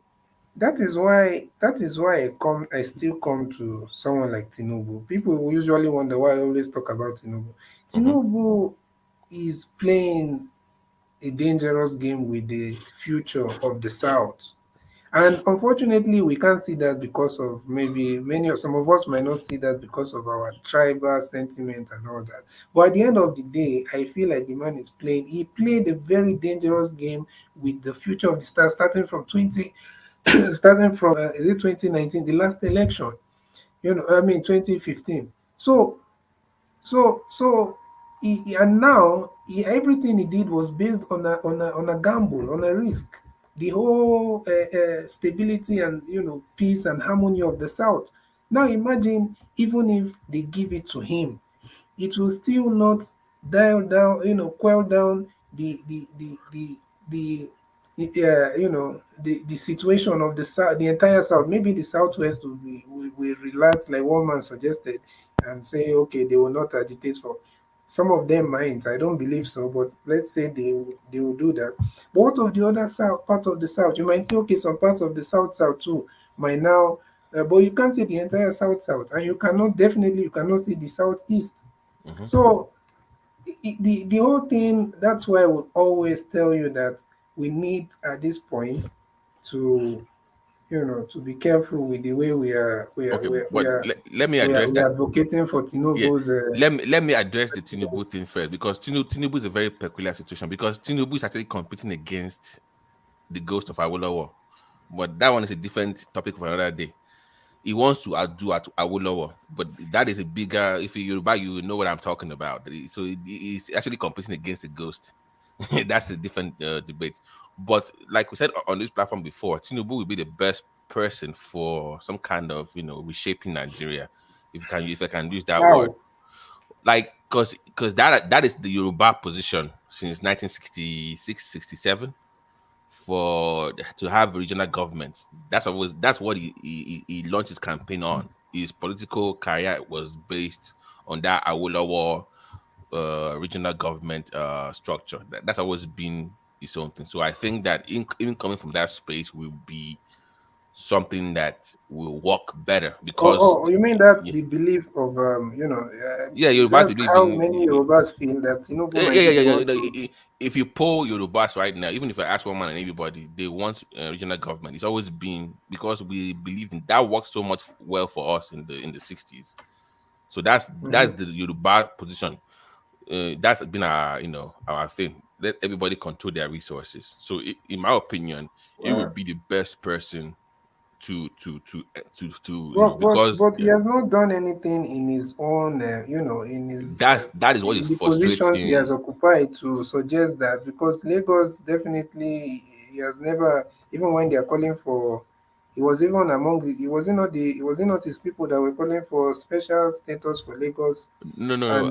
That's what I'm saying about you speaking about him. I think it was Buhari that actually offered that special status rather than right. But I'm saying that was what we as Yorubas found frustrating about Tinubu with Buhari, because even with the killings, he was not speaking about those issues that he was known for in the 90s. He kept mute because he wants the presidency. You see my point? He kept mute because he wants this movement, and unfortunately, this movement is starting to erode him right now. So we like. But I just find it strange that we some of our people, our brothers in the Southwest, and sisters, just believe some, it's just like something that they believe that they don't have any basis to believe, that the man has not campaigned on that. He has not made categorical statements about that. No. So how do we just assume that that will be his I'm saying biggest, achievement? No, I'm saying pre-Buhari, his support for Buhari. Yes. AD came from that Awolowo, space. And if you look at their constitution, their Bible, that they believe was for regional government, so it came from that space. The reason Afenifere even, because remember, the man did not even win the primaries for Lagos. If you remember, he did not win. He was drafted in because of that same belief. If you go and read those stories of Afenifere, the reason they didn't give the winner of that election was because they said TINUBU comes from this class. This is what he believes. So that was the basis of him becoming governor in the first place, or senator in the second, during Babagida's era. So I'm just hoping it still has that same belief. Maybe it's changed now. I don't know, but I'm saying that it comes from that tree, and it will be in the best position to address that issue. But I'm looking forward to the APC primaries, though, and I want to, because I'm also hearing about Lawan's name. His name is popping up lately. That he might be the guy that they want, the Senate president. No, I think he will. I think from my own observation, I believe he might just be some vice presidential pick for. I think APC, to be honest, I think APC will go for a southern candidate. Who?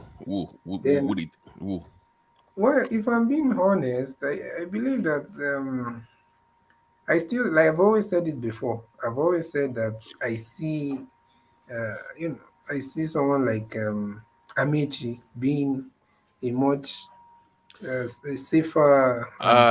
That's tough because do you know why I don't agree with you? Because if that was true, then there would be no reason for EFCC to be chasing him up and down lately. You can't be the guy they want, and all of a sudden the EFCC is all over you, and that's kind of like I don't know about that. I think of late EFCC has been going after some. I don't know what they are trying to do. I don't know if it's a charade or what. Yeah, but they've been going I'm saying no. I'm saying that no. If you are Buhari speak, EFCC will not be going after you. If you are the guy, if you are Buhari speak, there's no way EFCC will come after you. Then it's probably not. CBD, I've got a question for CBD, please, Babati. It can be a mirage. Babati, I got a question for CBD. CBD. Have you witnessed what we saw yesterday? The disappointment. Don't you think that it is high time for us to unite now, right from this platform tonight? That to see that if we're able to get TINUBU, at least we can forget that we should forget our past. And then hold on. Let me land now. Okay. That we should forget about our past, differences, and then now see that as a fight between the North and South, so that we can go to unite behind TINUBU. Like Babatiela pointed out that he's a real guy that is that should be seen as capable of carrying out those our structural and etc. programs. Don't you see that it's good for us to unite right now? We forget about our tribes, about our party affiliations, etc., etc. Please, why can't we do that? Well, I think we can. It's possible to unite for the common good and try to forget about who offended who, because someone may say, "Oh, TINUBU offended the Igbos and all that." But you see, at the end of the day, it's not only we can do that as a people, but at the end of the day, it's not only about us. And also, TINUBU himself, I'm just hearing it for the first time here that a lot of Yorubas believe that he will bring some restructuring. No, you already know that. You already know that. We have been treating this matter for a very long time. Yes, I'm just hearing it today, but I'm telling we don't love him. We don't love TINUBU, but at least the game these people are playing right now. It is high time we just back him up. That's what I'm saying. Tony, Rabbi, I'm saying that the average Yoruba individual's position on Nigeria, if you pull the Yoruba tribe right now, the average Yoruba wants restructuring. That's always been our position. So I'm sure one man shares that position as well. Yeah, no, I was listening in the background, but the conversation was going so beautifully. I just decided not to. Sometimes my voice is not needed, and it wasn't needed because it was just such an elegant conversation. But I agree with a lot of what you said, Babati, and a lot of what you said to in CBD. But yes, of course, the Yorubas the Yorubas see Nigeria as a confederation rather than a nation. which is to say sub-ethnic autonomous regions forming under a very loose center. So we have that Yoruba nation, like that Western region that Babati was referencing. And also when Babati was referencing that TINUBU, he may well be, if TINUBU gets the presidency, even if it doesn't restructure the country, it will develop the country out of the relevance of these people. If the country becomes a really developed country, then these people, because they need the country to be somewhat primitive for them to be able to use these techniques that they use. So if there'll be so much change that even if they get the power, it won't matter, you know. But they know all that. So, and I think that is really where their concern is, you know. I think it's more of very good, nice point. Very good point, woman. That if TINUBU is allowed to develop the place, that whoever come in future, would it be relevant? That is very correct. So let us back him up now. Let us forget about the grievances between amongst us, and then whether the Nigerian space is so ethnic that people don't want to hear anything that is north of their ethnicity, because they have preconceived prejudices both about the person and the ethnicity. But if we set that aside, there's a conversation to be had in that space. What of records? What of his record? We should forget about the past. CBD. That's what I'll be pleading. What about his record? Okay, what concerns you about his record? Yeah. Like what the other brother Tiobala is saying, and that's the belief of a lot of Nigerians. You can't express those beliefs and let's see where the concerns are. Yeah, you can't tell people to hope on change or whatever. Somebody is coming to develop the country, and his immediate record is showing otherwise. For example, let me go into it. For example, you're talking about someone that everybody believes that he has most of the resources of Lagos State under his control, and mostly people are still living. A lot of, including the Lagosians themselves. Let's even talk about the indigents if you don't want to talk about the people that came from the neighboring states or the other parts of Nigeria. People, most of them are still living under deplorable. Look at that, is it Akoko or that slum on the float that is floating? A lot of these things in Lagos. Outside of Abuja, which state is the most developed in Nigeria? Even including Abuja. That is not TINUBU's work. I don't know why we keep on trying to give him the credit for Lagos. Was it TINUBU that made Lagos the former capital of Nigeria? Was it TINUBU that made it the commercial center? He was just a governor. He did okay. I won't say he didn't do anything, but he did what. Okay, what did they do? What did they do then? What did they do? Well, I can't say for sure, but if you're talking about a place that was once a capital of the entire nation, and you want to give one governor the credit for that governor that came after the place has been a capital. And after the place has hosted every other ethnicity in Nigeria, it doesn't make any sense. If anybody from the TINUBU team is listening to this session, and I expect that some of you are, it is left to you then to come up with a list of it, because that's the go-to of everybody. What is his record? What is his record and corruption? So that's a place that they have to take on frontally. The IGR. The IGR went out. We always try to give as if TINUBU is okay. I'm not well. It's just a simple thing. When the Yorubas want TINUBU so fervently, do you think it's just because of ethnicity? Do you think it's just an ethnic narrative in CBD? To a large extent, yes. To be honest, yes. All right. But the CBD, CBD, you want to liken Lagos now to an ex-federal capital. What about New York? You see, Rudy Giuliani, Cuomo, whoever is the governor.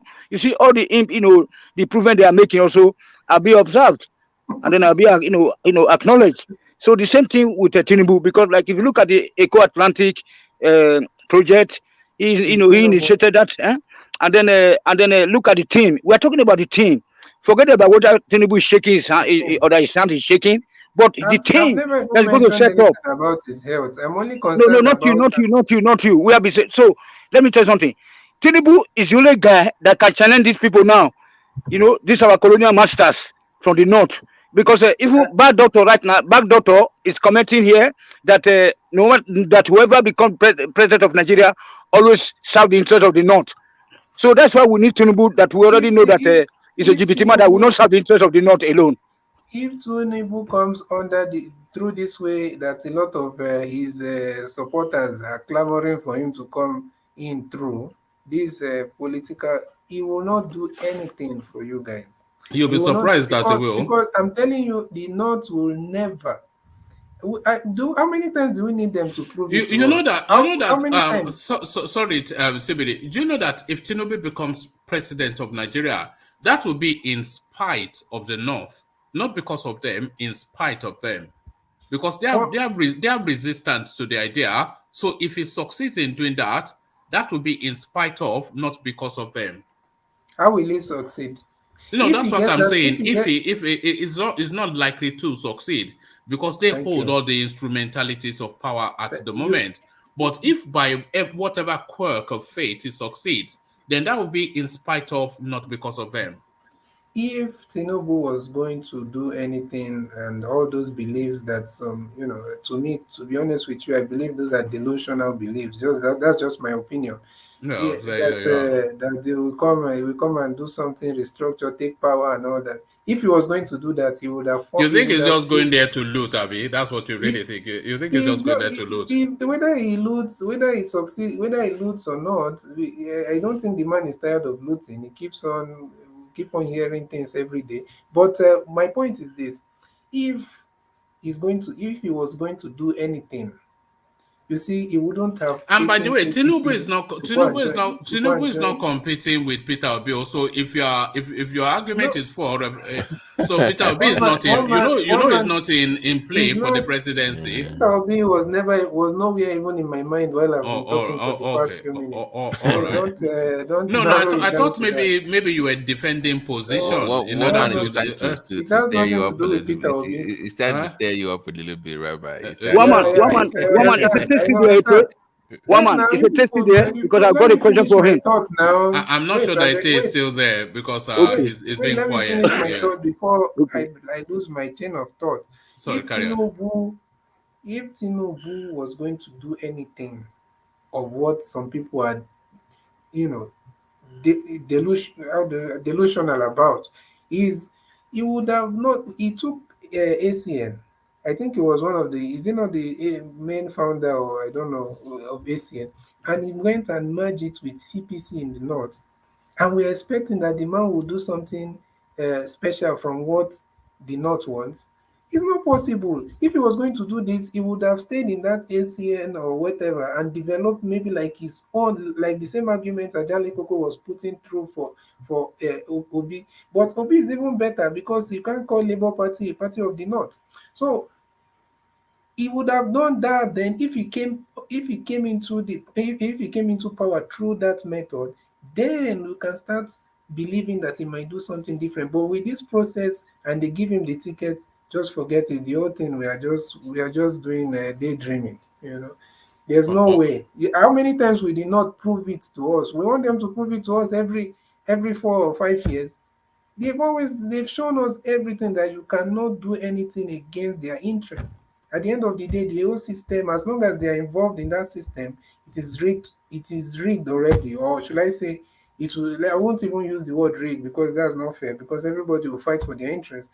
As long as they're involved in that system, it must favor them. Unless the North now starts supporting regional governments or restructuring, there's nobody that is in a party that the North are involved with that will ever bring that to Nigeria. That's the truth.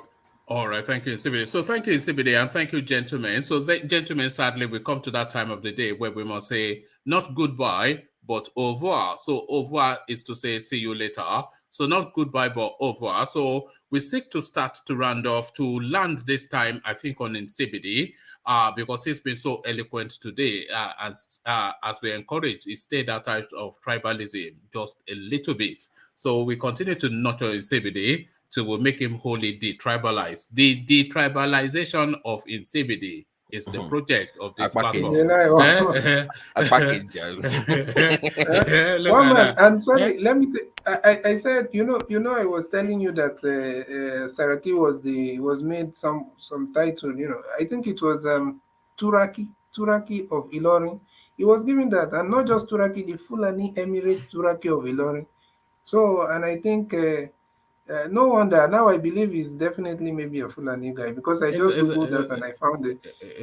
I was wondering how come he's not looking like Soli, you know, so now I know why. It's a Fulani man. It's a sly.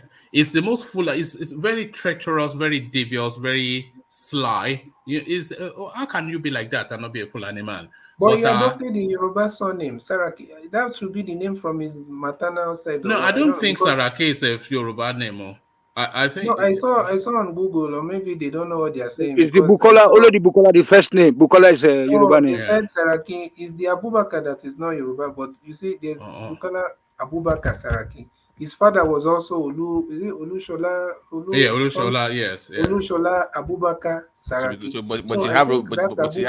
But you have Rotimi now. So because it's Rotimi, that doesn't make him Yoruba. So let's not look at I'm talking of surnames now. I was talking about Tony. Tony saying that because his name is Bukola. I don't mean anything. No, I was trying to disapprove that it's never a Yoruba man. It's a Fulani man from Mali. But I'm saying he used them, he really embraced that Yoruba identity for, I don't think he used when he wants to. No, he thinks it's fully Norse, but it's fully no when he wants to, like, you think he's playing politics, you think we're idiots. No, I don't believe that. I feel like he is really proud of his Yoruba roots. Let one man round up. Let one man round up, man. Because he married Yoruba, all his kids are having Yoruba names. No, his mother is from Owo. She's a princess from Owo. So he is half Yoruba, if we're being honest. But that's what I'm saying. That we cannot just tell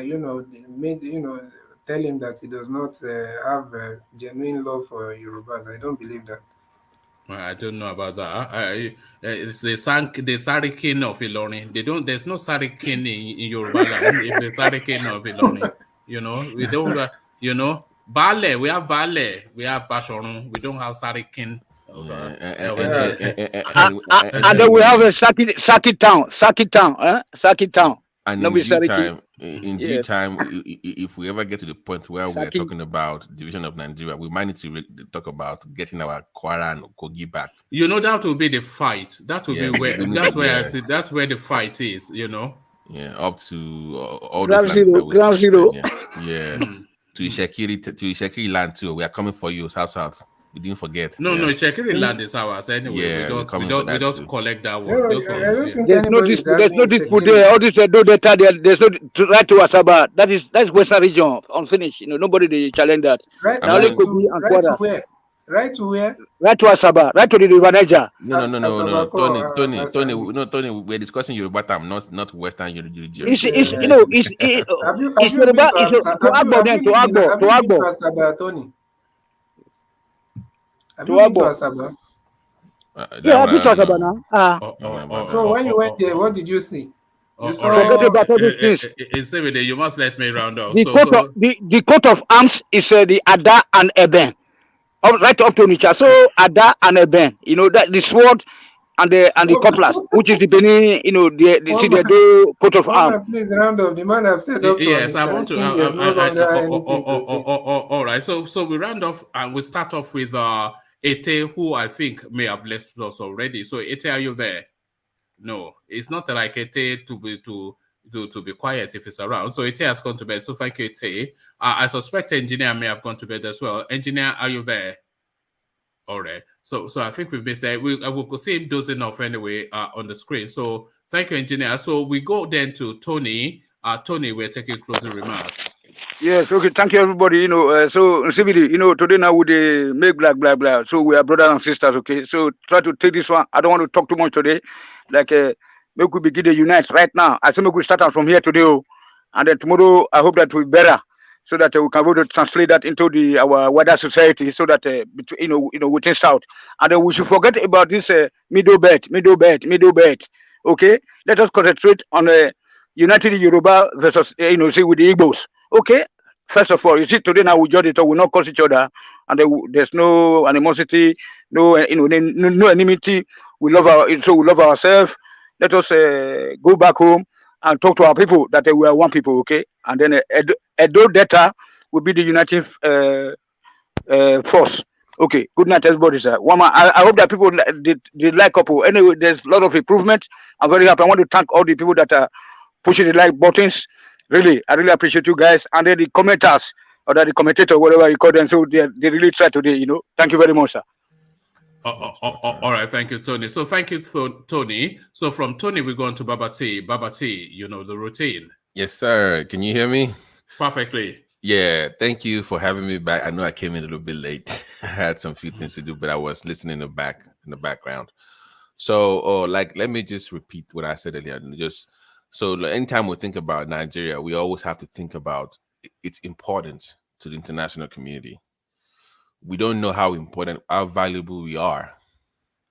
So we need to also consider that there are people that have vested interest in Nigeria when we speak of division or politics. That is the reason why a man like Peter Obi would travel down to London to talk to the prime minister or wherever, because they are watching. So anytime you speak of internal conflict, always consider the influence of the Western countries. And even though it's uncomfortable to speak of this, I'm happy about it that we might have two Northern candidates running for office.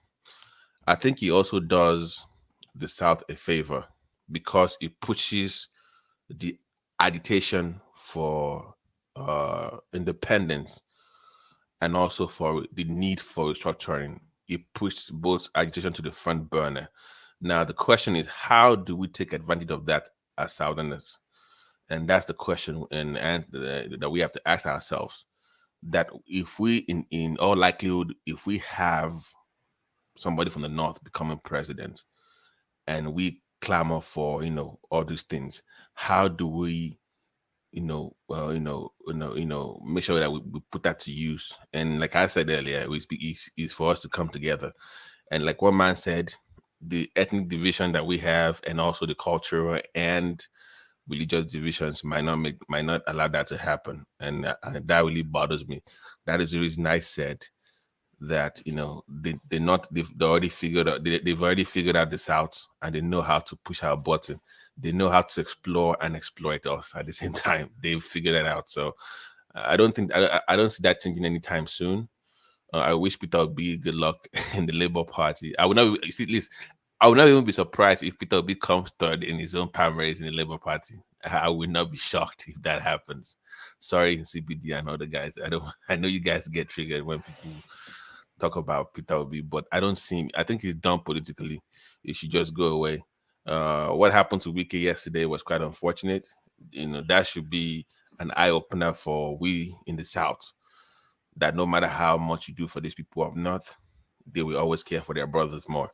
And we need to start doing that down south too. And I don't know how we're going to do it, but we have to figure out a way. So anyways, I'm looking forward to the APC primaries and TINUBU especially. And I'm really looking forward to that.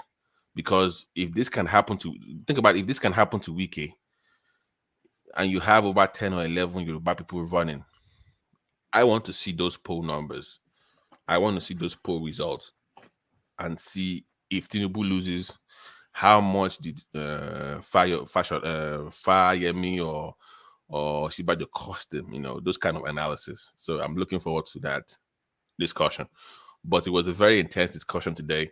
Shout out to ATIKU. I know he's not here, but shout out to him if he watches the tape again. Shout out to him for holding it down for rational human beings on this panel, for defending us. He was not tribal about it. I know you guys were uncomfortable about his position, but he made excellent points, and I would defend him on those issues. There was nothing wrong with what he said, even though people got triggered. But anyways, like, subscribe, and share, and hopefully we get back to tomorrow and do it all over again. God bless everybody. Have a good night. All right, brilliant. So thank you, Babati. So that was Babati that came latterly, but to delight us with the elegance of his presentation. So the elegance now that we depart with, of course, none other, the mighty one in CBD. In CBD, the final word. Yeah, thank you so much. It has been a very good session, but yeah, like I also want to thank people like Aite, spoke very well, spoke the mind of millions of people. Yeah, so and very clear also. Millions of Igbo Everybody's people, you mean? no, Aite himself is not Igbo, so. Well, So he spoke the mind of a lot of people. So and everybody's views are valid. They should be listened to. But at the end of the day, the truth will never change. The truth is the truth, no matter how we try to, debate it. So personally, I just hope that we can stop, deluding ourselves that we can get something that the North are not in support of by going through a system that they are largely in control of. So it's not possible. It's not. It's just common sense to me. So it can only work if we have a system that we are more in control of. Then we can maybe have a level playing field. But as long as we are doing something, hoping. How can you hope for the support of someone? To fight himself, to fight against someone, and you want that person's support to help you fight against him. It doesn't work that way. And the only thing I can say for Tinubu, unless if what Tambua did will repeat itself, maybe the entire Yoruba or Southwest aspirants will just come on that day and say, okay, we have consulted and we are dropping our ambitions and everybody support Tinubu. I feel like it's going to be a very, very difficult time unless they do that. It's going to be very difficult for Tinubu because the delegates' votes already will be split among, the numerous people running from even from the southwest. I think we have about 3 or 4. I'm not sure. So, so so I don't see that. To be honest with you, I believe in the south. I believe in all this, but we don't need to be deceived every time for us before we understand that it will not work. So we have to go through. I believe so much in the third force. I believe in in a in a in a going outside of the system and trying to challenge this corrupt and this corrupt politics that we are doing. That's the only hope. And at the end of the day, it's not just something that has to do with the South. We have people in the North also joining, and I hope they do more. I hope they reach out to as many people as they can, but avoid guys that will come there and try to do Godfather politics there and try to gain ground. So, yeah, that's what I have to say. Please, continue to support the platform. No matter, it's not perfect, but at least. The one thing I appreciate about the platform is the real, conversations, and it's an open house where people can participate and come in and air their views, no matter how unpopular or popular it is. That's one thing that I respect so much about this platform. You see, so you might feel that sometimes there are biases against maybe a particular Igbo people, yes. yeah, against the Igbo, or if you're from Go the on now, you north. can say it. Yeah, Igbo, or even if you're from the north, also you might feel that if you're from, but at the end of the day, the one thing you appreciate about the platform is the real conversations, because these are real feelings and real thoughts, and also it's an open platform where you can come out and say what you want to say, and people will listen to you even if they don't like what you're saying. So with that, let's continue to support the platform. And where I'm also not saying that everything is perfect. I know that as time goes on, you'll be, things will become as more, no, everybody is growing. That's just what I mean. We are all growing every day. So please, like, the like has been helping, so we need to keep liking and sharing. So thank you so much for tuning in today. And thank you, One Man, for having me on the platform. All right, thank you, Sebede. Always a delight. So that's it, Sebede. You all know him, and some of you may even love him. I'm not sure how many people love in Sebede. Such a prickly character, but you know that's in Sebede. What can you do? You know, we can't take him back to the hospital and say we don't want any more. You know, so let's just we have to adopt him. So we've adopted in CBD. We'll make an your man of his CBD if that is the last thing that we do. So, but that there it is, and right there. So I was only joking, by the way, because even I know the Easterners, they don't take very well to jokes. You know, very soon they'll start to draw cutlasses. How dare you say you will make an your man out of a Igbo man? Look at this Yoruba Efulefu. You know what they're like over there. But then, so that has been the session. It ebbed and flowed, but it's landed here. Somewhat of a pleasant, enjoyable session. I enjoyed it, and I hope you did as well. If you enjoyed it, then it happens every day, 9:35 UK time. So you can set your watch by it, and as soon as it's 9:35 UK time, then you just schedule in your own mind diary that is One Man Went to More time. So you make yourself prompt on time, because we are marking registers and we are finding latecomers. So make sure you are punctual for 9:35.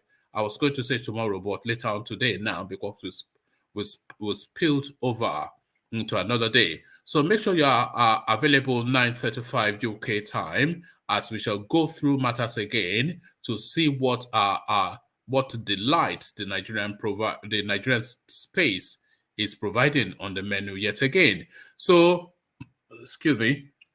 So that has been the session, and of course we've had quite a decent traffic on the platform today, which I think a lot of you traditional viewers of the channel, you've noticed that we've had quite a decent traffic on the platform today, and that is all entirely wrapped around that narrative when we're pushing you click on the like button, click on the like button. So you don't even have to take my word for it anymore that it does have an impact. I think it's visible for you to see there. So we've set the target for 200 likes for this session. I think we're about 10 or 15 clicks away from that. So if you tip us over that 200 mark, then that would, of course, then you will see the impact in subsequent sessions. So that's just how it works. It's an interactive session. The YouTube system works on an algorithms thing. So it just goes with what the feedback is from the audience. And the feedback is all about your interaction with these sessions. So if you clicked on subscribe and you clicked on like, then that will be sufficient enough for YouTube to then make the recommendations if they deem it necessary. But that is just the one way that you can support the space. The other thing, of course, is to make yourself punctual always. We are hustling all the way through to February 2023. Every single day, holding these politicians to account and making sure that our dollars are being well spent, our nairas are being well spent, or our euros or yen or whatever are being well spent. But at the moment, we have no confidence that that's what obtains. But of course, we must always hold their feet to the coal. So come join me 9:35 UK time later on today, where we shall hold the politicians' feet to the coal again and sweat them hard on their wrongdoing. So your kobokos to the ready as we dish out a summary punishment beating to Mallam Buhari and his posse. So summary beatings to Mallam Buhari and his posse, 9:35 UK time every single day, 9:35 p.m. that is. So I'll leave it there. Carry the conversation on within the comment section, but here I say peace.